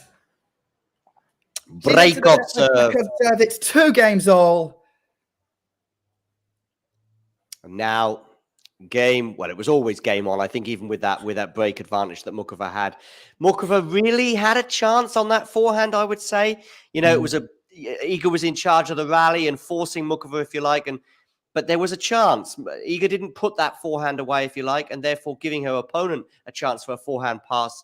But Muchova wasn't able to take it, putting it into the net, and we have parity in this third set. It could not be closer in the deciding set at 2 games all with Iga Swiatek to serve. But there's a little momentum swing back towards her now. But let's see, because her serve has been very, very vulnerable for the last set or so. As she lifts up the forehand, Muchova loops up her backhand to the Swiatek backhand who goes cross court. Muchova puts that backhand up the line to the tram lines, and it's 15-love to Swiatek. Jamie, by the way, good to have you on board. Jamie, hit that like button, by the way, on the How's video. Surbiton, Jamie? Yes, indeed. Surbiton Jamie, as he's now known. Yes, Jamie asking about the nerves. I'm not sure if that was nerves. I think that she showed a lot of nerves as she tried to close out the end of that second set when she had the break advantages that she eked out. But of course, I know where Jamie's coming from because, she was ahead on the scoreboard, getting that break up. You might well have the feeling of, oh, I might win my first Grand Slam here. I might win my only Grand Slam. I remember hearing classic words from the Greek guy who played against Federer in, I'm going to say, 2006 Australian Open final, wins the first set. I think he may even be either a breakup or very close to winning the second set. Baghdatis. Exactly. And Baghdatis said to himself, he said, oh, I might win the Australian Open. I might beat Roger Federer. And that thought crossed his mind. He gets broken, I think, by Roger, and Roger goes on to win the match in 4 sets. As Iga gets her first ace, by the way, to bring first up ace of the match. 3 game points, yeah. Couple of points I want to come back to you on, John. First of all, Elena has also pointed out in the chat, Baghdatis is actually from Cyprus. There you go. Don't make that mistake again, or I will get cancelled. Yeah, it's. I think if as long as he's Greek Cypriot, maybe it's Greek Cypriot. Maybe it's Greek Cypriot. I don't know. I'm trying to get myself out of jail here, and I'm probably going to get myself out of jail. But at least it brought Elena into the conversation. That is true. I also think that this as unreturnable serve from Swiatek 3-2. I think I will also say that. Yeah, I think there's I might win this is just a genuinely legitimate thing that will probably cross a player's mind for Muchova. If it's I will beat this player. I mean, look, I'm seeing this as a fan of both players, but I'm not sure that Iga Swiatek in 2023 has quite the same aura as Roger Federer did in 2006. No, I wasn't bringing that. But I'm just thinking, because I was just trying to address Jamie's question about anxiety and stuff. But it's just when you get a bit close to the finish line. And I never really thought about it before. But yeah, I can imagine that being a distraction that you go, oh, I might win my first Grand Slam, And Baghdatis talked about it. Even the great Rafa Nadal mentioned it, that he thought about it when he's a mini breakup against Roger in the 4th set at Wimbledon in 2008. He goes, oh, and then he goes and double faults. And that distraction. We saw that very famously 30 years ago this year. Jana Novotná in the Wimbledon final against Steffi Graf. Funny enough, I emailed Hannah Mandlikova, who was the coach of Jana Novotná, recently, actually, just about that. I'd love to speak to Hannah about the Jana Novotná story and specifically her Wimbledon story in the 5 years between that 93 final and then obviously finally going on to win the title in 98, which is just a great story. Of course, Jana Novotná sadly is no longer with us, which is just a tinge of sadness, if you like, to that story. But thankfully, she was a Wimbledon winner. That's just such a cool thing. Very, very well deserved. Oh, Iga's running back to her chair for some reason. And she did she not realize it was new balls? No, changed the racket, I think. Yeah, but like she changed the racket. Players usually change rackets when it's new balls. Oh, okay. So I don't know. Would it be new balls at this point? Well, we'll find out because normally Muchova should stick the ball up in the air as she but she may well have just done it. Maybe she stuck the ball up. Because normally when you got new balls, you sort of show it to your opponent, which may well have prompted Iga to change her racket. Either way, that should be a tiny advantage for Muchova. But of course, what is not an advantage is the fact that she was 2-love up in this set. But now it's 3-2 to Iga after 3 games on the bounce for the pole. True, but that was an unreturnable serve, so that was a good start. That was the start that Muchova wanted there, to keep things as tense as possible in this decider. This is a very different match for her compared to the Sabalenka one, where she was constantly having to fight back against what was being thrown at her, and then obviously having to fight back from 5-2 match point down. Jamie's got Andy Murray on the brain, of course, because he feels as though they're pals now after they made acquaintances with each other. They had a great rapport in Surbiton. I think Jamie had a great rapport with everyone, but don't mention Lestienne because he's a sort of a fanboy now of Lestienne after his he was sort of friend of the show and all that sort of stuff regarding the Frenchman. But sadly, he lost to Bergs yesterday, and suddenly Jamie was on the Bergs train. Of course, he's switching trains more than a traveller. Who switches trains? He's so fickle, isn't he? An interrailer. Interrailer. Yeah, very good. Thank you, Nick. I wish I'd have thought on my feet as quickly as that. I don't know, because you gave me plenty of time to think about it. Swiatek has a great return, by the way. Goes inside out with the backhand. Muchova's cross-court with the forehand. Cross-court forehand winner from Iga. That was too good. 30-15. Yes, indeed, Elena. She is exquisite, but she'll need to bring out a bit more of that during the closing stages of this match. Yeah. Yeah, that was a kind of forehand that Swiatek's not really able to hit winners like that much against Muchova because she's been able to run them down, but that was just too good. Just tuning in, make sure you hit the like button. Don't forget to subscribe to the channel if you are new. We'll obviously have the men's final for you tomorrow between Casper Ruud and Novak Djokovic.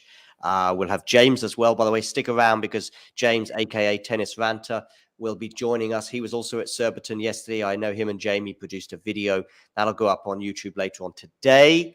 And James is going to come on and talk us through his thoughts regarding this final. But will he be talking about an Iga Swiatek third Roland Garros title and fourth Grand Slam? Or will he be sharing his thoughts on the first Grand Slam title for Karolina Muchova? Right now, this match is very much in the balance. Muchova has eked out a 40-15 lead. I'm wondering how many times I've used the expression eked out so far on this channel. So keep a count on that, audience, and let me know in the live chat. I think it's about 72 times I've used it, probably appropriately about twice. But anyway, either way, I'll let Jamie know. Jamie's in the live chat and was at Surbiton, but I'll let Nick talk us through this next point. I've got Jamie on the brain. A crazy long first serve from Karolina Muchova to try and close this game out. So it's a second serve and an opportunity for Swiatek, who comes in on the forehand, but pulls the forehand wide, and it's game to Muchova. It's 3-all. This match is on a knife edge. Very much so. I genuinely can't call it right now because it's going to take a dip from one of these players, and that's going to be what does it, I think. It's going to come down to who's more solid. And who can maintain the required level, because at the minute they're both playing pretty well right now. It's not as messy as the previous set by any means. If I'm looking at the stats, yeah, it's like they've both about even on positive points. So if you add winners, forced errors, aces together, if anything, Iga's looking the slightly more shaky on the unforced side of things, but is that all from the beginning of the set? But it's a second serve in play. Muchova loops up the forehand into play, even higher looped backhand from Swiatek, and there's a lot of moon balls here. They're going backhand to backhand. Now Muchova's flattening it out. They're really going for it now. Iga Swiatek gets a forehand, goes cross court. Muchova gets a cross court forehand. Iga puts her forehand into the net, and it's love 15. You were absolutely right to mention the moon balls, but then they also both picked it up as well, which is exciting. They're just countering each other completely. And at the minute, Iga's the one who's more likely to break down. Oh, by the way, Elena here as well. Very pleased with Jamie's Surbiton coverage. James as well was there as well. Yesterday he joined in 2. We've got a Vamos Muchova here from Carlos. I'm wondering if that's Carlos from Punto de Break. I don't know if that is the same Carlos. I know that we met in Madrid, for example. And Carlos, by the way, is very familiar with Damien. Carlos, if it is him, and it might well not be, he's a guy who counts unforced and forced errors, I believe, for the ATP, but I could be wrong on that one. Anyway, either way, Vamos Muchova, he says. Well, he should be very pleased with how this has gone, because that's a second serve double fault. Love 30 on the Swiatek serve, and she's kind of stretching her arm out. Wasn't happy with that service motion at all. And yeah, as I say, Iga Swiatek is the one who's most likely to cave under pressure right now. Tossing the ball up, just having a practice with the ball toss. Very, very tight. She doesn't want to go back behind again. Serves long from Swiatek. Is that 4 double faults from Iga today? I got her set total. I'd have to change it to the match. I have 3 on my screen, but I don't think it's including that latest double fault. Okay. I'm not sure, to be honest. I'm actually looking at sort of serve percentages. Balls in play now. Forehand up the line from Swiatek. Slice from Muchova. Forehand changing direction from Swiatek. Muchova still getting it back. Goes back towards Muchova on the cross court. Back. That's long from Muchova. 15-30. Sigh of relief from Swiatek there. Yes, and Muchova just sort of looked to the skies, licked her lips, but in a sort of pensive and maybe a regrettable manner rather than his dinner kind of way. 15-30 now. That's a big relief for Iga, because if she went love 40 down on her serve, well, But anyway, 15-30. Still dangerous moments for the Pole. Yeah, and she's very vulnerable in second serve right now as well. Currently only won 40% of the points when it's a second serve, but it's a great backhand from Swiatek, who's trying to dig that back up from an even better forehand from Muchova, who then drop shots. Iga gets in, loops up, but Muchova's there to counter, and it's 15-40. Great net play from Muchova.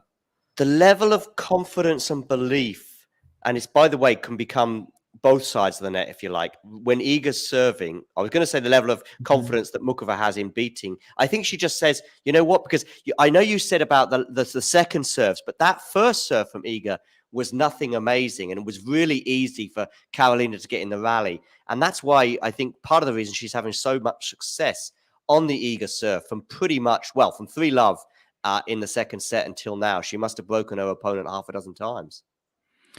Very true. It's all very fine margins. As first serve in play from Iga, Muchova goes cross court again. Iga gets kind of slice drop shotting on the forehand, and then it just breaks under pressure, and Muchova wins and breaks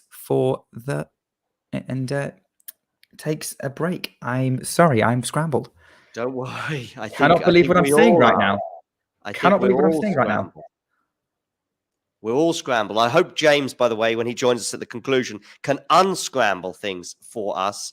I guess the big question is, if you're a little bit scrambled, is Iga also a bit scrambled, Nick? I mean, she must be.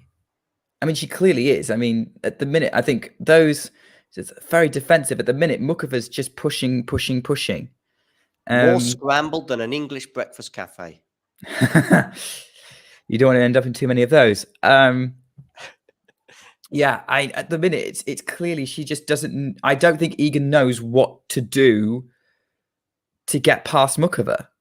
That's the thing, is that everything that most other players wouldn't be able to pick up, Muchova is.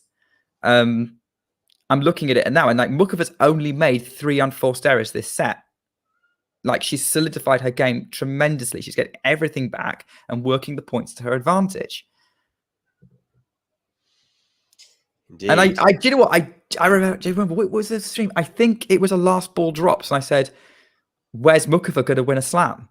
Where's Muchova's most likely to win a slam?" I had this conversation. How long ago was that? Was that like 10 days ago, or no? It was this week. It was okay. No, but in a way, I was hoping it would be 10 days ago, Nick. So it would be like, wow, you've that'd be. But if it was like if she's entering the quarterfinals, then she's suddenly in the mix, if you like. Well, let's face it, nobody, like everyone thought Muchova would be a dangerous threat to Sakkari, and nobody was calling Karolina Muchova to win Roland Garros. Absolutely no. But nobody. somebody had her in the final. I don't know who it was. Somebody said that they had her in the final, but I can't remember who it was. Did maybe Vanch have her in the semis? He had her in the semis. Yeah, but somebody had her in the final, but I can't remember who. But So did Miles, actually. Oh, Miles had her in the semis too. Yeah, I mean, quite. Oh, Nick. Oh, that was a high-risk forehand from Swiatek to hit the win. I can see James backstage as well, sort of exulting a sigh of relief or exulting a wow sort of moment there. And unless he's also just seen something else on a different channel, maybe he's watching, like, he could be watching EastEnders or something, and there's been a big storyline going on there. He's probably watching Rodionov versus Bergs.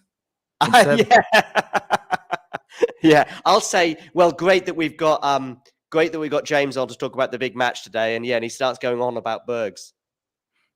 Yeah, but let's face it. Oh, big forehand winner from Swiatek. Love 30. All about the forehand, just teed it off beautifully. Great return from her. Muchova had to dig it up, put Muchova on the run, and then hit it into space. Come on, let's make this tight. I know I meant to be impartial here. But part of me also just I don't want this to be a straightforward end to the match. I mean, listen, one of my wishes was to get a really good final, and it is now delivered. So I'm really happy with that. The level, probably, if I think about the Australian Open final and also Madrid and even the Muchova Sabalenka match as well, maybe not quite that level yet, although we're not done. And suddenly we can have an amazing last 2 or 3 games and it can change the narrative. But it's certainly been full of drama. Definitely drama there. Oh, Iga overhits the return. 15-30, she was there and it just hooked it wide. Going for it. Sean is talking about the night slot. I don't think that's really an option. Although he could be having a laugh. I don't know. But anyway, well, I think no, the Roland Garros final's never going to be at night. Never. No. Never has been. Never will be. I do wonder if they could just put it back by. I know it's just an hour, but just to get more. But then maybe I'm being biased against Asia here. But I'm just thinking about people on one coast or another in the US. The later it is, I was thinking that they might go with Carlos for the night match, for example, Carlos against Novak, because that. Well, they didn't really do a night match for either of them. Let's be honest. Well, indeed, one after the other. Yeah. Well, of course. Yeah. So when I say night, I mean latter match. Second match. Yeah. Oh, great return from Swiatek, and Muchova's long with her forehand, and it's 15-40. Yeah, Muchova eking out an advantage. There we go again, ladies and gentlemen, with the eking out. But again, struggling to consolidate. Is someone going to start a talking tennis stats wiki? Count the different times someone said something. I'm sure I've got something I say a lot. I've got I've got 2 or 3 I'm sure I lean on. That's one of them. Yeah, eking out. I go, here we go. Here we go. Take a bow. That's something I like to say from time to time after an impressive shot. Long from Muchova. Under pressure. Who's under more pressure, the server or the returner? Right now, because of the scoreboard, 15-40, it's Muchova's heart must be beating a bit faster. Again, yeah, it's true. It'll probably be Muchova. Really dips the serve, backhand really deep from Iga. Swiatek goes up the line with the backhand. Muchova goes cross-court with her forehand. Now they're trading forehand to the minute. Muchova goes for the drop shot on the forehand side. Swiatek comes into the net, loops the backhand long. Oh, that was there for the taking because the drop shot was makeable. The drop shot wasn't really good enough from Muchova, and Iga did well to chase it down and get in a really good position. And then she has an option to go cross-court and aggressive, or sort of go down the line with a dink, but the dink was too long. And I'm pretty sure I've never said that word on a live stream before, and you've got to be pretty careful when you say that word as well, because it might come across in a different way. Anyway, we won't elaborate on that. 30-40. Here we go, Nick. Well, yeah, I think Iga made the right direction. Oh, my word, that was an ace from Muchova. That was an ace, and it's juice. One. Another ace. Critical ace. I was going to say with the point before about the return is going to be nervous as well because you don't want to mess it up to keep you in it. No. Oh, yeah, of course. I get it. I just think that the thinking time for the server and also it was 15:40. But yeah, I know what you mean. And as I was saying, I was thinking that, but I just think that given the scoreboard pressure of like, I don't want to lose my advantage in a Grand Slam final, I agree with you. Muchova would have been more nervous. Yeah. Long on that first serve. And the technique involved in a serve is more vulnerable to a nervousness affecting you. I mean, I'm not saying you don't need to have incredible technique and, of course, reflexes on a return. But anyway, listen, we'll talk about that maybe some other day because we've got a point to talk about. Yeah, and Swiatek's coming in because it was a very short ball. Gets the volley. Job done. Break point again. Backhand volley winner. Too good. Daria's pumping her chest. Fist pumps from Coach Thomas. Third break point of this game. And Swiatek looking much more positive. Iga's been pretty ruthless on the break points until this game. I think she'd won 5 out of 6 or something like that. But she has already squandered 2 in this game. Is a third one going to pass her by as we enter the game's 7th minute with Muchova seeking a first serve? Yeah. Muchova puts the first serve into the net. I'm going to say this now. I think if Swiatek doesn't break, Muchova's going to win this match. I'm going to say this now. The winner of this game wins the match. Yeah. And maybe even the winner of this point. We'll see what happens on this point. Second serve in play. Swiatek goes cross-court on the backhand. Muchova goes for the slice. Backhand Swiatek back towards Muchova on the backhand. Goes up the line. Forehand Swiatek to the forehand drop shot. Muchova into the net. Doesn't even reach the net. The drop shot doesn't even reach the net. And we're back on serve. Swiatek celebrating. It's 4 games all. This Grand Slam final is delivering. I don't think it's as high quality. I agree with you as Sabalenka Rybakina in Australia this year. But the drama. Oh, the drama. We got to love the drama. Oh, dearie me, by the way. The nightmares that Muchova may have, not just tonight, but perhaps for many years to come on that drop shot that just, as you say, I'd have to watch it again to decide whether it was the right decision. But more importantly, the execution was, I mean, I barely made the net. Anyway, I said the winner of that point will go on to win the match. Let's see if I end up being correct on that with Muchova here returning. Absolutely. With a pretty deep return and goes back behind Swiatek. Was that return too deep? No, it was good. It was a good return. Love 15. At the minute, it's down to who can hold serve. They've both had 1 hold of serve each, I think, in this set. Answering Ghosty's question. No, I think there's been 2 break. I think it's 2 holds each. 2 holds each and 2 breaks. Oh, okay. Yeah. Because it's 4 all. So it's only been 2 breaks. Thanks for the super chat, Sean. This is a great match, Sean. I completely agree. Swiatek goes up the line. Muchova goes back behind Swiatek and Swiatek puts her backhand to that, and Muchova fist pumps. I never thought I'd see a Roland Garros final, a clay court match. Oh no, wait, no, never mind. Yeah, what am I talking about? I tell you what you're talking about, Nick. You're talking about Love 30, Iga Swiatek, under pressure again on her server. She's been pretty much for over an hour now on every service game. And we're at Love 30, 2 hours 37 on the clock. This is not what Swiatek needed because she was hoping that would give her the momentum. And she's put the first serve long, that break giving her the momentum. Because what she was, because the last time Muchova served for something, she got it. Second serve in play. Muchova goes for the forehand. Big forehand from winner. Big forehand winner from Swiatek, 15-30. Vintage. If there was any doubt that James was watching this match or not, I know from his reaction to that last point that he clearly is watching the match. I'm not watching James right now, especially since you're asking me to talk through the points. For those of you in the live chat that are wondering what I mean, is that James is patiently waiting backstage. We will bring him in pretty much as soon as this match concludes to get his thoughts. So I can see what he's getting up to. But listen, Nick is watching what's going on the court. Let us know. Oh, it's a great serve down the tee from Swiatek. Has to come in on a really, really short return from Muchova. Tries to go across court with the backhand. Muchova loops it up. Was that out? It was out. Swiatek was in the way, so I couldn't see where the ball bounced. 30 all Come on, Great serve from Swiatek. Get out of Nick's way so he can see where the ball's going to land. Don't think I'd about rather chasing she it hit the ball back in court, to be honest. Focus. I am the last person she needs to think about right now. 30 all. Needs to think about herself, primarily. As she goes for the first serve, again up the tee, it's in. Clip the net, I think. Yeah. First serve still. Muchova stretches the back, then gets into a return position. Ready to strike. She still has an opportunity to force a break point again.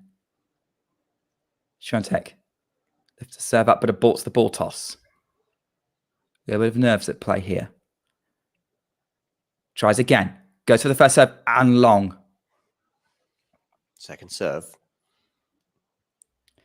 Swiatek wearing an all-white outfit with a little bit of red and the little Ukraine pin tipped to, stuck to the hat.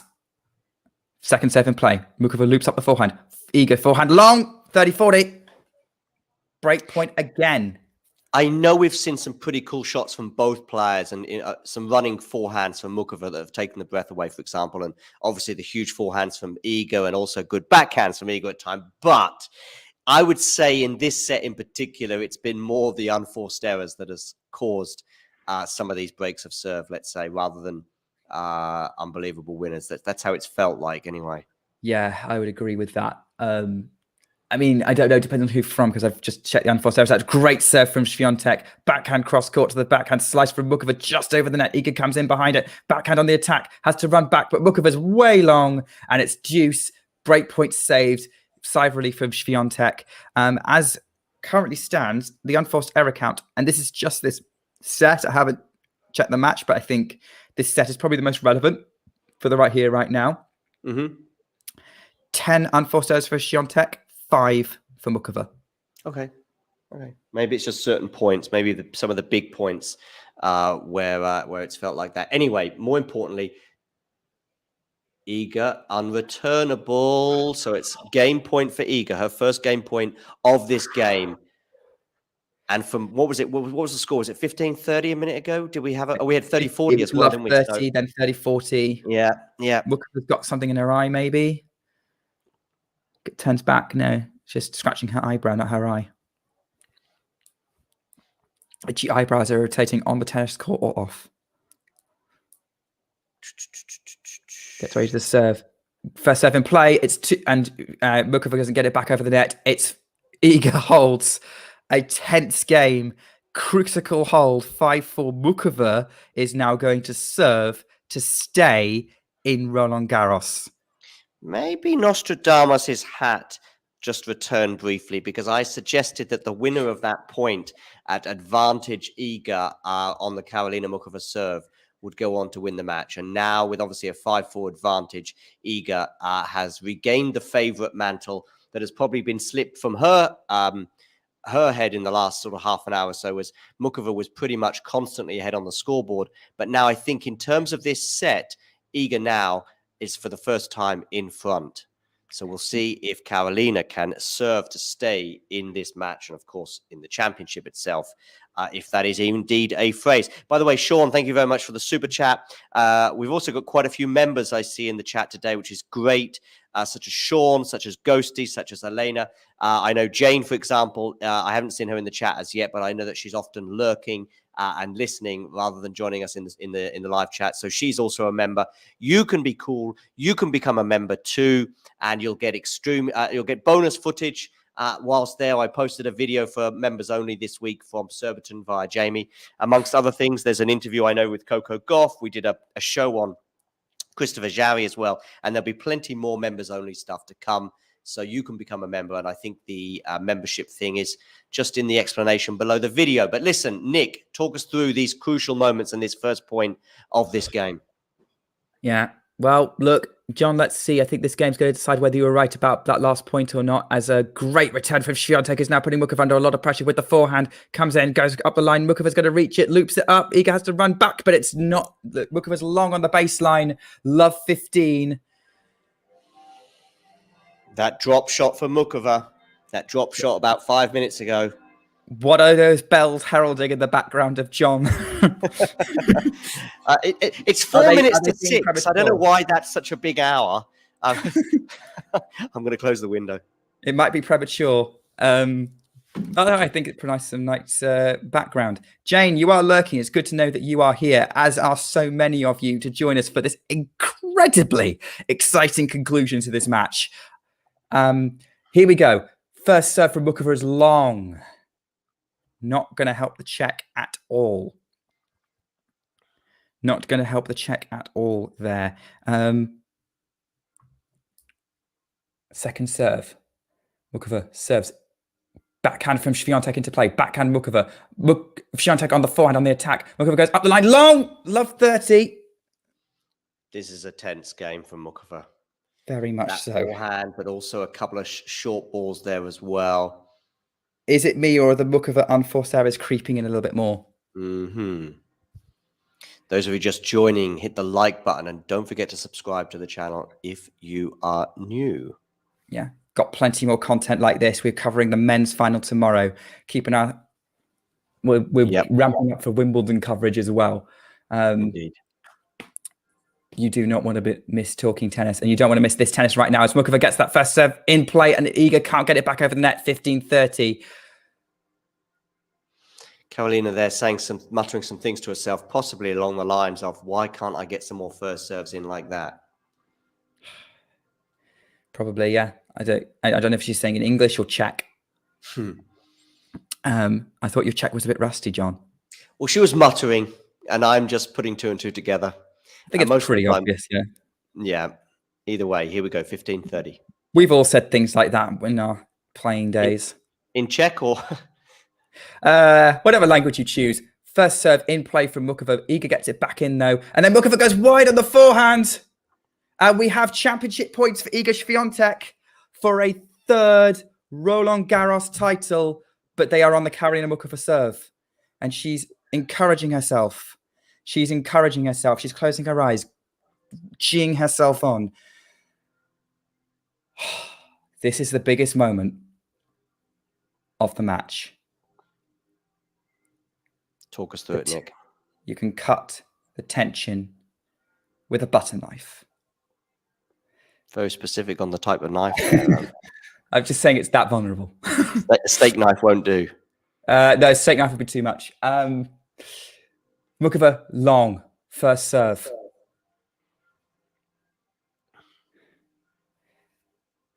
We let the tension settle. It's second serve. Muchova's bouncing the ball. Lifts it up.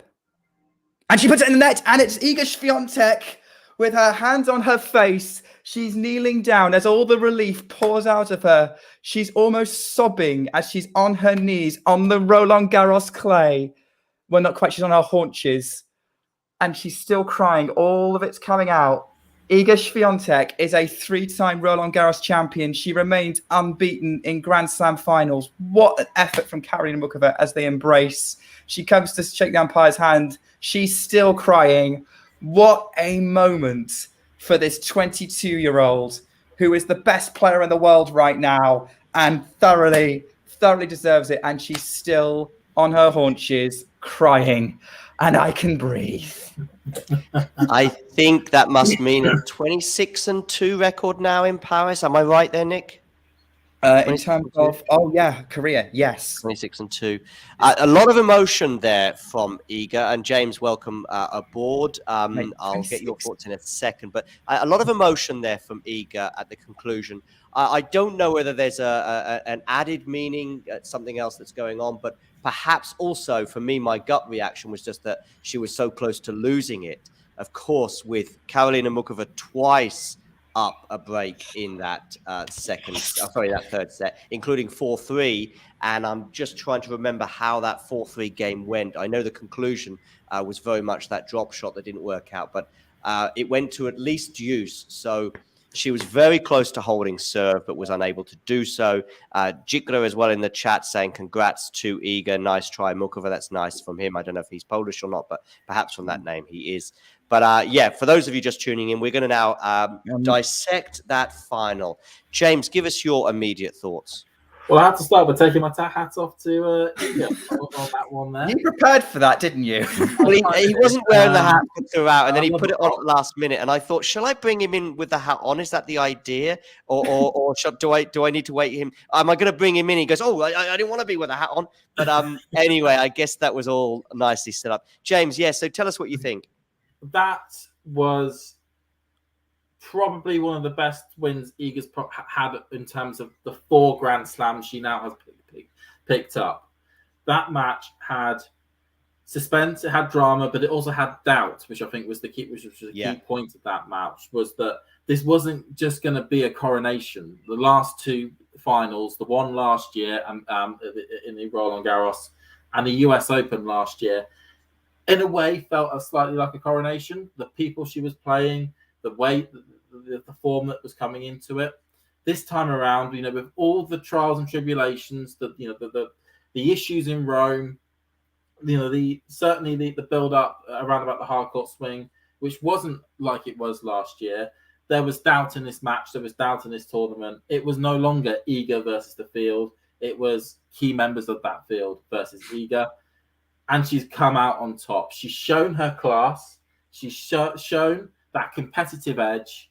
And she's got the reward. And she is now a 3-time Roland Garros champion, 4-time Grand Slam champion. And all I can say is she absolutely 100% fully deserves it. And it's deeply upsetting, or you could certainly say, you feel very disappointed, or you can feel for Muchova in this one, certainly being 4-3 up, pretty much serving to make it 5-3. And to be honest, she probably would have broken Iga in that next service game if she was 5-3 up to actually take the title there. To be so close for Muchova, especially given how well she's played as well in this match and providing that doubt in this match, I have nothing but sympathy for Muchova, and she's going to take her a while to recover from this. But Muchova is showing, as a general point and looking at a more holistic approach, she's starting to show the form, the talent, the desire to be able to do it, to be able to be at the absolute top of the game and to start winning at the top of the game. And all I can hope is that her body holds up for her now, going into further competitions. I think as well, James, in terms of the doubt that she had, I think that's probably where that big emotional response came from. In that, of course, she was also up, a set and 3 love. So, you've got an upper set and 3 love. That lead slips, but actually that wasn't the end of that second set, because there were sort of swings, lots of swings in the second set. There were plenty of swings and perhaps even roundabouts, if there is such a term that you can use in tennis, in the third set. So perhaps all of that sort of tension as well came out in the emotion. She keeps her hat on as again, Nick, for this change of outfit. The hat perhaps is a permanent feature on her head. Anyway, permanent features on the face of Muchova right now is one of possibly anguish, possibly regret, possibly thoughts. She might be thinking about that drop shot. She was 2 games away from it. It's almost the worst type of loss, being so close and yet not making it. I feel this, like we've watched Grand Slam finals where, especially Iga has basically demolished her opponent, and at that point, your opponent can only go, well, I was clearly the second best player on the court, but there was a genuine chance for Muchova in this match to win this tournament, and she'll know that, and that will make it hurt more. Yeah. Congratulations, Iga, says the Hedgehog. I've never seen the Hedgehog in before, but great to have you on board. And if you are new to the channel, hit the subscribe button. You know what? In just under a year of talking tennis, we've had about 500,000 views. If we had just 1% of those people subscribing, I think if I've done my maths right, we'd have 5,000 subscribers right now. So there's lots of people watching that have not subscribed to the channel. So please hit that subscribe button. Nick, I don't know if you've got anything to add to what James was saying. I completely agree with everything James said. I will say it would have been a bad loss for both of them, whatever the outcome of this match, because Iga would have been a set and a breakup and in control. And if she'd lost, then that was a bad loss. Muchova being a breakup twice in the deciding set that's a tough loss. I'm looking at her now, and she played our heart out today. She played so well. She countered everything Swiatek threw at her, and then in the last, she was the one who was the more vulnerable at the most critical point of the match, which is the end. I really hope that we see Muchova consistently in this position. It would be such a shame if this was her only shot at a major. We can't really. Yeah. I don't want to do the thing of we'll see her here again. We cannot say that for sure. You never know. I want to see a big result for Karolina Muchova. If it has to come against Iga, I'll live with that. Today, Iga needs to make a point because she hadn't won a big title yet this year.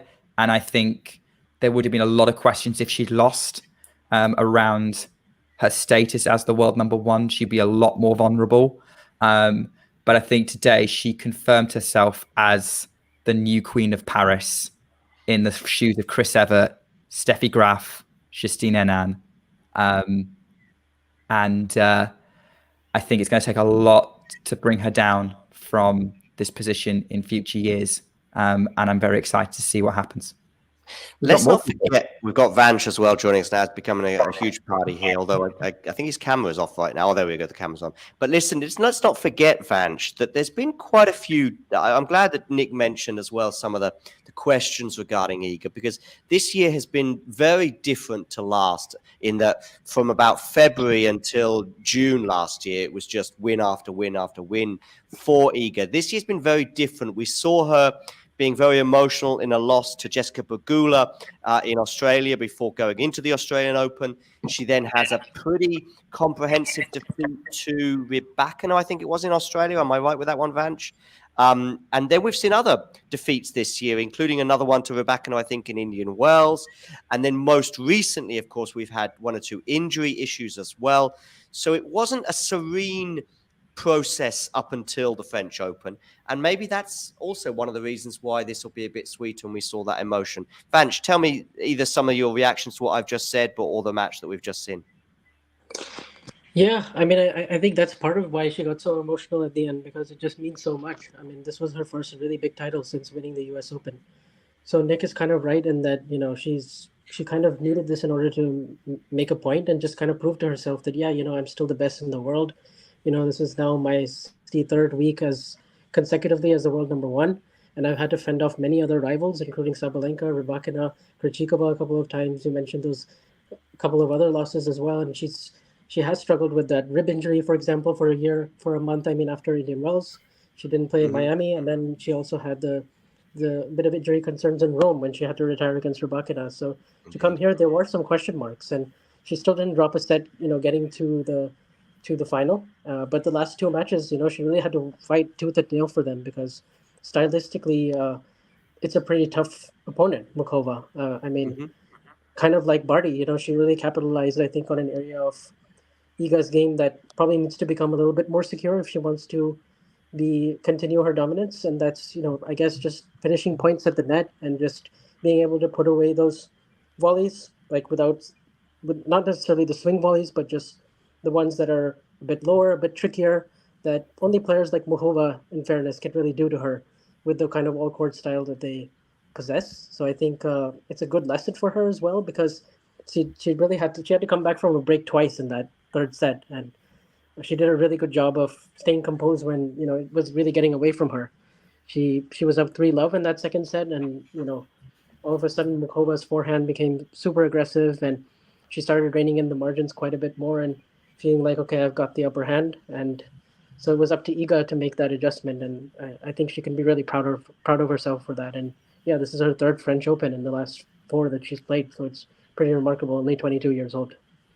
The kids are just bringing the trophies onto the court. We've got the main trophy, of course, for the winner. They're all looking at, well, 2 of the 3 kids are looking a little anxious, and they're walking on, but also gleefully as well, as they bring on the trophies for both the winner and the runner-up. There's a kid also holding the trophy or the plate, I should say, for the umpire. He doesn't look quite so interested. I think there were 3 plates to bring on, and he drew the short straw, let's say that, and he's got the one for the umpire. He looks like he'd rather be somewhere else, so he certainly did anyway. But anyway, jokes aside, James, give us a word on Muchova either today or her tournament. I would say Muchova can certainly look back on this tournament with an immense amount of pride. I know at the moment she won't be feeling that, and she'll be feeling a lot of pain at the moment. But give it, a few weeks, she can look back and go, "Oh, hang on a minute! I went from a situation where my body wasn't holding up to going 7 matches at a Grand Slam and seeing it all the way through to the end, and showing unbelievable levels of tennis. The people she's beaten: Sabalenka, Sakkari." I think there was another one. Some really strong opponents she's seen off on this surface, and there are certainly opportunities now looking ahead for Muchova in terms of tournaments where she could do very well at. I know that she's very good. She's very strong on hard courts, and that very much after the next month of the grass court, she can very much get her teeth into those tournaments and really start to sort of push herself back up the rankings. This is Chrissy Evert heading onto the stage at the moment. She can certainly sort of see herself pushing herself up on the rankings, and maybe even certainly based off this performance, we've got to put her down as a contender for the US Open as well, and as somebody who could do bits there, because I think the key thing that popped along here was an equal in a match. This wasn't a situation where there was clearly a favorite, a big favorite, and somebody who was there who felt a bit more like a plucky person that was trying to upset the what was meant to be the written order. Muchova very much showed that she was an equal in that match. It wasn't one dominant side over another, and that's the key thing she can take away. That on another day, on another surface, she could very much convert those those break point up chances and get consolidate the breaks, and then start to win those titles and really be a thorn in Iga's side. Evert there is going to be presenting the trophy. Of course, she's very much a legend of this sport. I'm just about to have a quick look to see how many Grand Slams Chrissy Evert win. Did she get into double figures? She won 18. Oh, wow. Beyond double figures. My goodness me, I'm way off. 7 of them French Opens. Oh, wow. So, yeah, French Open, 74, 75, 79, 80, 83, 85, and 86. Those are years, by the way. Those are years, not the age that she was when she won them. That would be even more remarkable. But yes, 18 Grand Slams, including 7 French Opens, but a good spread as well, where she won 2 at least at each of the 4 slams. So she's going to be presenting the women's. I did see who was going to be presenting the men's tomorrow, but now that name escapes me. I forget who's going to be presenting the men's title tomorrow, but we'll soon find out. But that's for tomorrow. Vanch, though, I mean, Muchova, she'll have some regrets now. And there was a drop shot that I certainly spoke about for a few minutes on the live stream, because she went for the drop shot when she was facing breakpoint on her serve at 4-3. I said that the winner of this point will probably go on to win the match, as in, like, if Iga gets back on serve, then suddenly, the amount of chances that you can't give Iga too many chances to get back into the match, if you like that. I just felt that a second time that Muchova would have relinquished the break advantage may well be too much. And I said, whoever wins this point will go on to win the match. And sadly for Muchova, there was a pretty horrible drop shot that I'm sure she will be thinking about again for a while to come, Vanch. Yeah, she had a few points like that in the last 2 or 3 games where I felt like her shot selection was a bit more impatient and she was trying to finish points a bit too soon. That could be fatigue. Maybe she was feeling it a bit. I don't know, from the other day as well. Yeah. I think physically it had to have been a tough order. Like, she had to have been feeling it in the legs, because that semifinal with Sabalenka was extremely physical and one of the longest matches of the year. So it's not too much of a surprise if you look at it like that. And I think she felt like the longer the rallies went, Iga was actually able to outlast her in those areas, and she wanted those rallies to be extended, whereas Muchova was trying to come up with some magic or finish off those points with a bit too much flair and stuff, and she was able to do that kind of early on. But I just think the weight of the moment kind of got to her in that situation. But understandable, really. But I think it was overall a super positive week. Like, she was ranked 43, I think, before when this tournament started. Now she's up to 16, and she's inside the top 5 of the race. So if she can stay healthy, I mean, we could be looking at a really, really good year. Tears rolling down her cheeks now. She'd kept it together while she sat down and saw things going on before her, but tears rolling down her cheeks now. She said, "It's been incredible. It's been an incredible couple of weeks." Congratulations. It's always the moments that when you have to, when you feel you have to speak, that you know, at the moment when she's able to sit down, she could go into her own little shell there for a moment and be able to keep it composed. But there's moments when everyone's got their center of attention on you, and you have to speak, are the worst when it comes to trying to hold in emotions. And I think both Chrissy-Eva and I'm not sure who the official is to Chrissy's right. Does anyone know who that is? But he looks pretty emotional as well. I think we're all feeling a bit emotional just watching. Yeah, more thanks as well. Even Iga, of course, showing a lot of compassion here, and I think everybody's feeling it a bit. I certainly am. Just because it was so close, it was there, and that's the pity of it, if you like. I think the critical points in the match that probably lost it, because looking at the stats, they were really close. They were so closely matched throughout that entire thing in terms of errors, in terms of positive points where they took control.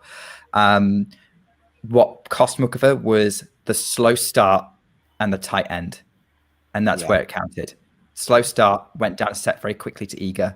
Yeah. Not very quickly, but was I know what you mean. In terms of game. From the start.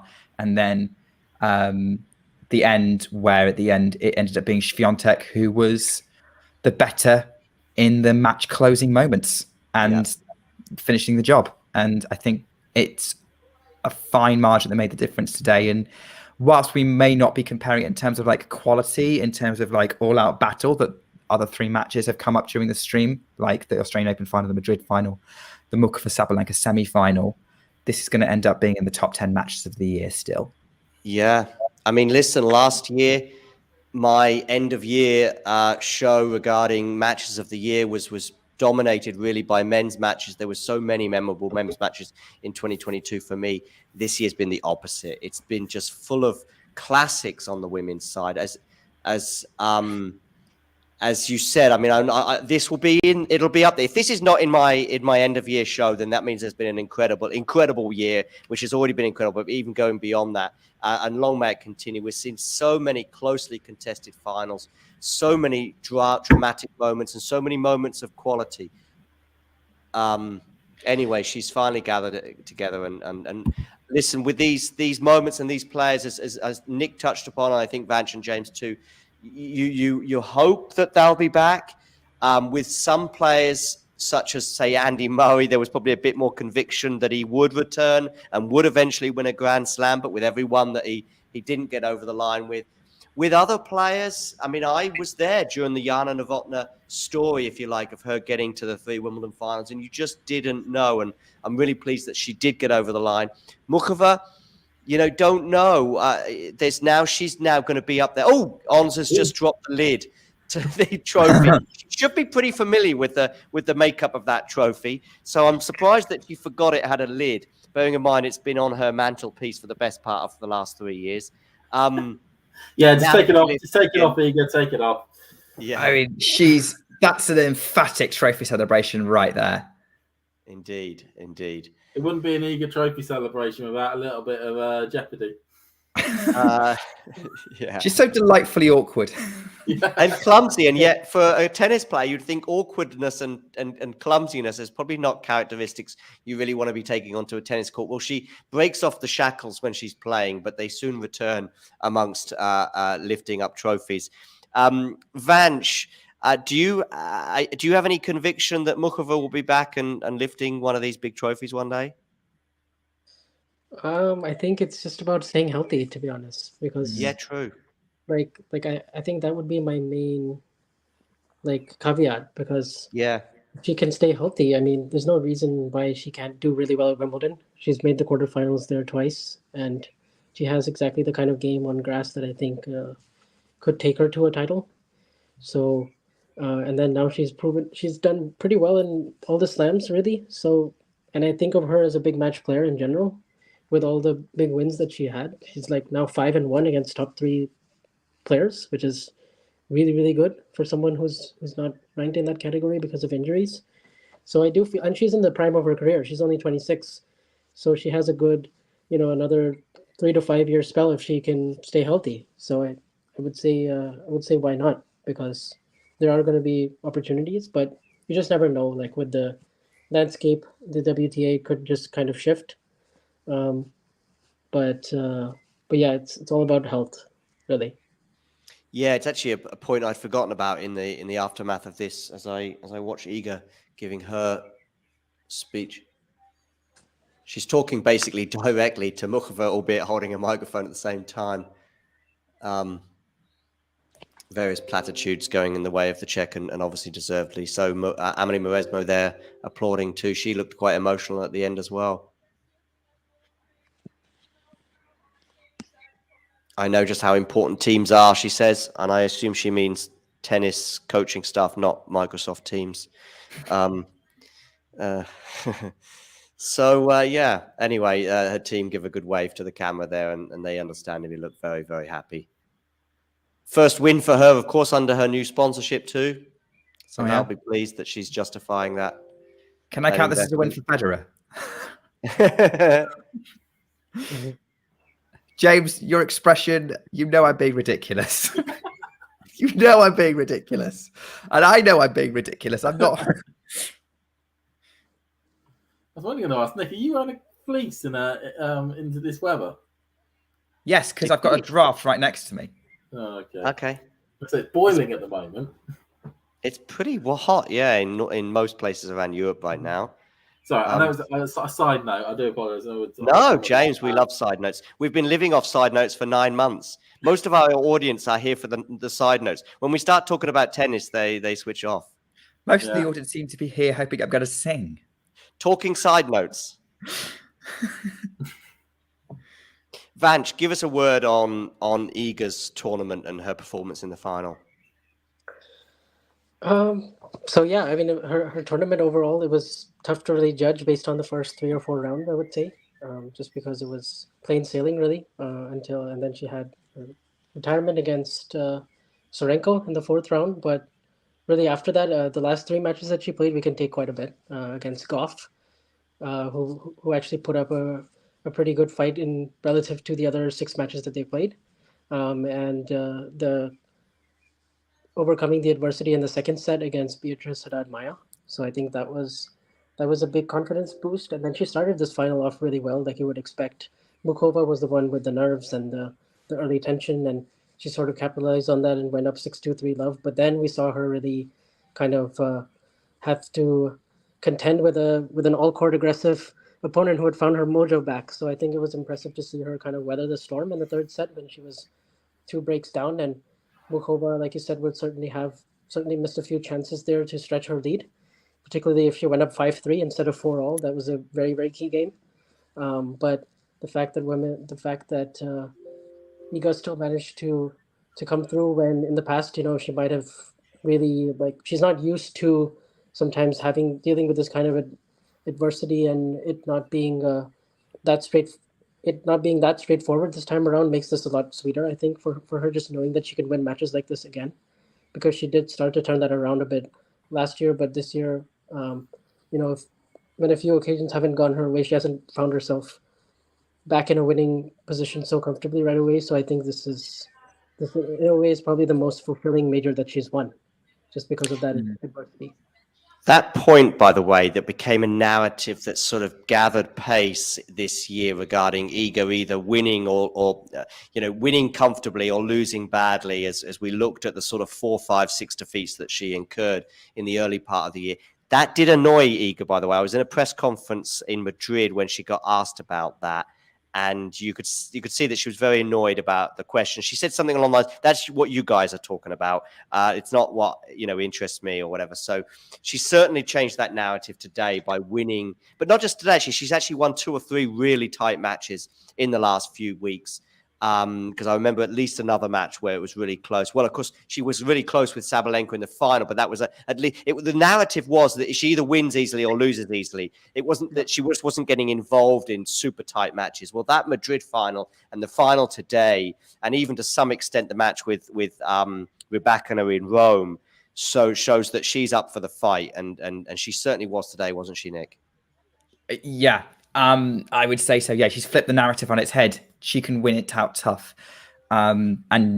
She's a fighter, far more of a fighter than we gave credit for. It's why I wrote the piece on Popcorn about her, just to say, hey, she doesn't lose easily, really. And if she goes down a set, she'll fight back. If she drops a set, she'll fight back. And that's what happened today.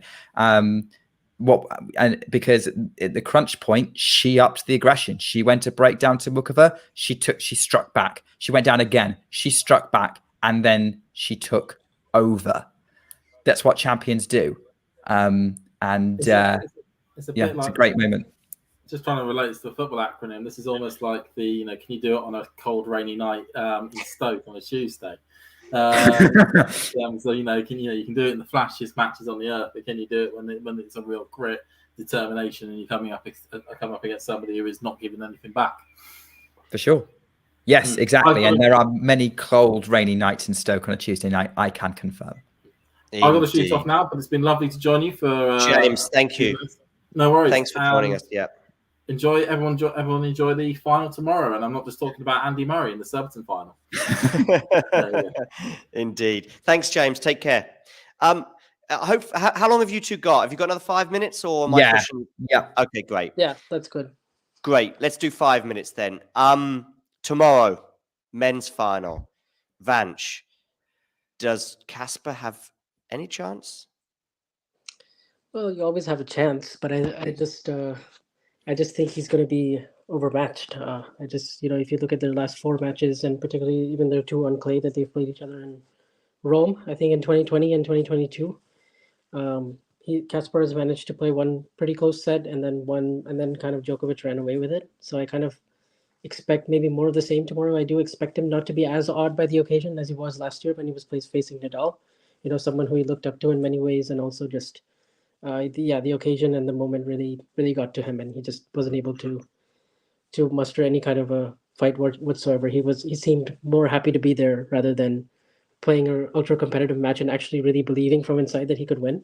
So I think having been to 2 major finals and just the form that he's showed during Roland Garros this year, his draw was not simple to get to this point. He did have to face some good opponents in Yari and Runa and Zverev, even if that Zverev match was really not close in the end, but still a very good performance by him where he didn't put a foot wrong. So I think just that confidence and belief can take him far away, and you just never know. I mean, Djokovic yesterday was struggling a little bit with his forearm in the second set and had to get a medical timeout. So you just never know if he's going to have a niggle or two in the final, particularly at his age when you're 36. It can just happen. So I'm not saying Ruud has to purely rely on that, but I do think some help from Djokovic being a little off would certainly help him, like maybe win a set or push the match into a more competitive sphere. But I still think this is Djokovic's to lose because I just think the matchup is very good for Ruud. Like, he can just change directions very comfortably against Casper, and the backhand to backhand runs is a big advantage. And I just don't see him being threatened a whole lot, just from neutral or offensively.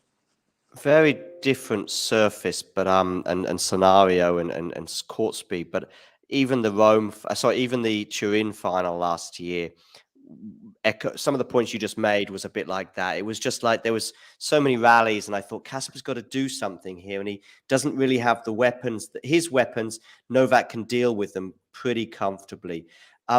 Nick, do you have any cause for optimism for Casper, or do you sort of feel a bit like Vanch and I feel the same as Vanch, to be honest. I think the matchup does not favour Casper Ruud. I think very few players do match up well against Novak Djokovic.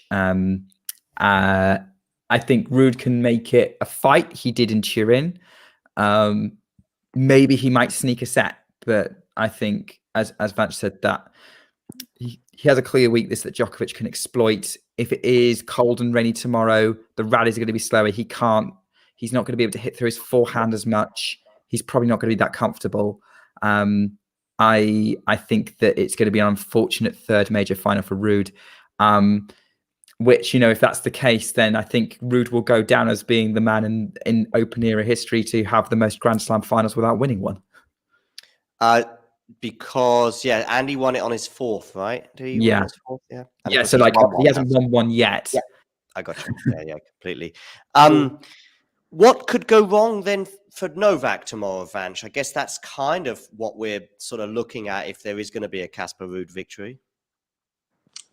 Yeah, I mean, he could have a day, for instance, where he's like, for instance, at times in the second set against Alcaraz, his serve speed started to drop because of like just the physicality. I think if Ruud can make it really, really physical, and just play, like impose that big heavy forehand, it's just going to be really tough, because I think where Ruud has gotten in trouble against Djokovic and Nadal and Alcaraz, those are the three players that he's played in all these big finals, is when he has to defend and basically has to scramble or chip or block or just get slices backhand in order to get back to neutral, because those three players, they just have such an all-court game. They can finish points very easily against Ruud, if that comes to be. But I think Ruud has to like just take a lot more chances, like be a lot more aggressive, and that's not really comfortable for him because he has such a high margin type game with loads of spin, and it's very there's not that much of a difference, let's say, between his floor and his ceiling, because it's so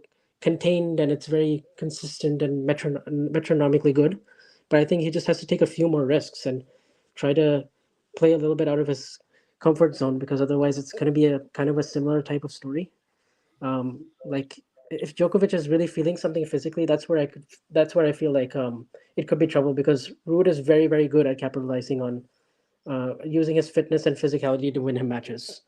So that's the only scenario where I really feel like Ruud might have an upper hand. Only if they go to like a fourth hour, or it goes deep in the match. I mean, I still like Djokovic to come on top, just because he's such a good big point player and he could just conserve his energy, and we know how great he is in tie breaks and when it really matters. But at least if Ruud can ask that question and push him to that point, then that would be very interesting to see. Yeah, I agree. I mean, at least it's not, as you say, Rafa, Roland Garros, first French Open final. And I don't just mean Rafa's obviously unbelievable record in Paris, but also because of that dynamic between him and Casper. And it's Casper's now in his third final. So he's not somebody, I think he maybe was a bit overawed in Paris, but he wasn't overawed at all in New York, where it was super competitive for 3 sets. He just had a 5 or 10 minute spell against Carlos in the tiebreak and in the beginning of the 4th set. And unfortunately, that was decisive for him. He can't afford to have any such spell tomorrow. I think he can't really afford to get behind on the scoreboard either. If Novak takes that first set, then a straight sets win would be the most logical conclusion.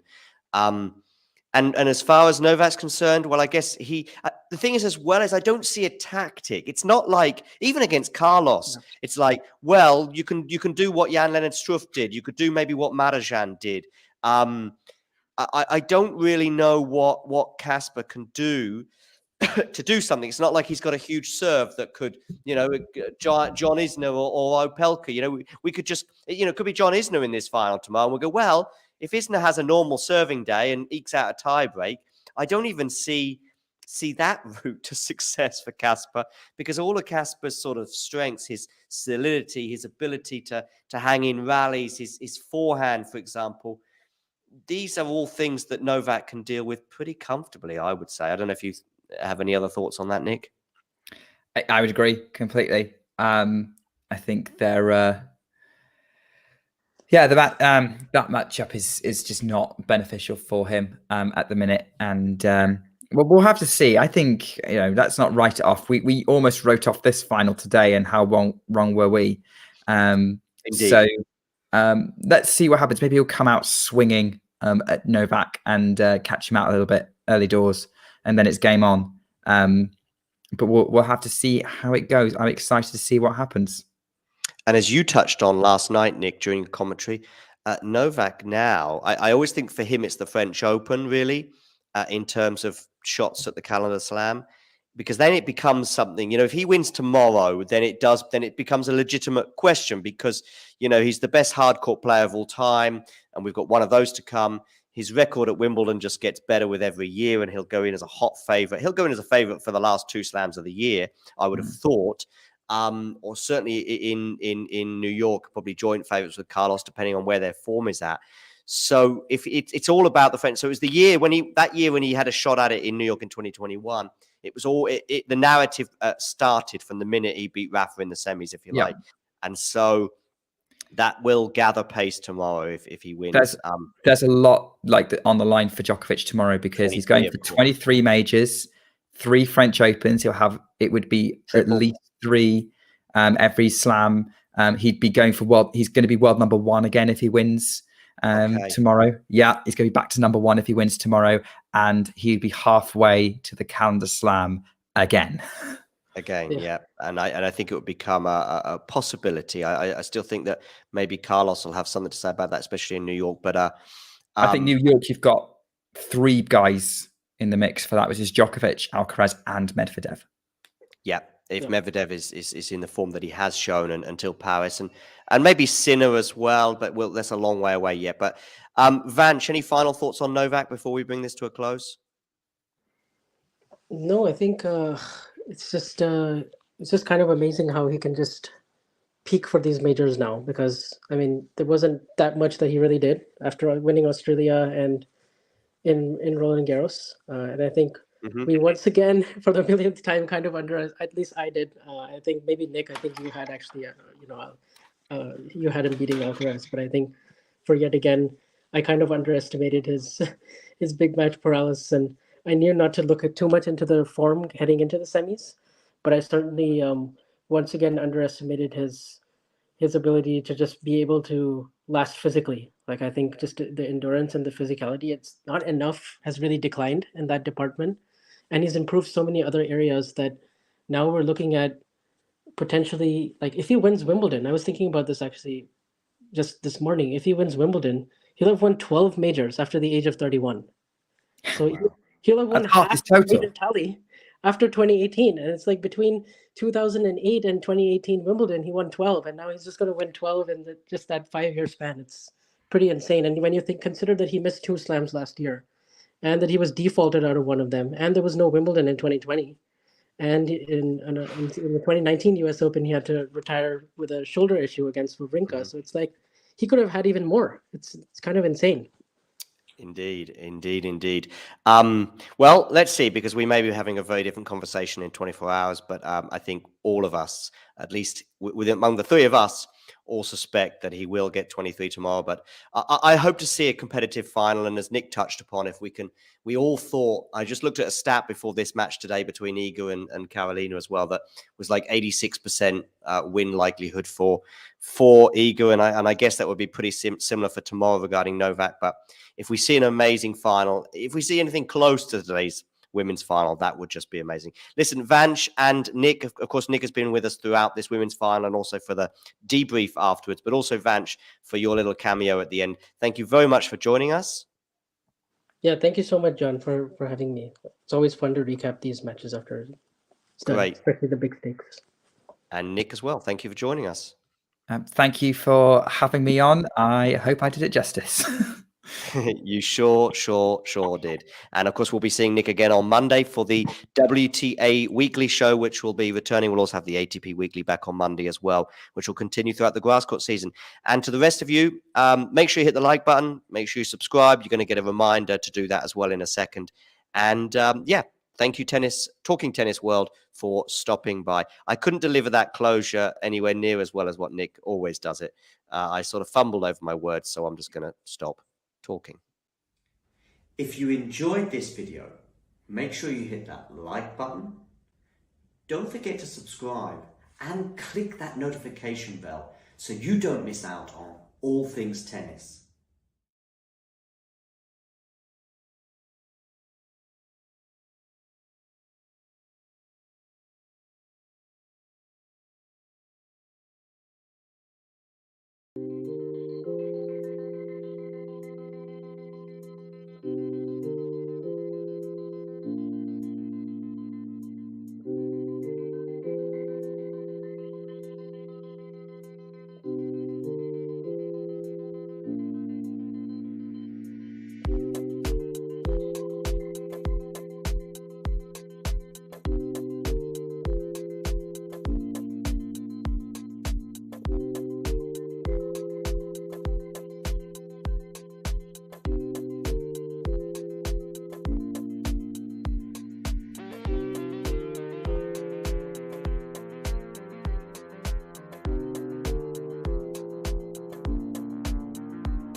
Thanks for tuning into this watch along.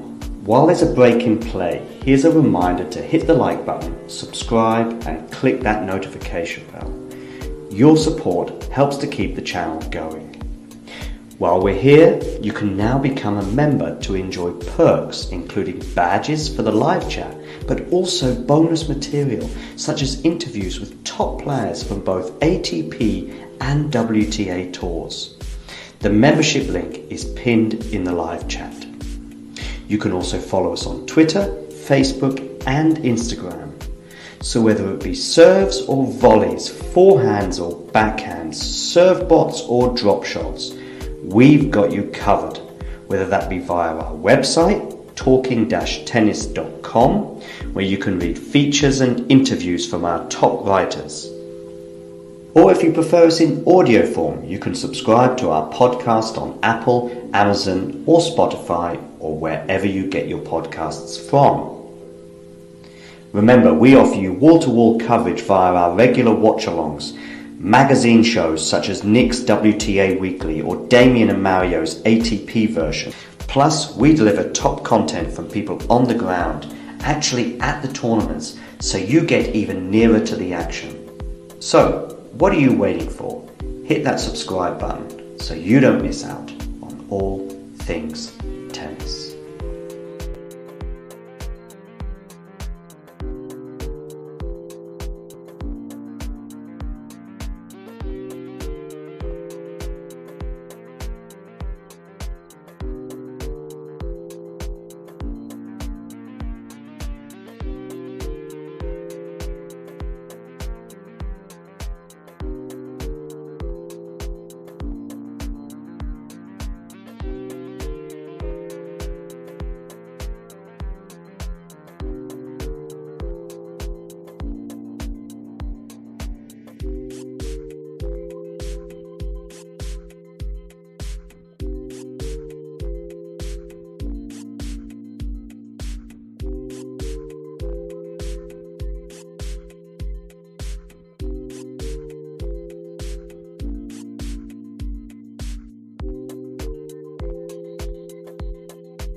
If there's one match from Rafa's story where you think that was a missed opportunity, there was a big chance. There were matches, 2 or 3 in Australian Open. No more. We lose the opportunity in Wimbledon against Djokovic in semi-final. 2018. Then we lose the opportunity more important because that was semi-final. We lose the opportunity in Australian Open. In the Australian Open 2014, 2012 and 2017. Yeah. In 14 because he has an injury against Wawrinka that before he had never lose against him. Then with Djokovic and Federer, he had breakup in the fifth. Yeah. And 40-30 or the 30-50. I don't remember well. It was a ball very close, goes up. But this is what happened. There was in Roland Garros 2009. Of course, he I am sure that he won. He won this tournament when he has no problems in his knee, because at this moment he was the best. He won Australian Open, then he won the tournaments on clay. He arrived with problems in Roland Garros. For this reason, in my opinion, he loses. There are others time that maybe he has to lose and he won.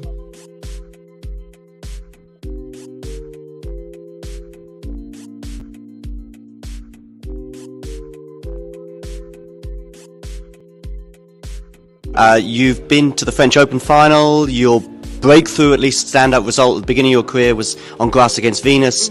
You've been very solid on the hard courts. Is there a slam in particular that you go, I think that's, if I'm going to get one, the first one might come here, there, or where? Well, I don't know. I mean, everyone, I'm like, I think this is the first one. So I don't know. I mean, obviously now going to the French, I do have a lot of confidence on the surface. But I'm not really thinking about that. I feel like, in the past I was, and it gave me some like defeats that I feel like I shouldn't have lost, maybe more so my head. So going in now, I mean, I feel like, everyone is could be the one, but I think I have to just take it a match at a time and just feel it out and enjoy it. I think when you focus too much on the destination, you don't enjoy the journey there. So now I want to focus more on the journey, and if the destination gets there, that's great.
If you enjoyed this video, make sure you hit that like button.